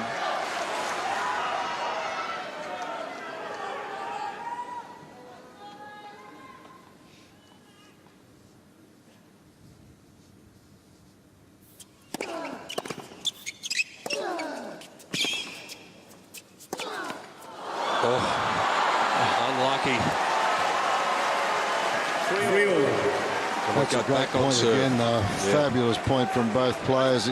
Unbelievable return. Both guys going after it now. No quarter given, no quarter asked. Half a centimetre higher. That's a clean winner.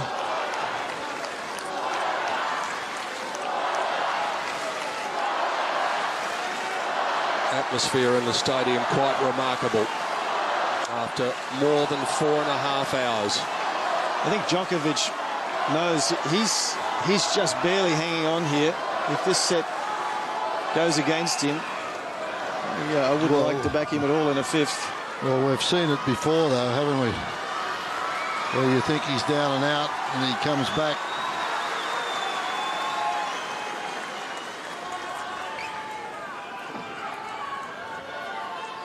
Naturally enough, both players have outstanding career 5-set records, but what those numbers don't tell you is the momentum that Nadal would take into a 5th set if there was to be one.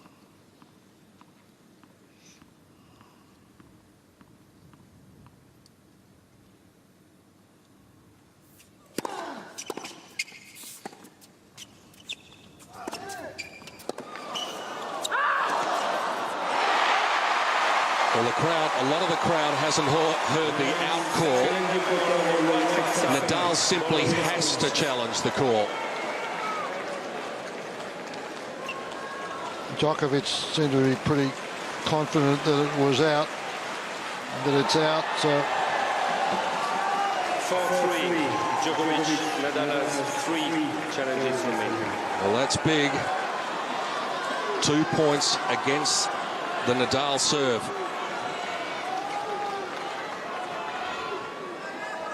Bit of premature celebration there.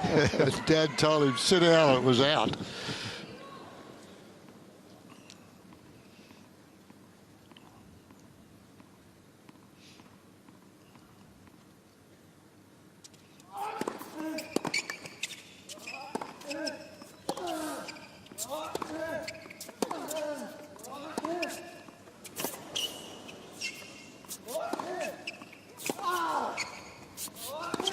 That's good. Boy, he measured that. Unreal point. 5-3. Djokovic.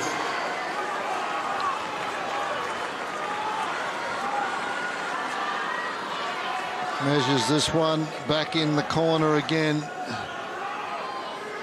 Super slow-mo of that, just head still through right around the top of the frame, around the shoulders.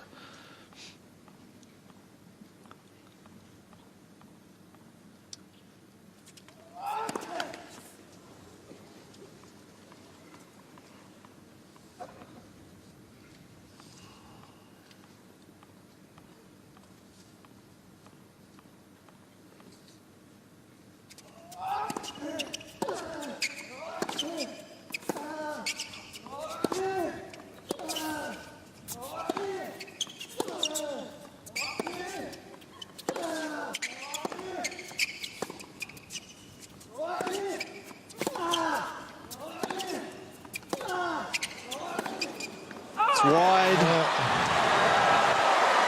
So we're back on serve again in the tie-break. 5-4. Djokovic.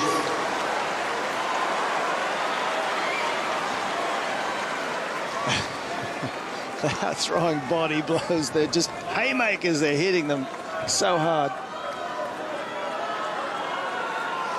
Not one person in this stadium is sitting in the back of their seat at the moment, and I guess that's the case for you watching this around the world.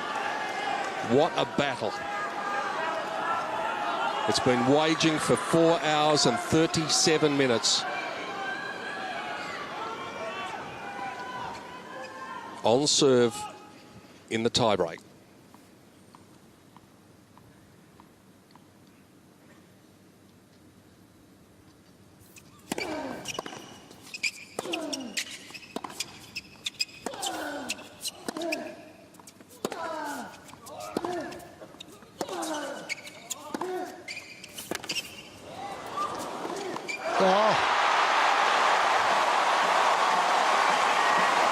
Boy, he had it everywhere then. Nadal was hanging by a thread as he plays that little slice backhand, was lucky to get to it.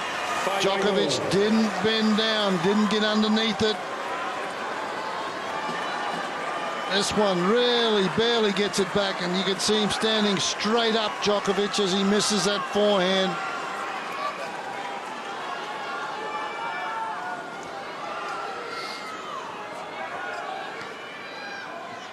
It's either a set point or a match point after this one.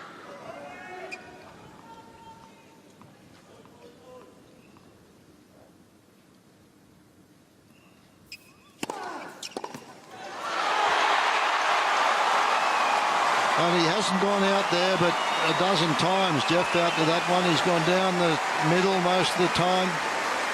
Hasn't used that one at all. What a time.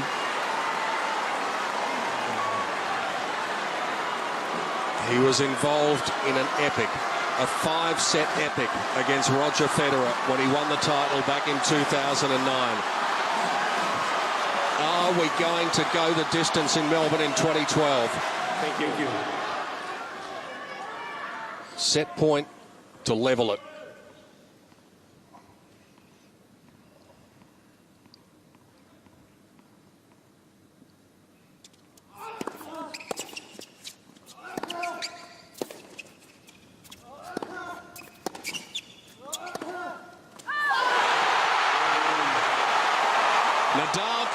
collapses to his knees and then bounces straight back up because he knows the job is still there to be done. It'll probably be the longest match in Australian Open history by the time it's over. This is magnificent. It is 2 sets apiece in the final.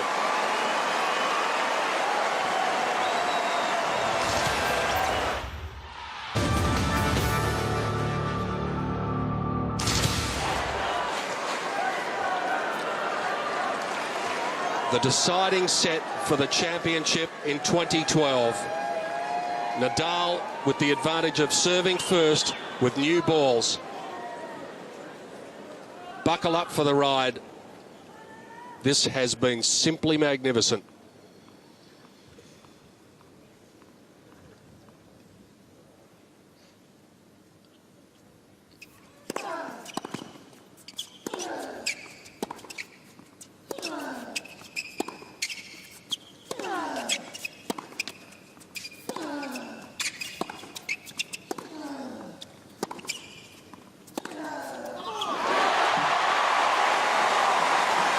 Jeff, what sort of psychological blow do you think that was for Djokovic? Oh, just enormous. I mean, he's reached a crescendo in his mind where he saw the finishing line and the heart rate was up, and now he's just so deflated. To pick yourself up again will be extraordinarily difficult, almost like the Borg-McEnroe final of Wimbledon, where Borg had match points aplenty in the 4th set and lost it and had to come back and win the 5th, and did. It'll need an effort like that. Well, it'll certainly be a test to Djokovic's fitness. He's a lot fitter than he was 2 or 3 years ago. He puts that down to a gluten-free diet and a lot of work, a lot of exercise. But we know what Nadal just doesn't get tired. Or it doesn't appear to. We haven't seen a match where he has done.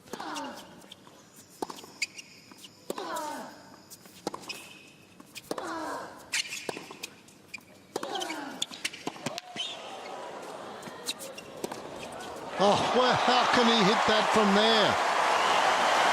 He's absolutely running backwards, thinking the ball is going to go out. 13-15.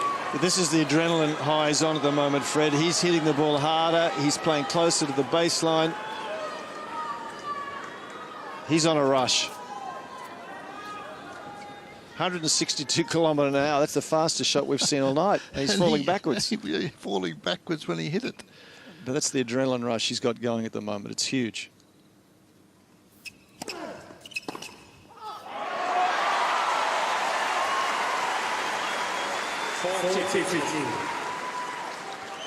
Sort of stuff never happened to me when I had an adrenaline rush. It's too long ago since you last had your adrenaline rush. Oh, my goodness.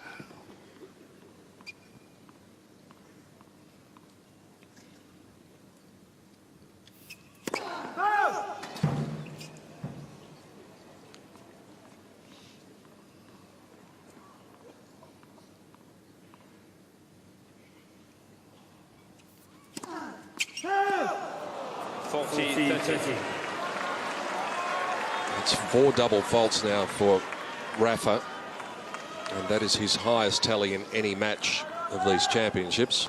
Mind you, it averages out to be 1 every hour and 12 minutes.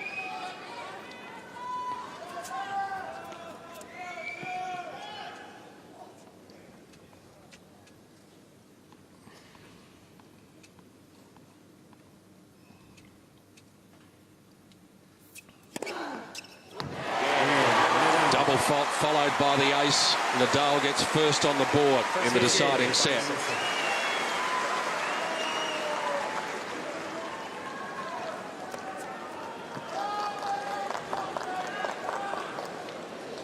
Well, they're going to eclipse, gentlemen, the longest Grand Slam final ever. 4 hours and 54 minutes. Lendl and Wilander at the 88 US Open.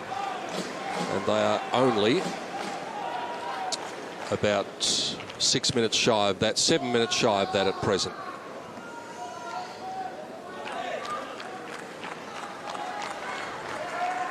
And dare I say it, Jeff, Pascal Maria, the man we just looked at. You and I sat here one night when he was in the chair. Roddick versus Alanui. He was the man umpiring when it went 21-19 in the 5th set. He had a lot more hair then. He lost it that night. I really think this is the first time Nadal truly believes that he can win. I mean, he's been hoping, he's been wanting, but this is the first time he truly believes it.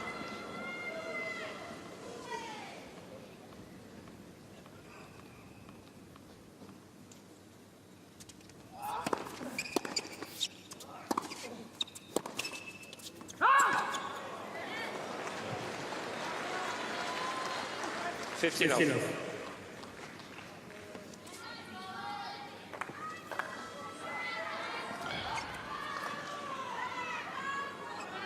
200k that serve from Djokovic then, so that's up there with his quickest of the night. Appears to have plenty left.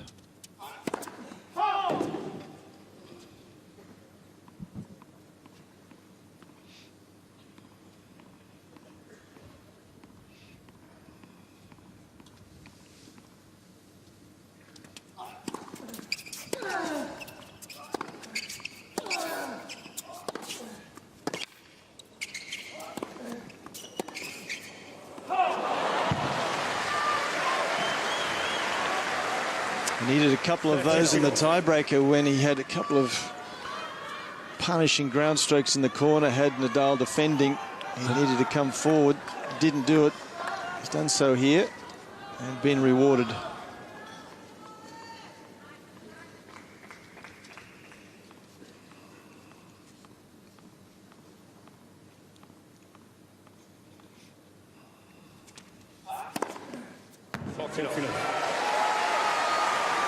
Well, this is great stuff. This is great to see. Djokovic is not going to go away, give this title up without one heck of a fight, and it's been that already.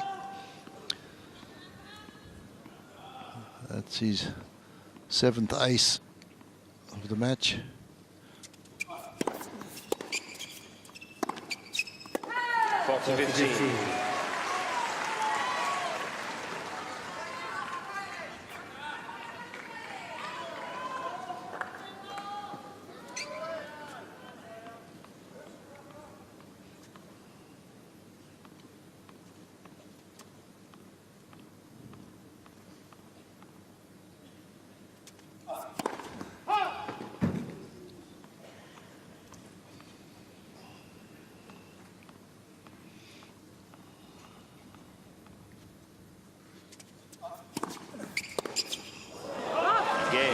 Djokovic.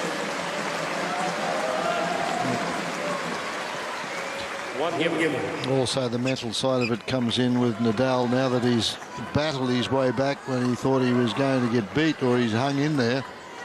Now he thinks he can win. It becomes even more difficult. Pressure builds. It's 1-1. Final set. Serving first in the 5th will help Nadal as well.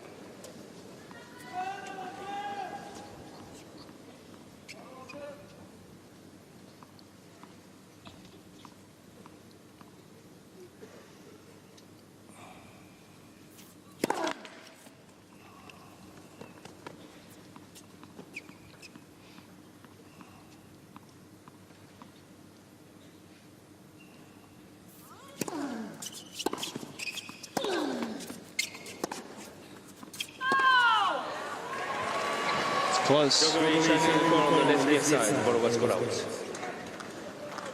think it was wide.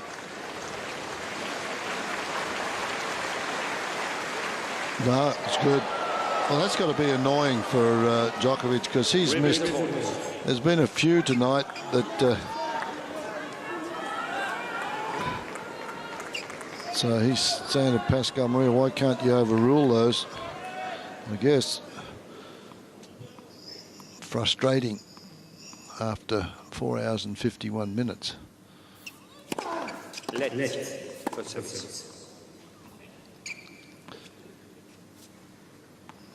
changed tactics a little with the serve, Nadal. He was so successful with the one at the body and down the tee. Now he's elected to go out to the forehand. Maybe he thinks that Djokovic is a little weary, stretching to get out to that one.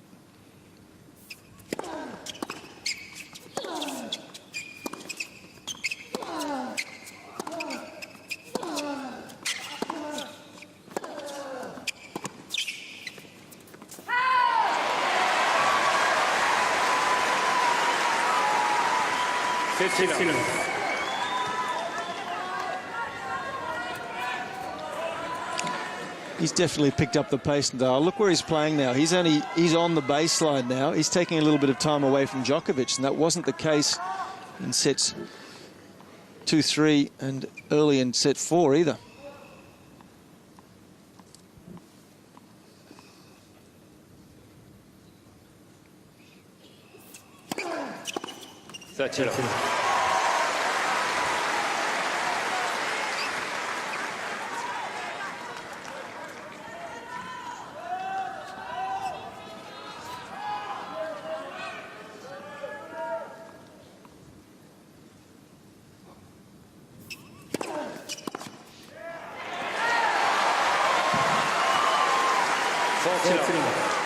Mixing the serve up well now. That one down the tee. That's who is getting points early.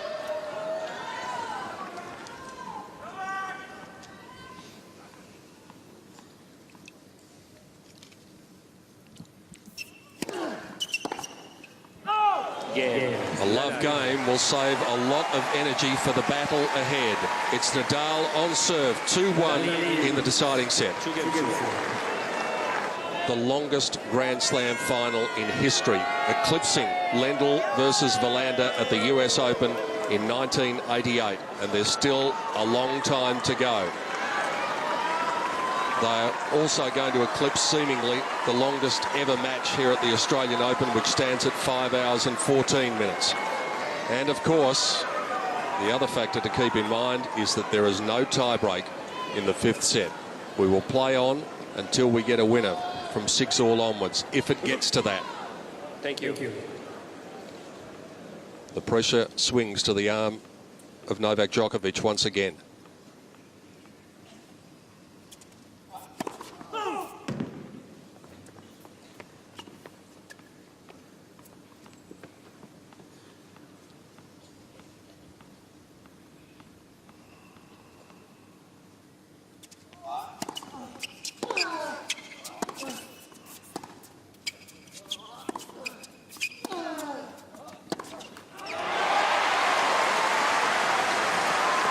Well, Grand Slam tennis is so tough. Best of 5 sets, 7 matches to win the title over 2 weeks.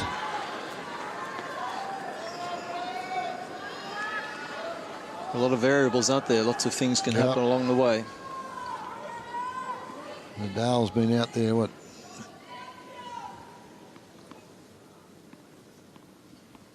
21.5 hours now for the fortnight for Nadal.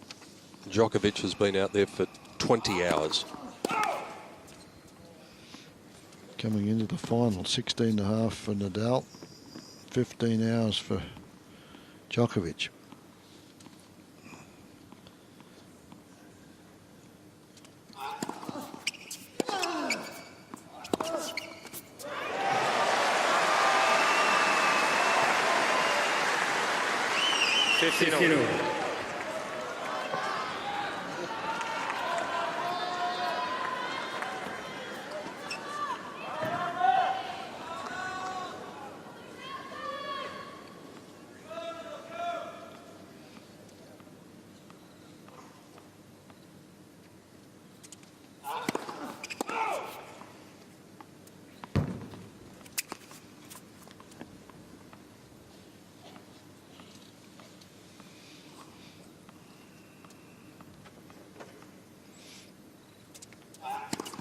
Let's second service.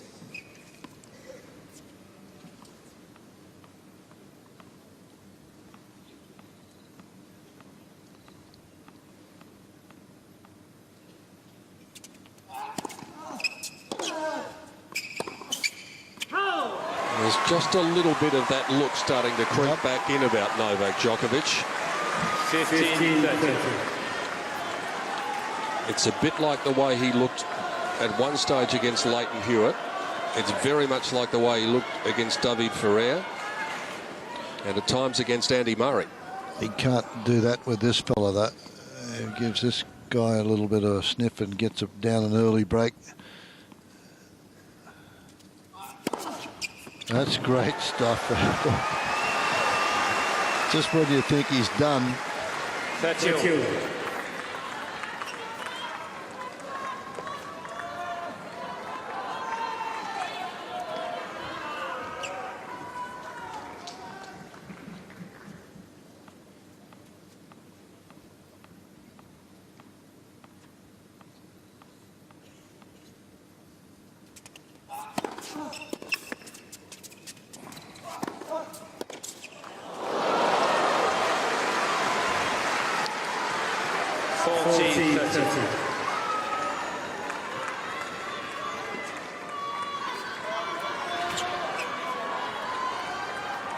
Nadal reads this one.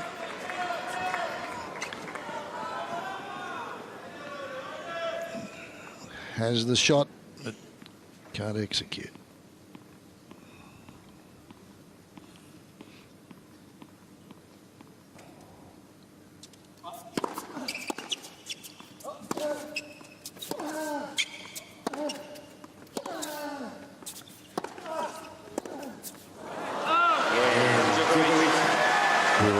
Serve. The clock ticks to 5 hours. One game.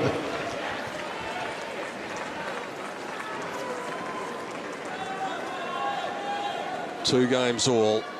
The fight to the finish has only just started in this final set.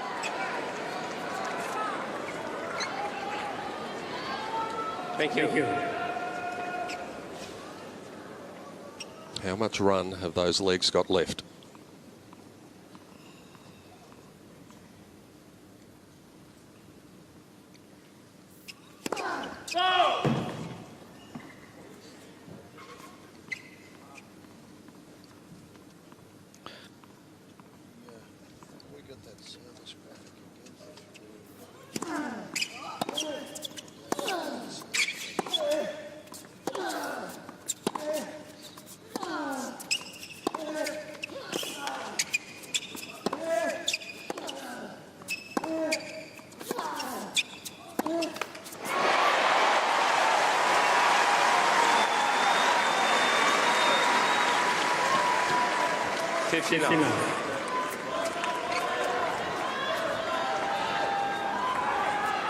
Have a look at Djokovic when this point finished. Look at the way he finished.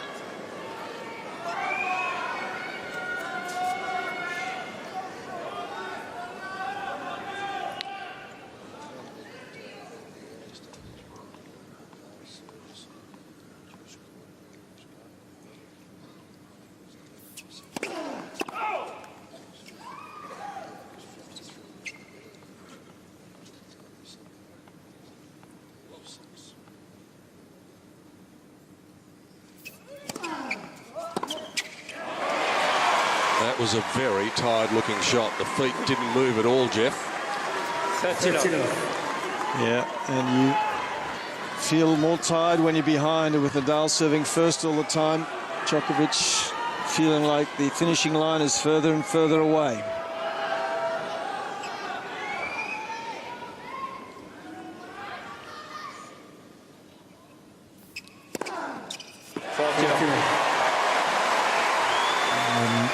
Nadal can feel it.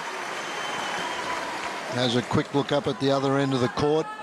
Sees his man stumble a little and then fires down an ace.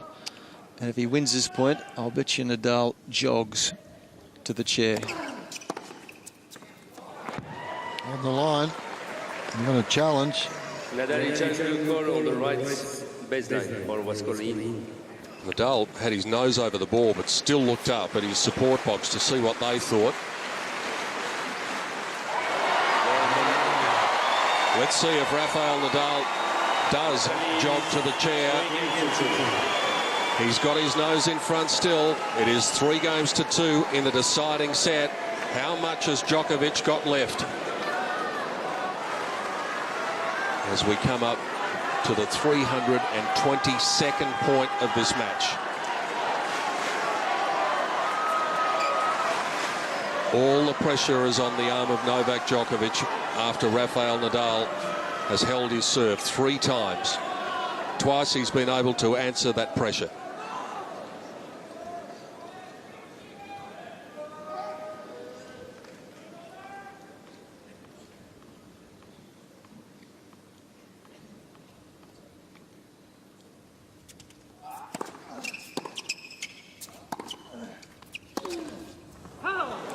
As Jeff mentioned, it's in my mind also a huge 15 up.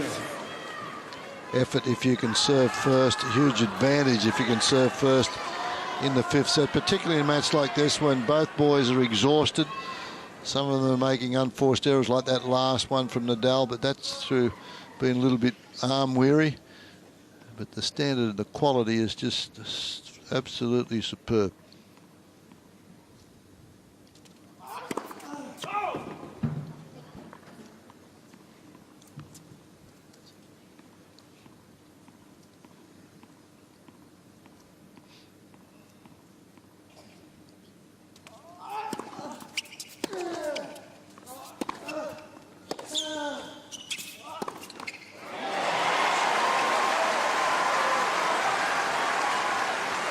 In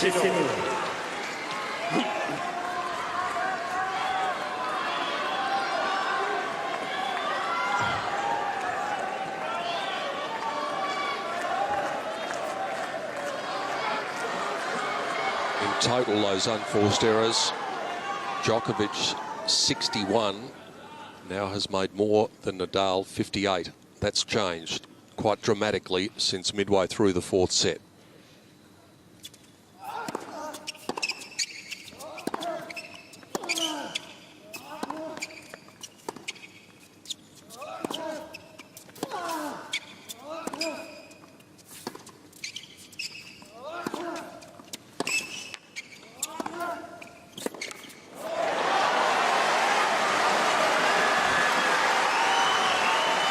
That's the tactical play. 13-15. Goes to the forehand now and then comes back and knocks the two-fisted down the line.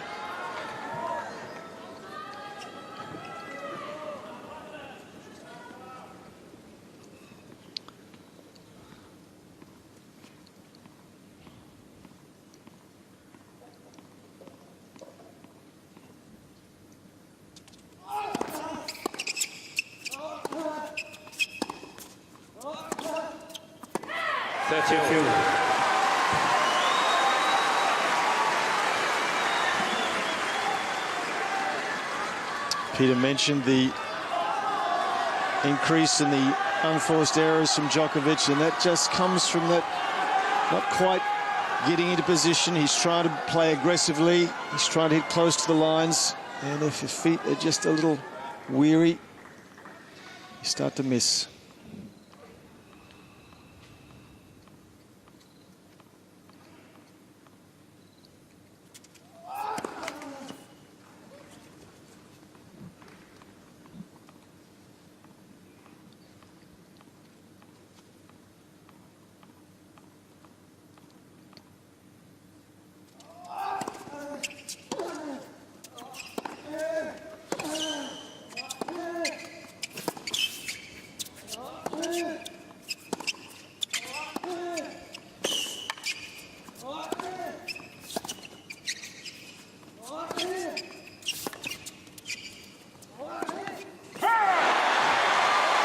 And when you're playing a man who won't miss, it's a nightmare. Well, he's got to come in behind one of those, particularly when he's got Nadal way behind the baseline and he knows he's got to play a slice. This one here, he could come in, that's an easy volley if he's in there, and he's asked to hit another outright winner. And Nadal is just tracking everything down at this stage. This is just the 5th break point that Rafael Nadal has had for the match. Djokovic has had 16. and missed the opportunity many times.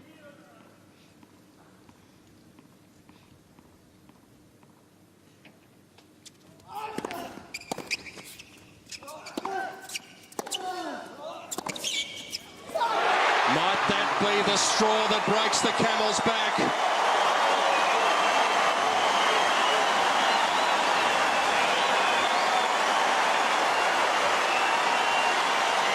Nadal is 2 games away.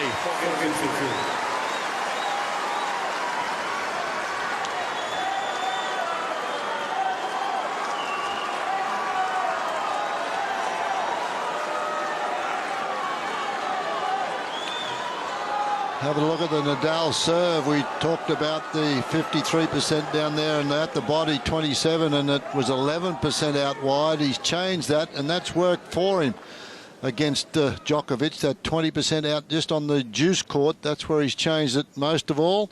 And he's in a pretty good position right now, Rafael Nadal.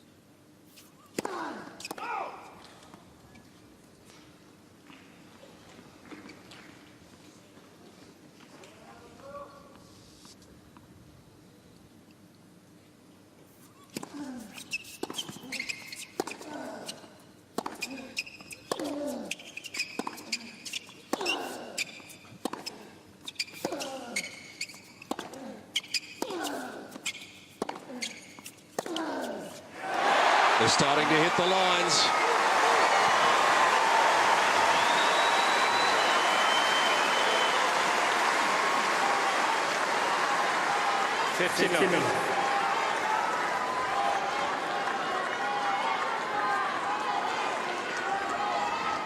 What incredible forehand. That's the favourite shot, but he split the line with this one once more.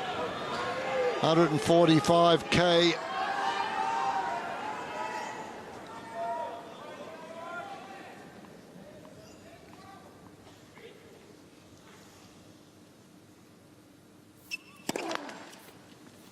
The last time Djokovic was able to break Nadal's serve was exactly 2 hours ago in the last game of the 3rd set.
It's called wide. Nadal challenges. The call was a little late.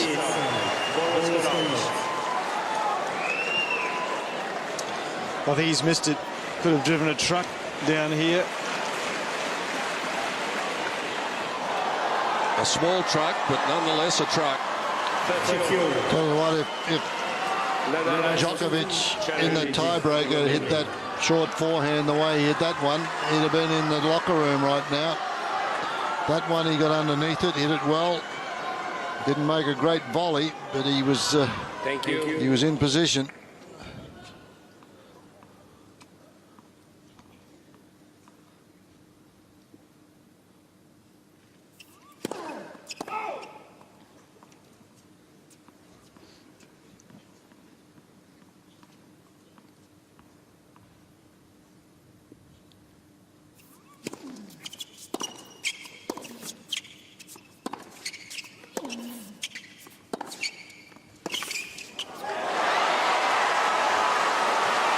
praised the fighting qualities of Rafael Nadal, and rightly so. But what about this man? 30-40. But what he's got to do is take the next step here. 16 break points he's had, 5 he's converted.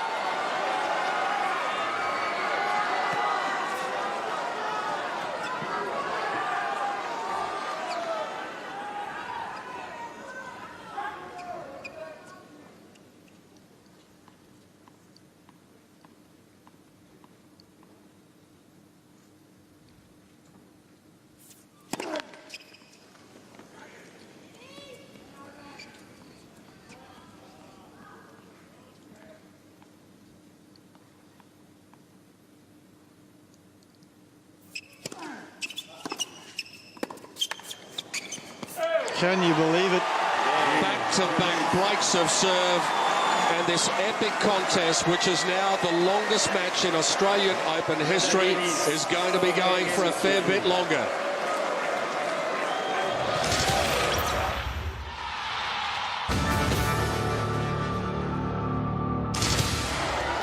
It is 1 o'clock in the morning.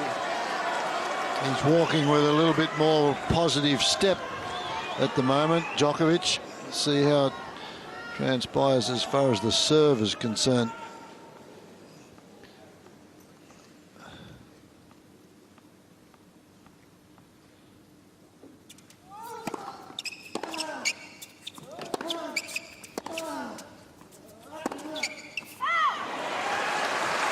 Big first point in this game.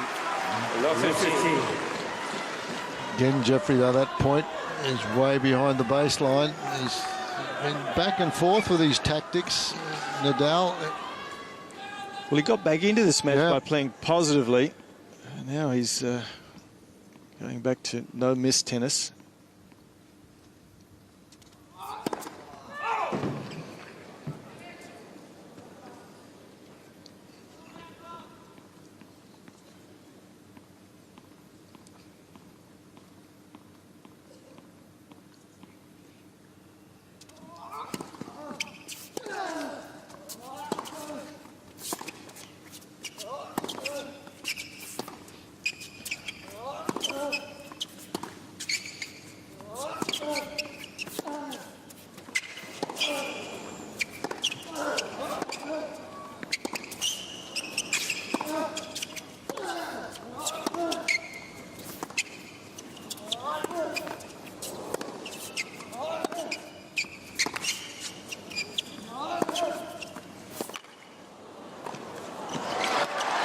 That's better.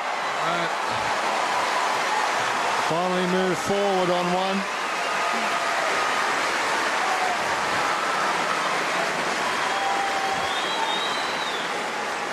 .25-stroke rally, that one. Well, Nadal was planning on taking some time off after this tournament. I suspect that they both will need to. 86 metres he ran in that rally, Nadal, 70 for Djokovic. And they've been out there 5 hours, 15 minutes. Fabulous. What courage.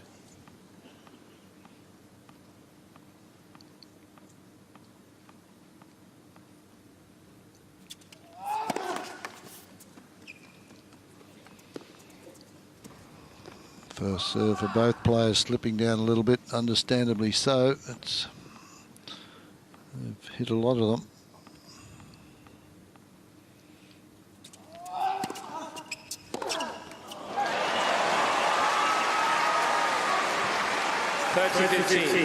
Djokovic stretching to try and keep limber and loose. In order of exhaustion tonight, I think it's probably Novak first, Rafa second, Novak's partner third. She's been up and down like the lifts at Rod Laver Arena, riding every point.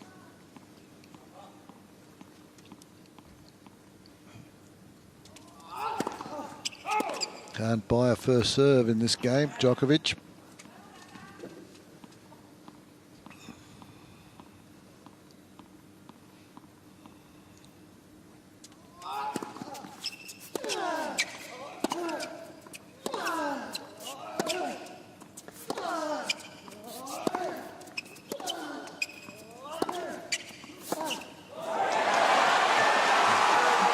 again, Nadal, as Jeff mentioned, playing don't miss tennis. He's retreated once more to 5 metres behind the baseline in this rally. There he is, trying to stay in the point.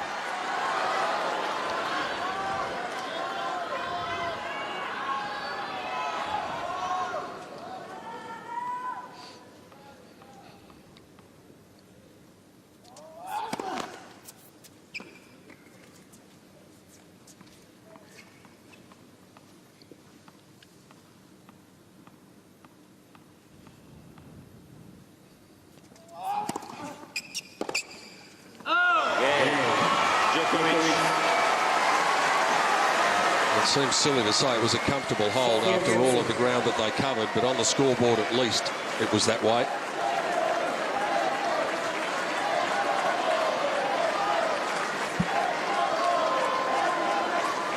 This is the danger period now at 4-all.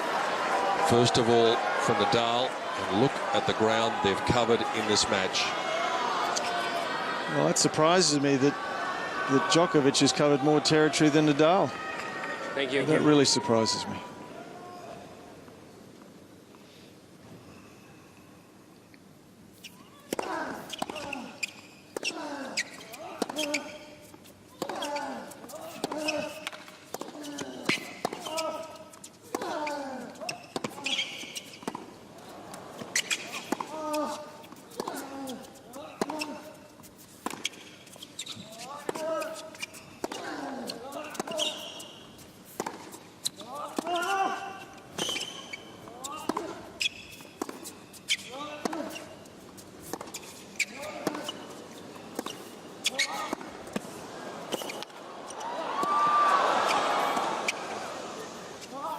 That's unbelievable. Djokovic is down.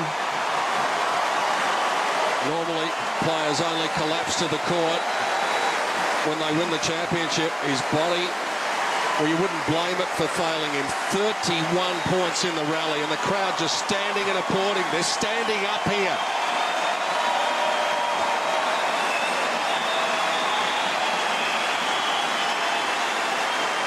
That's what they think of it. Remarkable to see that in the middle of a game. But then again, this is a remarkable match.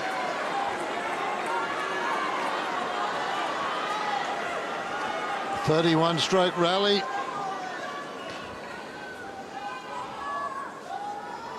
"31 strokes played on the limit. 92 metres Djokovic, 71 Nadal.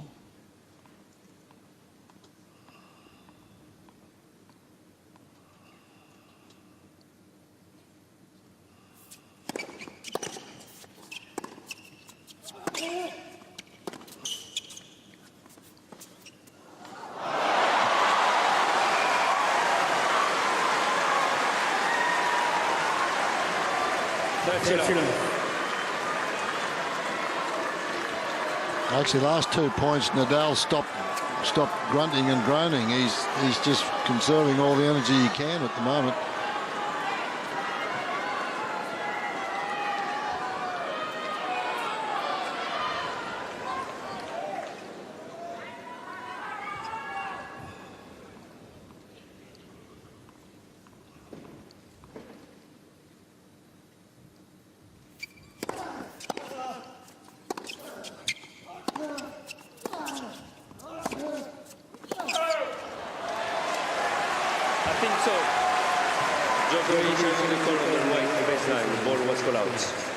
Yeah, I think this is long.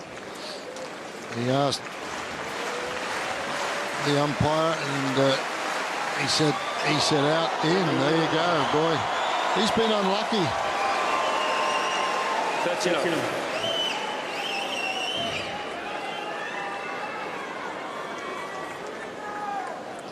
Uncle Tony can't believe it. He's up that end too. He thought it was out.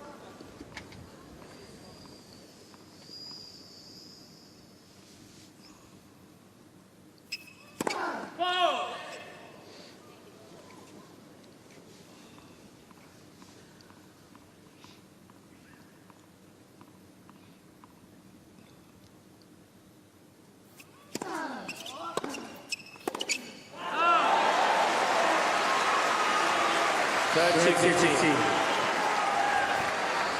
How important was the first point in this rally, in this game, Fred? They had that 31-shot rally. It was a massive emotional and physical victory to whoever took it.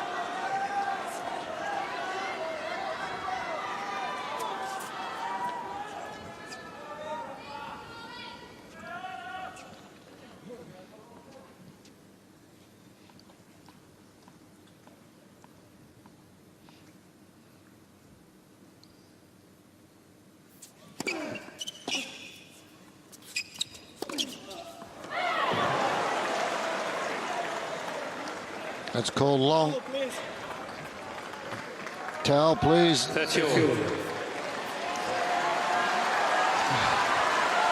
Well, talk about big points as we have a look at Hawkeye, showing that the ball was long. 2 sets all, 4 games all, 30 all in the championship decider after 5 hours and 27 minutes.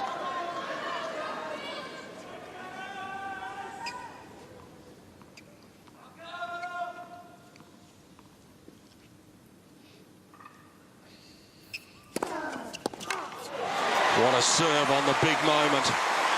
Well, that's where he won a lot of the big points early. Then he changed strategy somewhat. We last just a couple of games ago, still 53% of the points he's been going on this juice court's been going down there. Look at the movement he gets on the ball.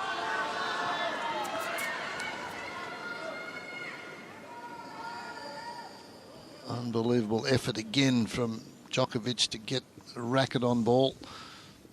Game point.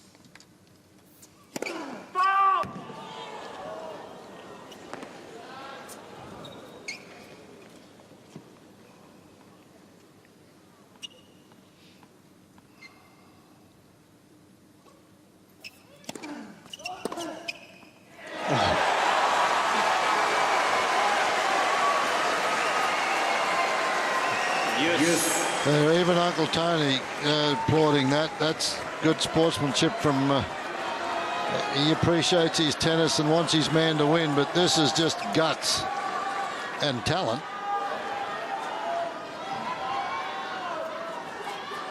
Winner number 54, 11 more than his opponent.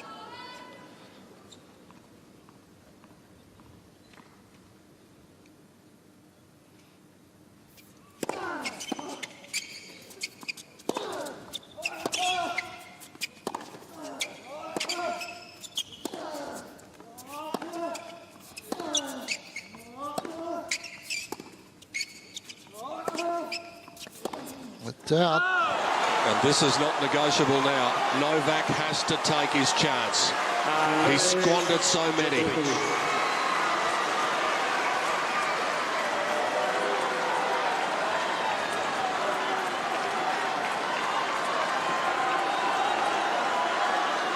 Well, he's going to have to win it. Nadal's not going to give it to him. He has to go after it.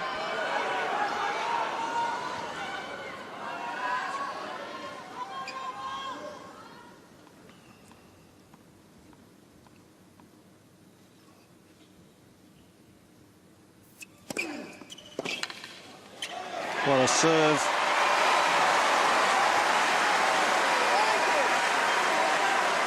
Yes. 145 k's an hour, no speed at all, but it was the swing, the curl, drag Djokovic so far out of court. Look at him hit around the outside of this ball. He wants swing. He got it way outside the doubles alley.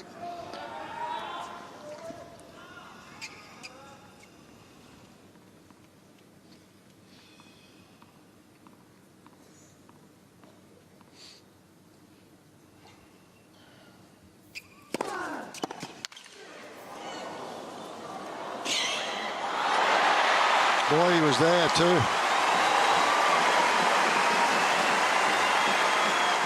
What a remarkable return.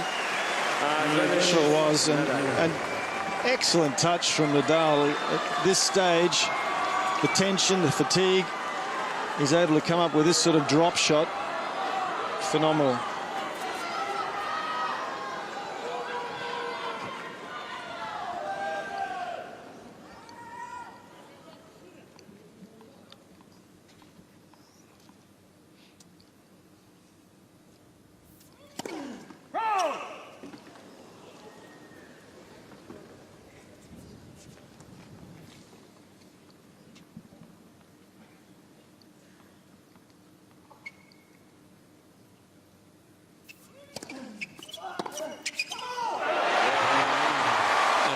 opportunity slides by.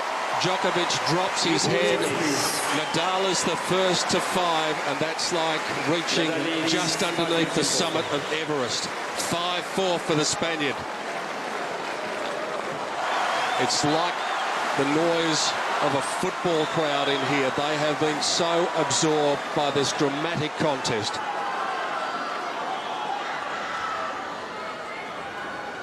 Thank you. A hold for Novak, Thank you. not negotiable. He's got new balls to help him try to do it.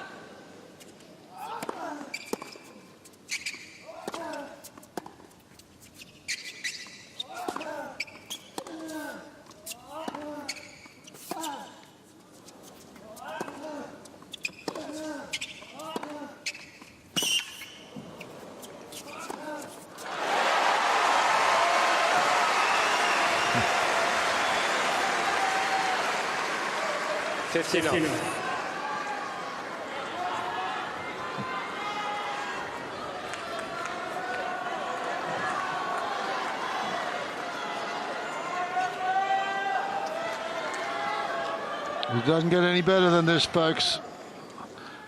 Unreal stuff.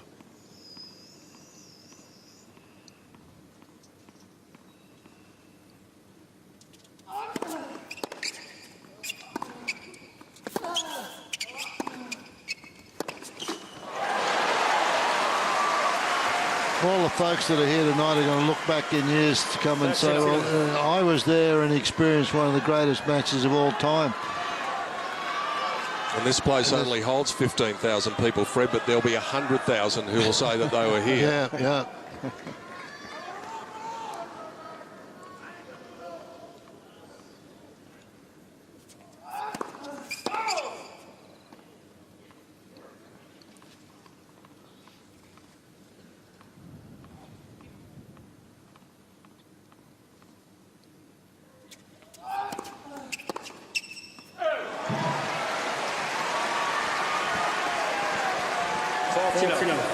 It's funny, Nadal tends to just play more aggressively, almost when he's behind. He had a go at that second serve from close to the baseline. When he gets ahead, he tends to play no-miss tennis.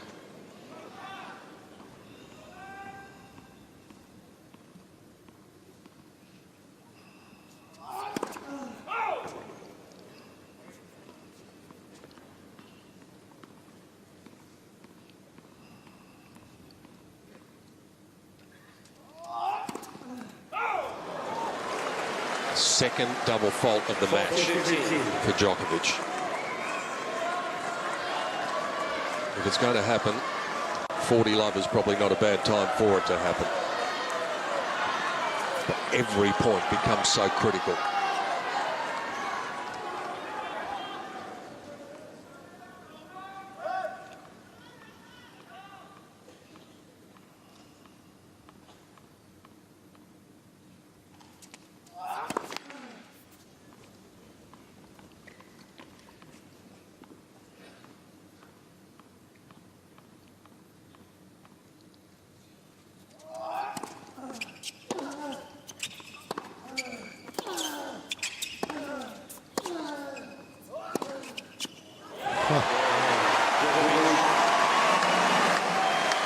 Well, all you can do is sit back and applaud the efforts of these two men.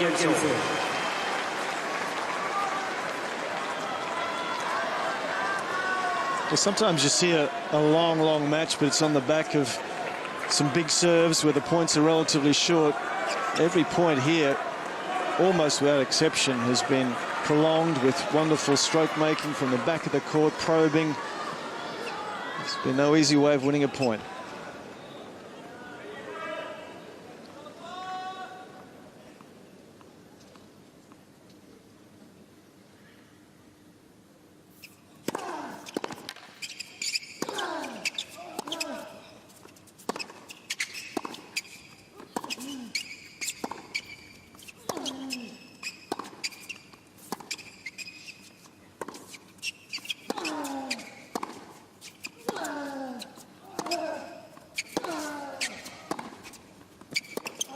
Oh, stop it.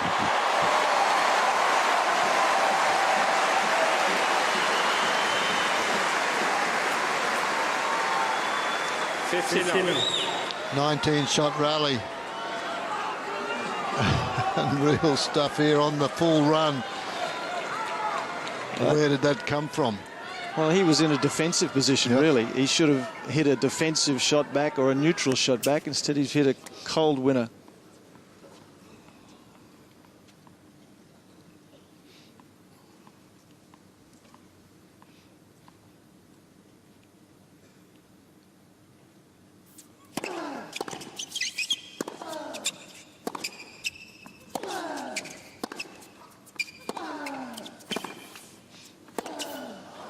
Not this time. The only ones who might leave this stadium disappointed, you know, might be the photographers who wait for the shot of the champion holding up the trophy, because is either of these guys going to have the energy to hold up the Norman Brooks Challenge Cup at the end of this? Hard to imagine. Yeah, but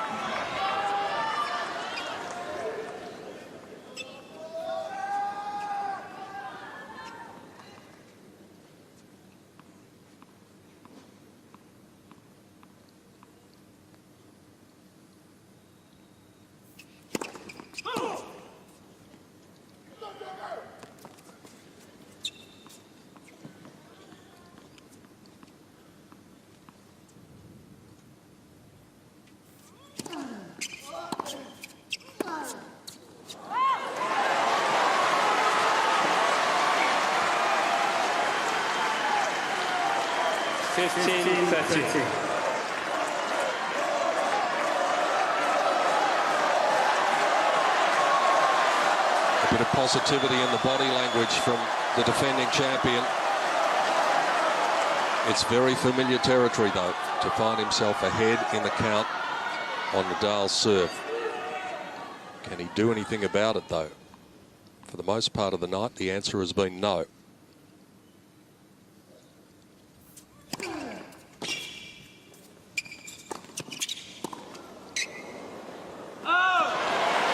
Oh, he'll be annoyed. He picked it. yeah, he overran it.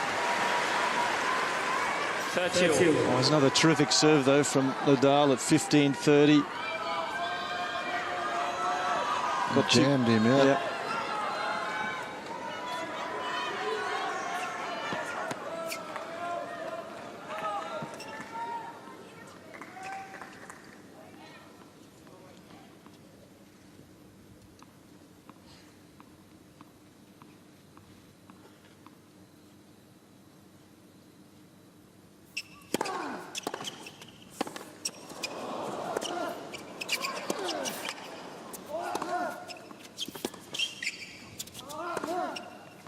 Got to get in. Boy,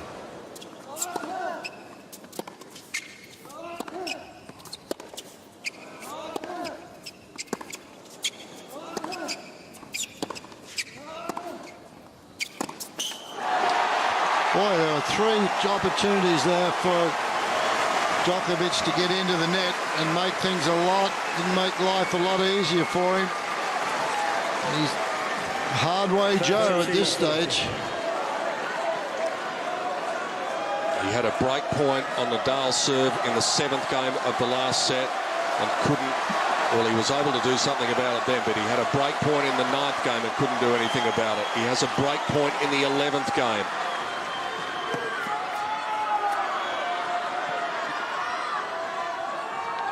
Does he go for the slider?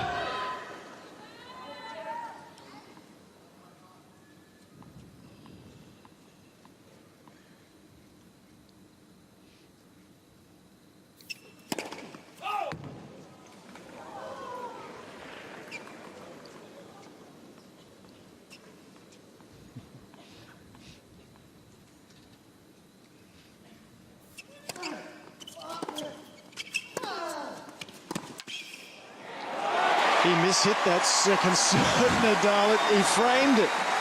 121 it was.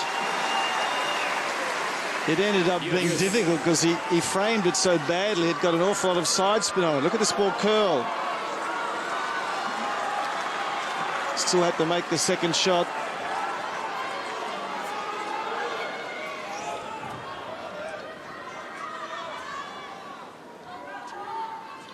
Break point number 19 goes by the wayside. Is that going to be the big story of this match?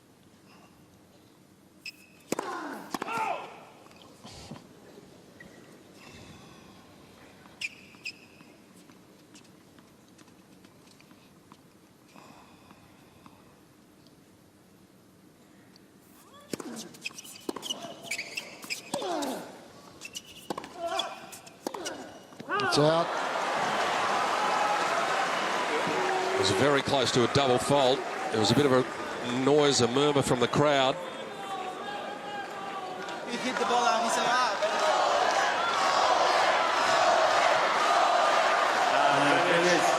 Djokovic.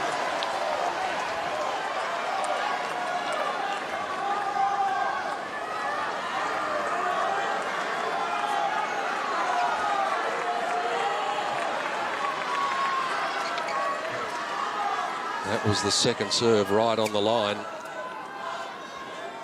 Many in the crowd murmuring. They might be doing more than that after this point.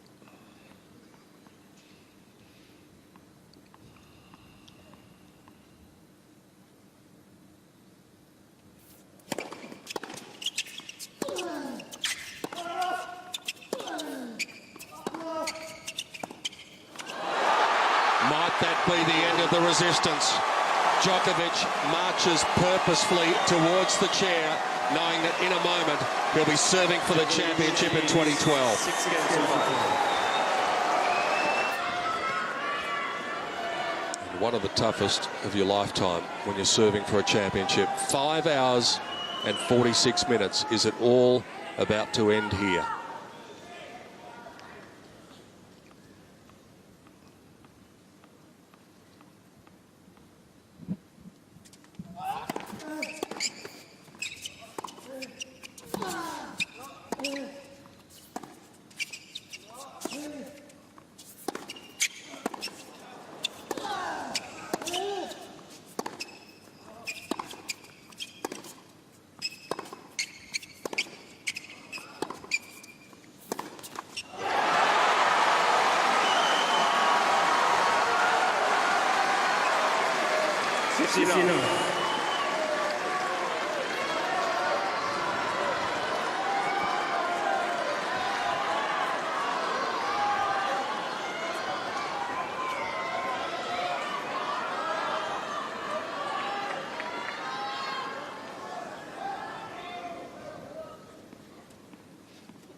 Two more, he says.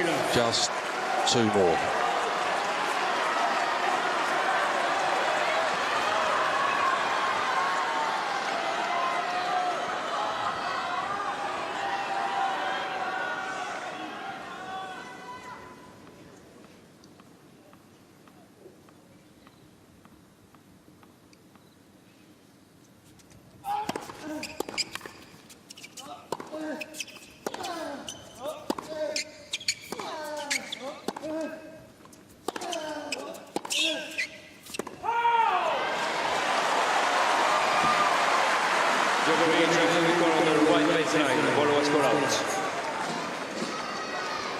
How many challenges does he have left now, Djokovic?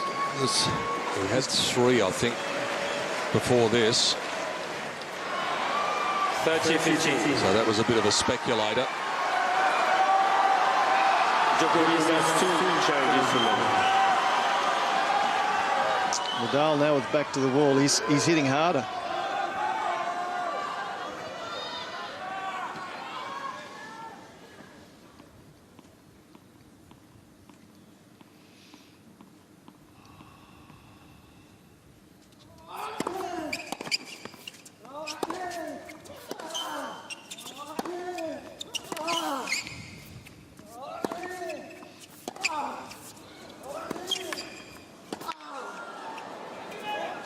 Oh, boy.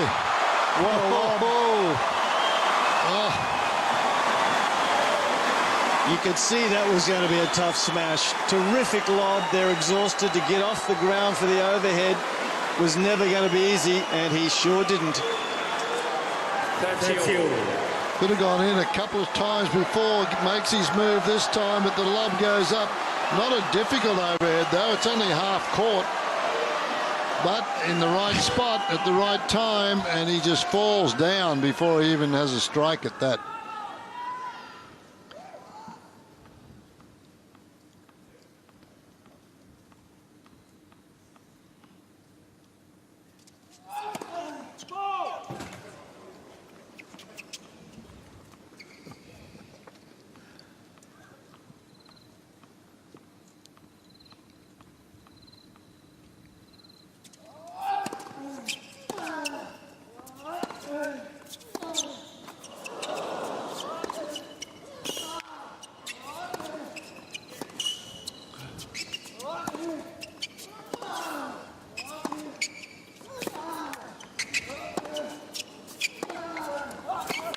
Oh, he's got to be his own worst enemy, Novak Djokovic. That is just for a man in his position at that stage of a match. He's got to be crazy not to go to the net on 3 occasions during that rally. Nadal's not going to miss from the backcourt.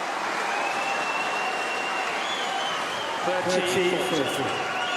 Problem is, Fred, you've hit 4,622 ground strokes in the night and no volleys, so you're not really confident about your volley.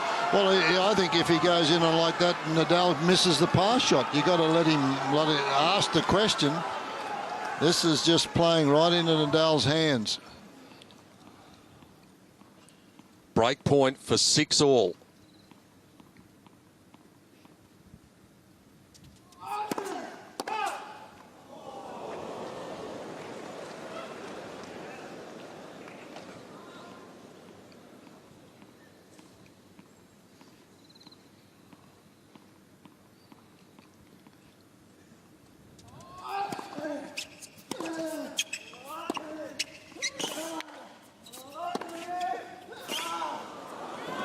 Well done.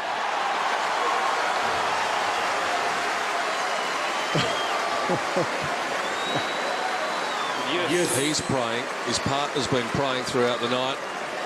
We're all praying that it just keeps on going. This is fabulous. Asking for some divine intervention here. Well, after 5 hours and 52 minutes, Fred, you'll take anything you can get. Unbelievable stuff. He could have had it won, though. Just 2 points away again.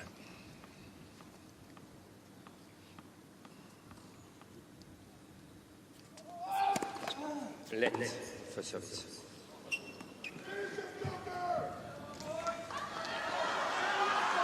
Thank you. Thank you.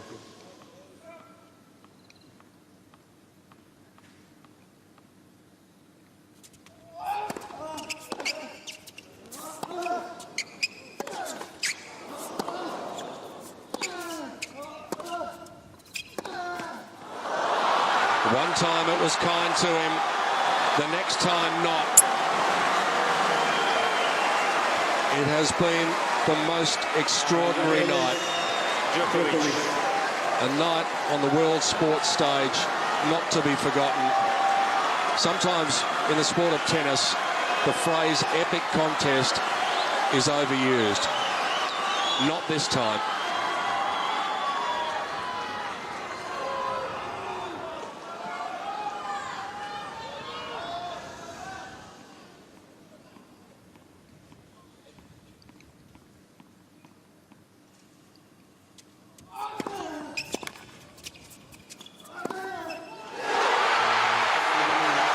When they write the story of the great tennis matches ever played, this one has got to be right up the front of the book.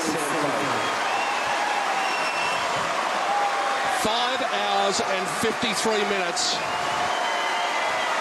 Novak Djokovic is the champion in Melbourne for the 3rd time. That was simply extraordinary.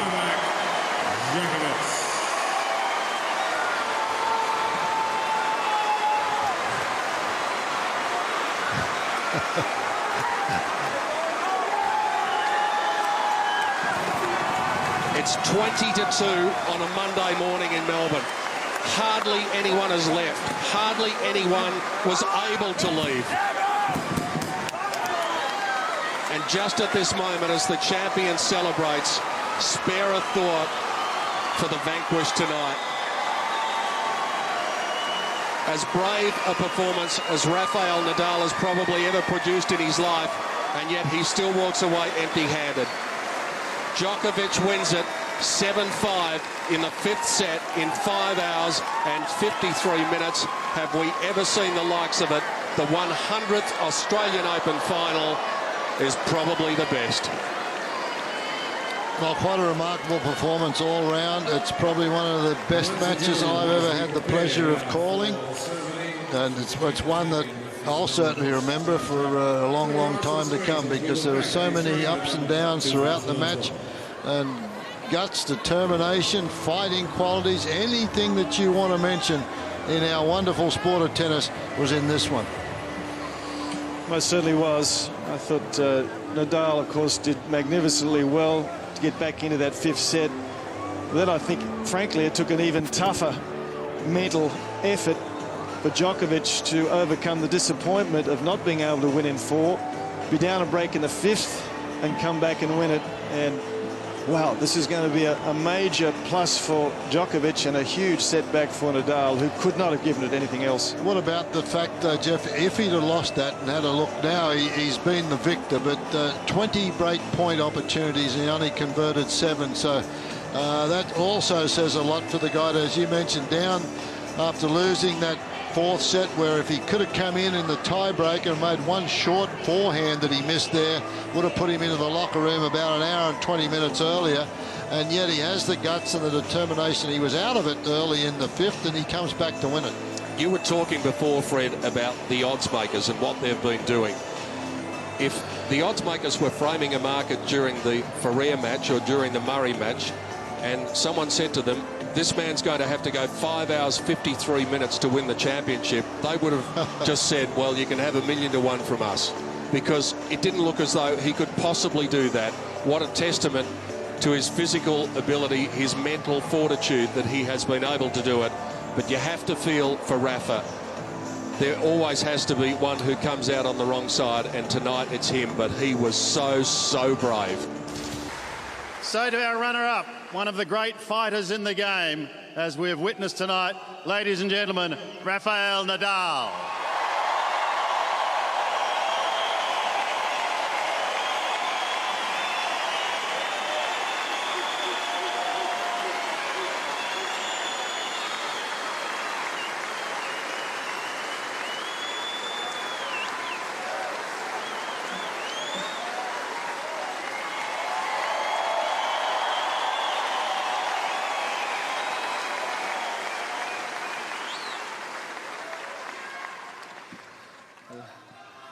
Good morning, everybody.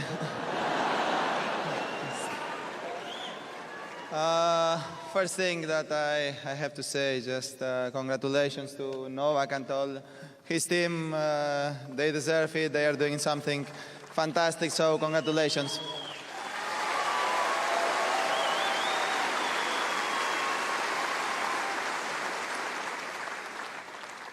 Well, second thing, thank you very much to all my team to support me like that. Without them, gonna be always impossible to be here. You know, there is a lot of years in the tour. Every year is tougher, and start the season with a final here and playing this fantastic match, I believe, against Novak is a fantastic start. So happy for that, and without them, always impossible. Thank you very much.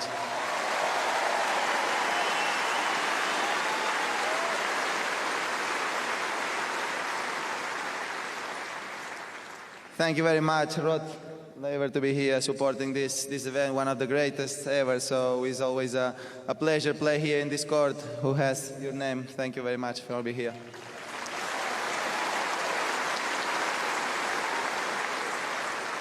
I just can say thanks to the volunteers, all the ball boys, umpires, everybody who make this tournament possible, all the organization, to make us feel like home. Is probably the best tournament in the world for the players, best Grand Slam, the organization for the players. So that's something fantastic. So thank you very much, all Australia.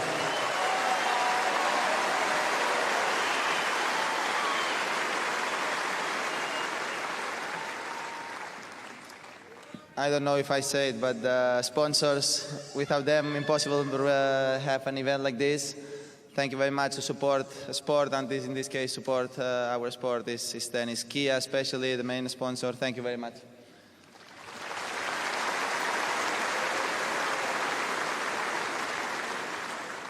And last thing, and most important one, thank you, really, really, thank you very much, everybody, all yours. Thank you.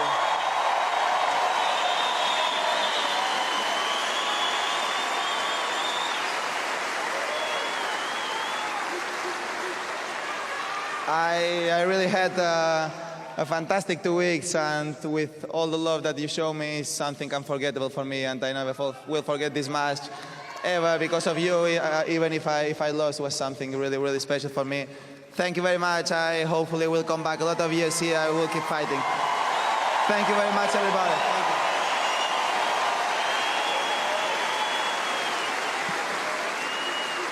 Thank you, Rafael Nadal, who leaves here a winner. And so to our champion, and he has proven, particularly in the semi-final and the final, that he is without doubt a man of steel. Our 2012 champion and champion for the third time, Novak Djokovic.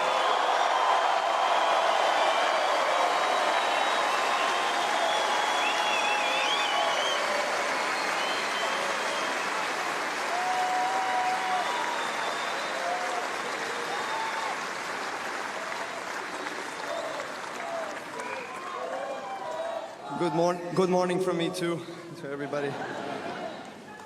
First of all, Rafa, you're one of the best players ever. You're one of the most respected guys on the tour. We made a history tonight, and unfortunately, there couldn't be two winners tonight. But I wish you all the best for this season, and I wish. And I hope that we will have many more matches like this, many more finals. And of course then, to Rafa's team, all the best. And then my team, my girlfriend, my coach, my physio, my fitness coach, everybody who has been with me for many years already, supporting me all the way through in my career, professional life, private life. You've been my biggest support, and without you, this wouldn't be possible. Thank you very much.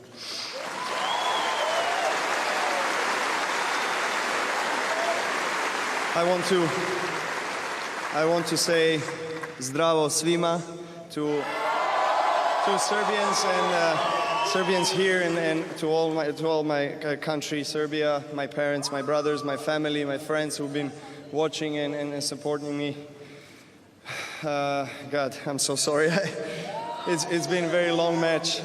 I need to then thank, of course, crowd, who has been the most supportive. And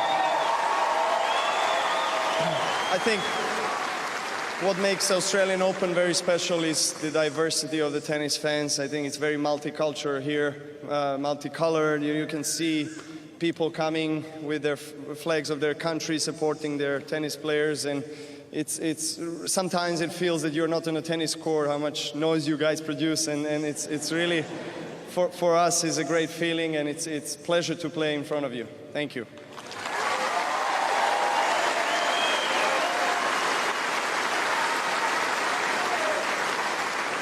Then in the end, of course, it's my great privilege to be standing here in front of one of the greatest players ever, Rod Laver.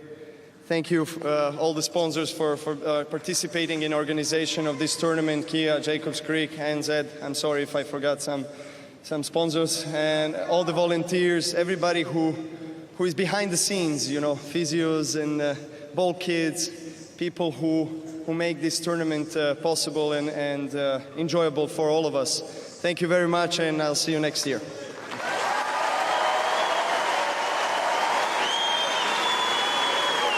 Let's hear it once again, ladies and gentlemen, for our champion Novak Djokovic and our runner-up Rafael Nadal.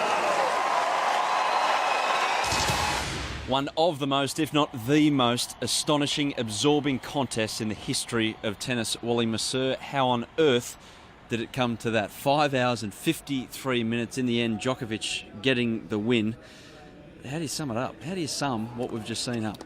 Well, I was hoping you wouldn't ask, Adam. That was unbelievable, wasn't it? Djokovic came out. Everybody was kind of waiting to see whether he was a little tired from his previous matches. He looked okay. Wasn't hitting the ball as cleanly as he could have, and Nadal gets the set. That's like a turning point. From that moment on, Djokovic is the man. He is completely controlling the court. Nadal is very much reacting to what he's doing. His depth is immaculate, playing beautiful tennis, races through the second and third. He's got 4-3, love 40 on Nadal's serve. You just think this match is over, and somehow Nadal wills himself back into the contest. And that's what it was, mate. He just willed himself to get to that stage in the fifth. It was an incredible effort. Did your estimation of Rafael Nadal, and we'll get to Novak Djokovic in a moment because he did just win his third Australian Open crown, did your estimation, though, of the Spaniard go up after viewing that? No, because it's already at 100%. Can't go above that because I've watched Rafa for a long time, in matches and in practice. He never, ever gives up on a point, regardless. He treats every ball with the same sort of respect. And you can't do what he did tonight if you haven't trained for it for a long, long time. And I'm not talking about at 18 when he won the French Open. I'm talking about 4 when he picked up a racket. I think his mentality has been the same. Otherwise, you could not have concentrated. You could not have seen yourself as the potential winner in that contest and got through that to that stage anyway that he did. And let's face it, he was 4-2, 30-15. He missed an easy pass to go to 40-15. That, I think, would have closed out the match for him. So he nearly got there. So he would have won the match if he didn't push that wide, in your opinion? The way it was going, who knows? There was so much drama and so many swings and roundabouts. Who knows? Djokovic may have found some adrenaline, but the momentum was with him. Djokovic's shoulders were sagging. He was starting to clutch at the hamstring again. It was a whisker. He missed it by a whisker. And this match, I guess, in the end, it got the finish that it deserved, though. What about Djokovic? In the corridors of power of the ATP, I was talking to someone at Wimbledon, and they said at the time, this guy is going to be the greatest ever player, full stop. And I looked at him as if he was speaking Swahili or something like that. It was quite incredible at the time. What about now? After that, after what he's done at the US Open, Wimbledon, he's obviously not right now, but has he got the opportunity to? It would appear that way because he's won 4 of the last 5 majors. He's going to be a threat, obviously, at the French Open. Federer, it just took Federer to get him last year by a whisker. And the thing is, nobody really serves and volleys. That's actually not going to beat him, but everyone is trying to play him from the back of the court. That is the way the game is played now, and right now he is the best at it by quite a way.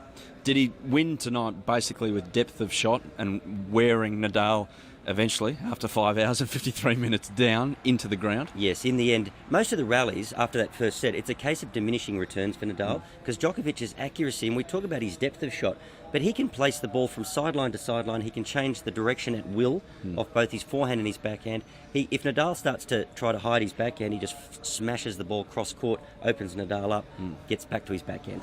Novak Djokovic's backhand, I've never seen anything quite so good. He can just deal with anything defensively or when he wants to be aggressive on that wing. But yeah, from the back of the court, I don't know how anyone's going to beat him in the foreseeable future. You've been around Grand Slam tennis for about 3 decades now. Is that the greatest ever match you've ever seen, or do you still place Federer and Nadal from a couple of years ago and Borg McEnroe from about 30 years ago up there? From that situation in the fourth, at 4-3 love 40, they just both went into overdrive, and that's when all the drama unfolded. Up until that moment, let's be honest, Djokovic was at 70% controlling proceedings, and Nadal was a bit of a passenger.